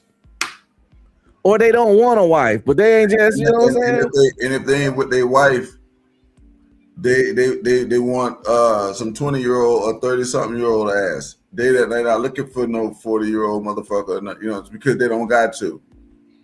Facts. You know what I'm saying? Because the whole thing of it is you see, you know what? I think women got a real problem with this thing. They're trying to let guys be already built up before they get you. But I don't think that's from my personal experience. That's counterproductive for women. Yeah, I don't think that's good from my personal experience that I'm having now. Because I done got to this point now of doing these houses and this shit on my fucking own. What the fuck do I need you for? And you only really coming around because you see me doing this type of exactly. shit. This how ass backwards they are. They be 40, want to get a man that built this shit up at 40, but if he got his shit right, he'll just get someone 30. Yeah. I'll get the younger, tighter, perkier version of you. Well, why would I get you? A man that's 45 that finally has arrived don't want a woman that's 45. He didn't do all that hard work and succeed to get a 45-year-old prize. Mm-hmm. It ain't even no prize. Oh yeah, but yeah, I mean, listen, I'm talking right now in general because I know there ain't no women watching this. I don't even try to convince them of these errors no more. We just haven't come. Like, I just let them do it these days because you're right. They're not gonna realize it till it's too late, and I'm all with it. And you know what the thing about what Jay just said? They don't even realize it. When it comes, that shit's such a damn shock, man. They go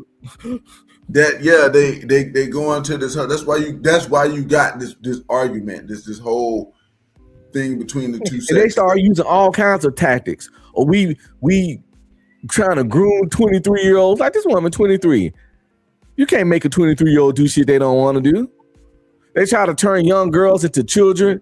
They try to infantilize women. You'd be like, yeah, you know, I'm 36, but I like them like 21 to 26. Oh, you like them little girls. When was a 23-year-old a little girl in the history of biology? Nobody says nothing when Madonna's 60-year-old ass got a 20-something-year-old boy. Facts. You know what I'm saying? And that's not the only one that's that way. And we know how that's working too. No, Cher got a young nigga too. See? So it's like we already know how that's working. We know y'all funding them. We know y'all giving them money and stuff. And the whole deal of it is like, you know, and that's cool. Nobody's got a problem with that. But the thing of it is man, see, and I know you got to get out of here in a little bit, you said, but yeah, I want to talk about something. Cher 79, and I think her husband or fiance, whatever, is 39, nigga. 40 years they got. I might try to catch you again tomorrow night. Yeah, I do this late night shit. I try to do it quite regularly.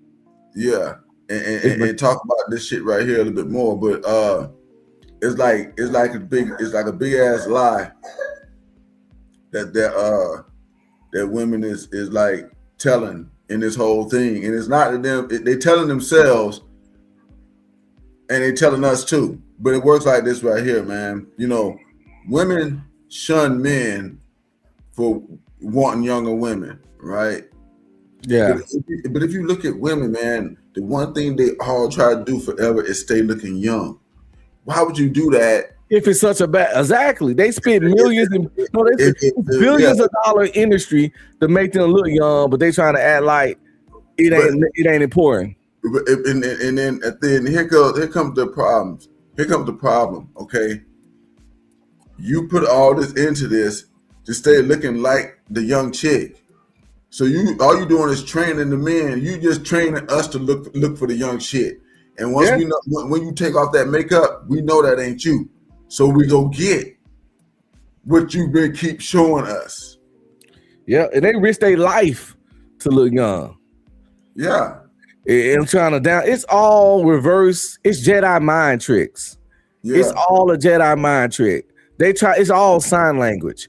They try to connect 20-some-year-old girls and say they children, which is biologically and legally impossible. They try to say you're trying to groom me. Once a person got to use shame and insults, guilty that needs to be right for you to date them, they already lost. When I'm 5'7", when women like tall dudes, I don't say nothing like you like tall dudes because you got daddy issues and you used to looking at your daddy who is taller than you. I don't use no sign language for female preferences. I always was, if I ain't for her, I just go find a bitch that is. And most dudes don't, the majority of men don't use, they might bitch about it, but they don't use sign language. And I think sign language is some of the most greasiest shit you can use when trying to get somebody to do something for you. Man, women, okay, and I know you don't like to do diagnoses on people, but I do. Oh, yeah. Okay. The majority of women, man, if guys really start looking at it, okay, or they function as sociopaths, man. No, narcissists. There's some type of narcissist. You see, these people, that's why they can't accept any accountability. That's why it's you ain't psychopaths, you narcissistic. Oh yeah, they definitely have a lot of narcissistic traits. The main trait of narcissism is avoiding accountability. So when this person, you give them, like in the situation you just got done saying, when you tell this person the truth, you give them a narcissistic injury, and then see now they're gonna devalue you. That's the next thing that they're gonna do. Yeah, that's what I say. The narcissists, they do this. So if you challenge them in any way, they turn vicious. Yes. They will try to destroy your life, your reputation, your job, your health, whatever. The only thing that make them different from because like I said, first of all, narcissists and sociopaths have a lot of overlapping traits. A lot of overlapping traits. I would tell guys, if you want to get real good dealing with women, learn about narcissistic traits. Yes. Don't get triggered about all the shit they be doing and all that stuff like that. It's like because you're talking to a narcissist, especially if they look good. If these women, attractive women, are more than likely a fucking narcissist, because here's the deal. They think everybody gonna kiss their ass anyway. So it's like, these people are not humble. Women are not humble, no matter how many goddamn bottles they got on their ass and how broke they is, no money in their pocket. Yeah. To look good, and you got to wear these lashes and all the other shit to feel good about yourself. No matter all of that, you 3 kids, overweight, nothing. They still not humble. Yeah, they still think you less than them. So, and that's what 18th was talking about. You know what I'm saying? That's a fact. Matter of fact, before I ain't gonna do it.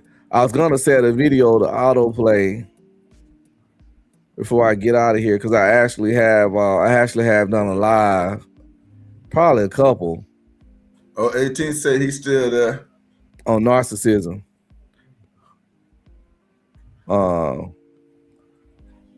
I might do that because I did a couple. But yeah, like you're right. If dudes understand narcissists, it make it way easier to deal with women. Exactly, which is a goddamn shame. Yeah. It's like, you know what I'm saying? When I started, matter of fact, I'm probably gonna do that tonight. I might go live and talk about that myself. And like when I started injecting the rules of narcissism into the different relationships I was having with women, and looking at those things and seeing that's coming from that woman, it started making me able to be fluid. I could dodge this shit. And like I already be knowing when it's finna be over. Because the minute you start, if you challenge these people, that's what like most guys having a problem. Like 18 guy done said a minute ago. If I challenge them, even if I'm telling them the truth, it becomes an issue. But you cannot hold a narcissist accountable. Not at all. That's why he's getting the lashback. You hate women. you this and that, you fucked up, you got problems with your mama. I know what you've been hearing, because they immediately they got to devalue this guy because he just touched a little thing and gave them a narcissistic injury. So they finna strike out, devalue you, and then discard you. You know what I'm saying? They don't want to talk to you no more because you won't challenge them.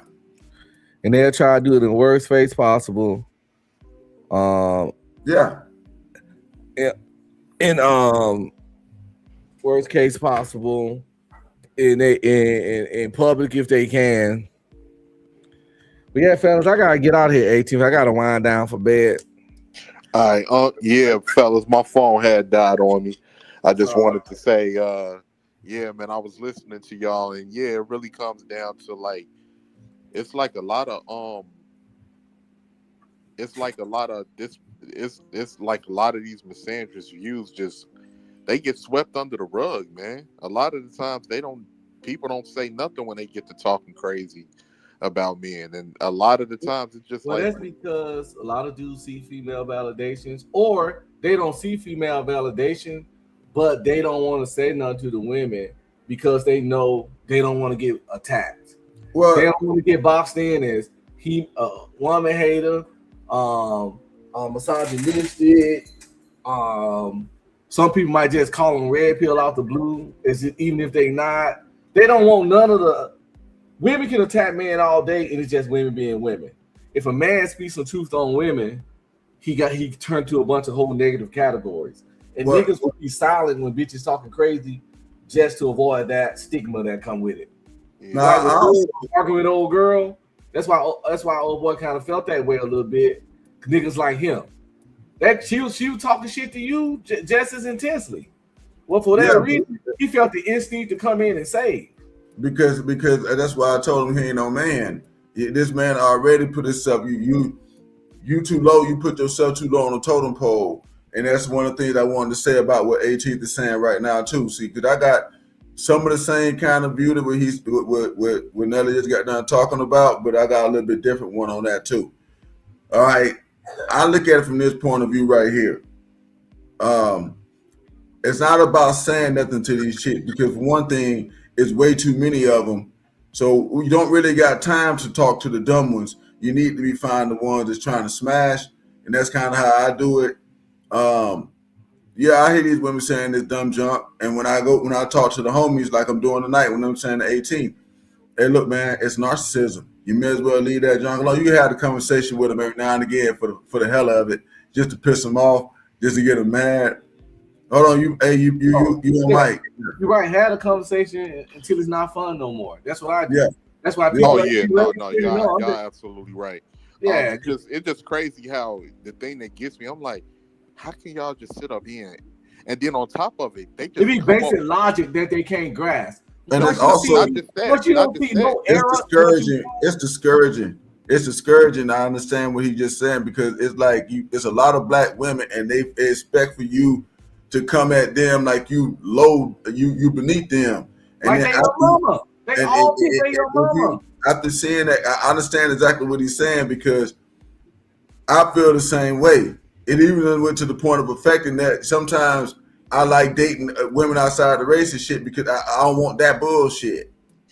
Yeah, you know what I'm saying? And that's what's happening with the shorties, because we keep, like, a lot of the times, and Unc knows from being on these panels, we have the same circular conversations. You would tell them 2 + 2 = 4. They'll tell you, no, 2 + 2 don't equals 4. You got to divide the 4 and you got to subtract 1. And I'm like, I'm telling you what it is. Like, I'm literally telling you what it is. And then you'll see the younger generation of kids, these young boys, they're not having that. They didn't already. And then, tell that. You got to do. Well, you can't have it. You can't have it, homie, because the whole thing, and they're doing the right thing. You can't have it because, look, bro, these people want to be able to adjust the rules on the fly, and ain't nothing gonna work with that. Exactly. I gave up a long time ago trying to convince. Only reason I'm having this conversation now is y'all here, y'all want to. I don't even talk about this kind of stuff on my channel no more. That's why I do all this other shit, because I gave up a year and a half ago on making content even directed towards women. So even after I stopped talking to anything towards them, I started talking about this kind of stuff, but it was all for the men. If I brought up the women, it was to show them the women as an example of what not to fuck with. But I never was like said anything for women to get better or learn from me, because they already made their mind and they're gonna listen. And yeah, you need to just honestly, you be wasting your time half the time trying to get them to understand simple stuff that you know makes sense. Like I said, the 2 + 2 is 4. But if that don't fucking work with their feelings, they ain't gonna think it's 4. They know it's 4 too. They know it's 4 too, homie. But no. And here's the thing that gets me, right? Not none of that. And like you're right, I don't feel like I feel the same exact way. But they'll literally create lies out of thin air and put them on black men. And that's the shit that pisses me off the most. You need to watch Troy's video about narcissistic traits. Are you really gonna do that live? Yeah, I'm gonna go on there tonight. I'll put it up, you know what I'm saying, thing like that. But I'm gonna I gotta show you something before you go. I gotta show you something before you go real quick. What's up? Yo. Let me find the video. Hold on one second. Oh, hey, while he doing that, man, I'm gonna say this right here. I get him on this one, man, because it's like I'm disgusted with the amount of black women that think you're supposed to be coming at them like it's like, nah, bitch, you know what I'm saying? It's like I got the same shit the white dude got, and if it was him, you know what I'm saying, you would be acting like this. I had a black woman tell me the other day that pretty much she thinks she better than me. I said, how you better than me? You go to work every day and you 50 with no kids. How the fuck is you better than me? All the main things in life that somebody around our age supposed to have, you failed at it. You ain't got no kids. And I dropped this link in the chat for the people for the replay game. And a few people here now. And when you go live, I usually post your live on my post page. I'm gonna have it on the. I'm gonna go ahead and make it to when we get out of this one. I'm gonna go ahead and make it because I think that's a good subject for me to talk about for a little bit. I could pull up a couple of things and I could show narcissistic videos. I could show videos where they talk about narcissistic traits, and then I could turn around and show Serial 7 videos all day. And you're gonna see it in both of them. You know what I'm saying? A lot of guys don't understand, man. It's like you're dealing with narcissism when you're dealing with women. In the most cases, I'm not trying to be mean about it or whatever. You know what I'm saying? Hey, Unc, I'll put it in the back chat. Play the first few minutes at the beginning of that video and listen to what that woman has to say. All right. And this is the same shit we've been see. This is what happened when we don't lie. Mm-hmm.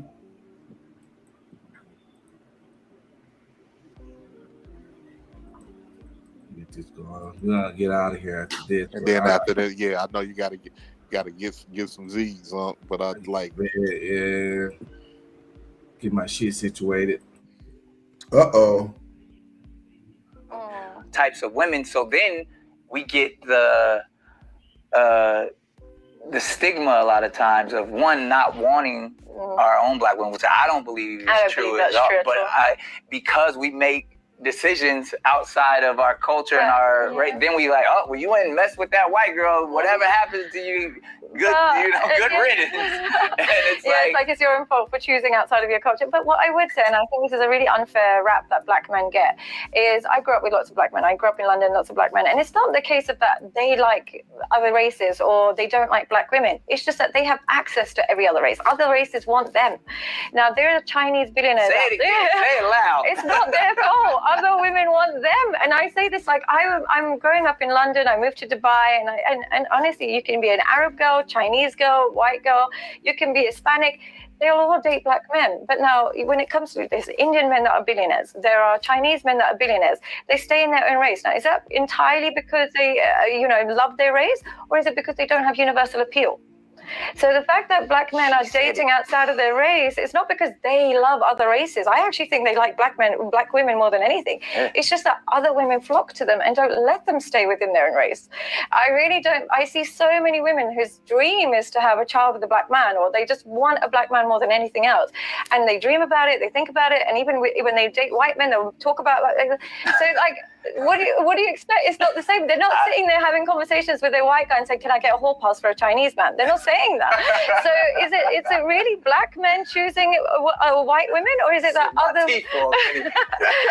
I don't believe it's their choice to be with other women. I think other women don't let them live like with just black women. And I think if you give a black man a choice, they will usually choose black women. Yeah. They usually will choose black women, or if.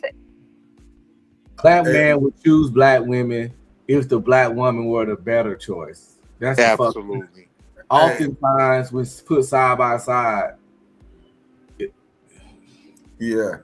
It's a damn shame. It's a damn shame.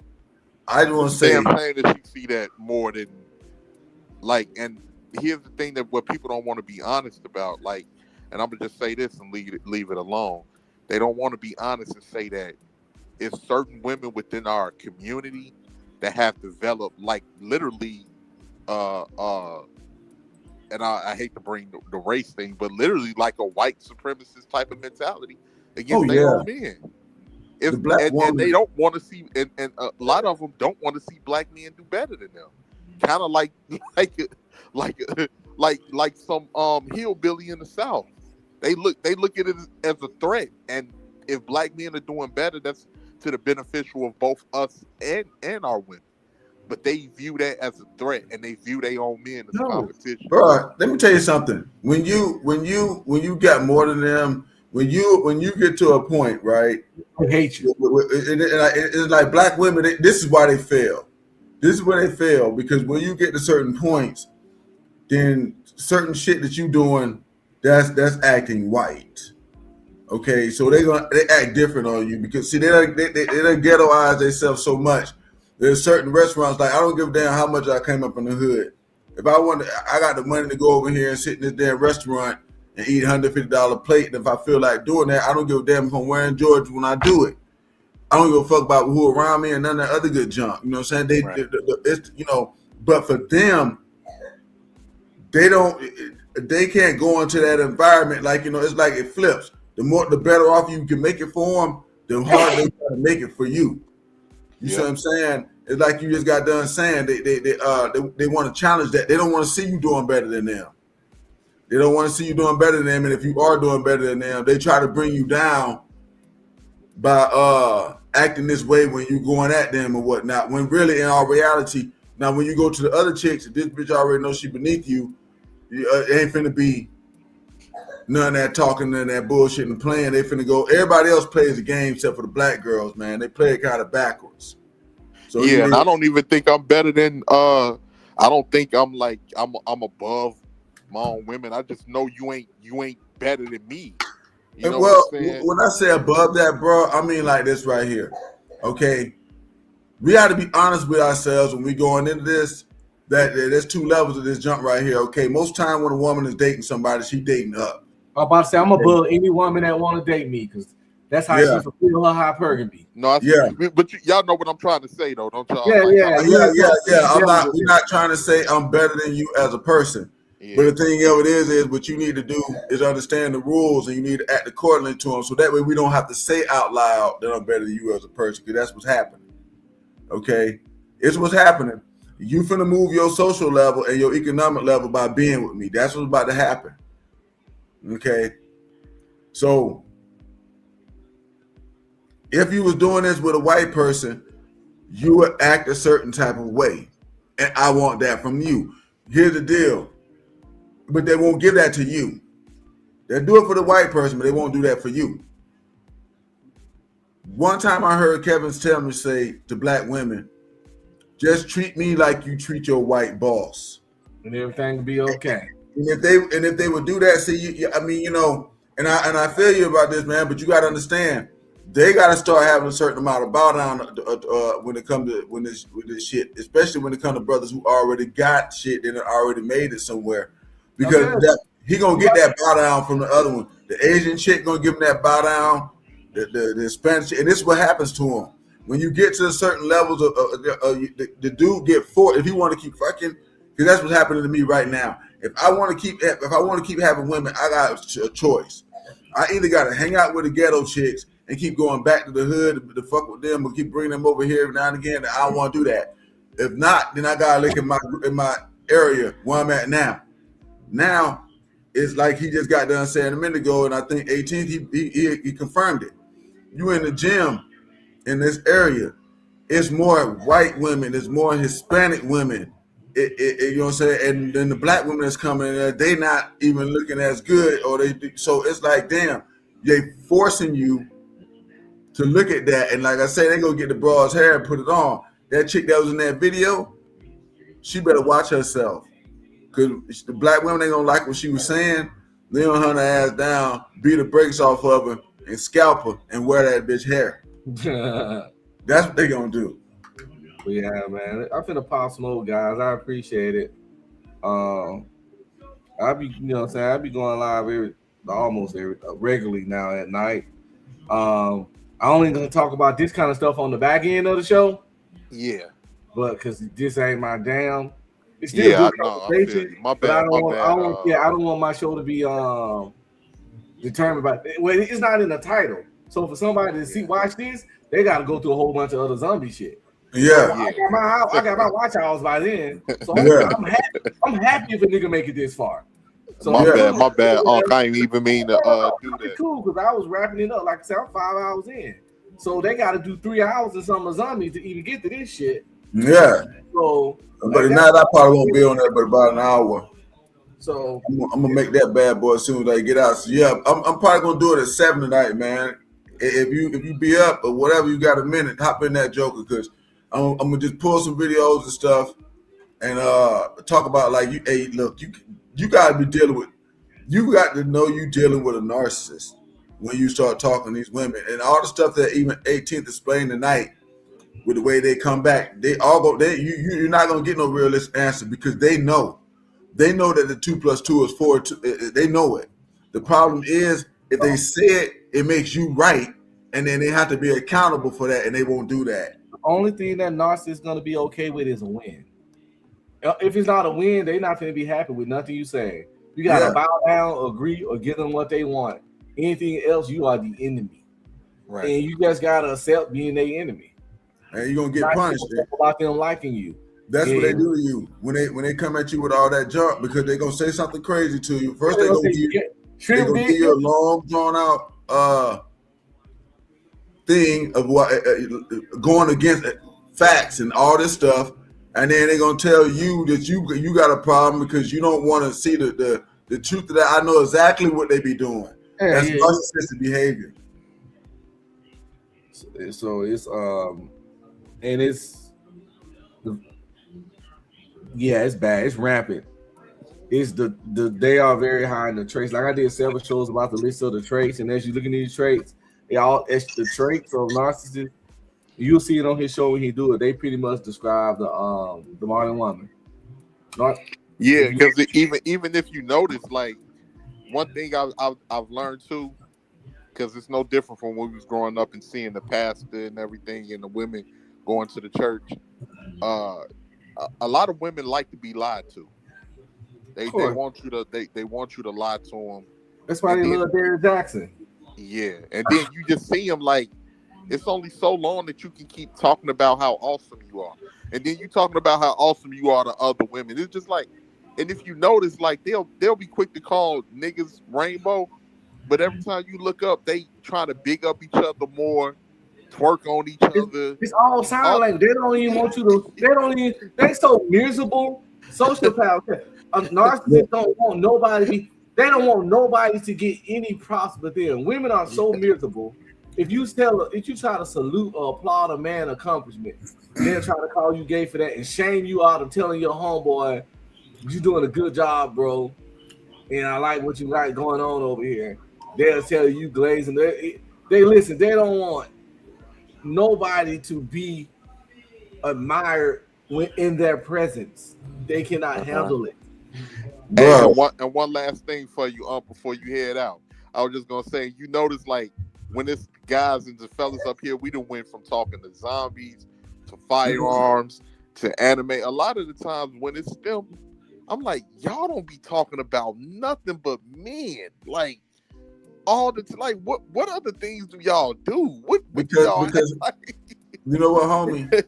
Here's the real truth of it.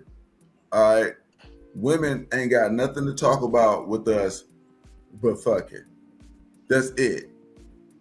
We don't want to talk about makeup, and they don't want to talk about video games. So that's why I don't understand why niggas be on the panel with them all the time. I'll come up on the panel when they there, to but I don't come there to talk to them because honestly, most women ain't interesting. They ain't got no hobbies, no interests. They like boring. They watch boring shows. They got boring activities. They jokes ain't funny. When I ask niggas name they talk, I can go to 1,000 people and say name your top 5 comedians, and they ain't none of them gonna name a woman. Hey, I'm gonna drop one last thing. None of them gonna name a woman unless they know what I'm trying to do.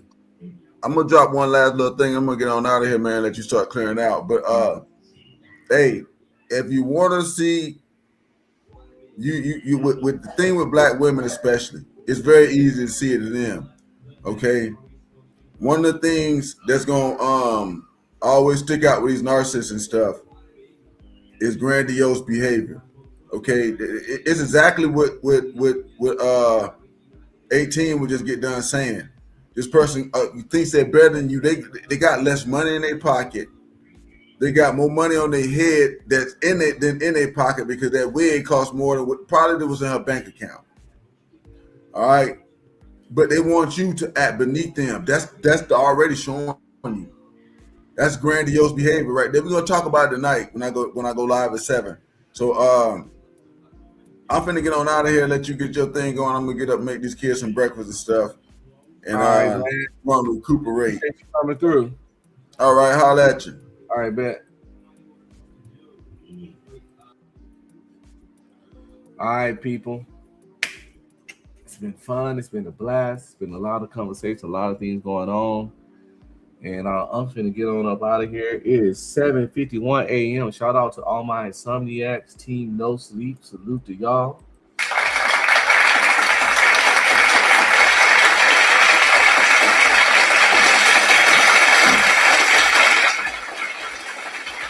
I guess before we get out of here, don't forget to go check out my shorts, my little Anton Daniel shorts and other shorts we're gonna be seeing. I might even do some with people in this sector. I ain't gonna put no words in their mouth, but the words they're said. And that's how I'm gonna avoid the lawsuits. I ain't gonna put no words in their mouth, but the words they said. But they need to see what some of the shit they say really looks and sound like outside of them sitting on that panel in front of the camera like I am now, and they just a talking head. They need to understand what that shit sound like when it's actually verbalized. Some people have a fleet of cars, but I have a fleet of hoes. Some people have a fleet. I'm the closest thing that Jesus you're gonna ever meet. Ah!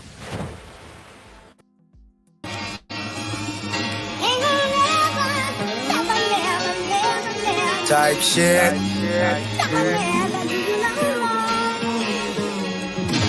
Stop playing with me, Drake. DJ K. Come on, I'm doing shit. Fuck all that young shit. I'm cool with shit. Type shit. Activities. I'm doing shit. Fuck all that young shit. I'm cool with shit. Type shit. Activities. Posted up on the island with a bitch. They call me cause I ain't on that dumb shit. Yeah, I'm rich, but act broke with a bitch. Duval day, I really do it for the kids. Getting checks, never gotta work a job. No Viagra, dick still get hard. I can make your auntie swipe a credit card. OG in the game, realest that you ever. Aunties get down on the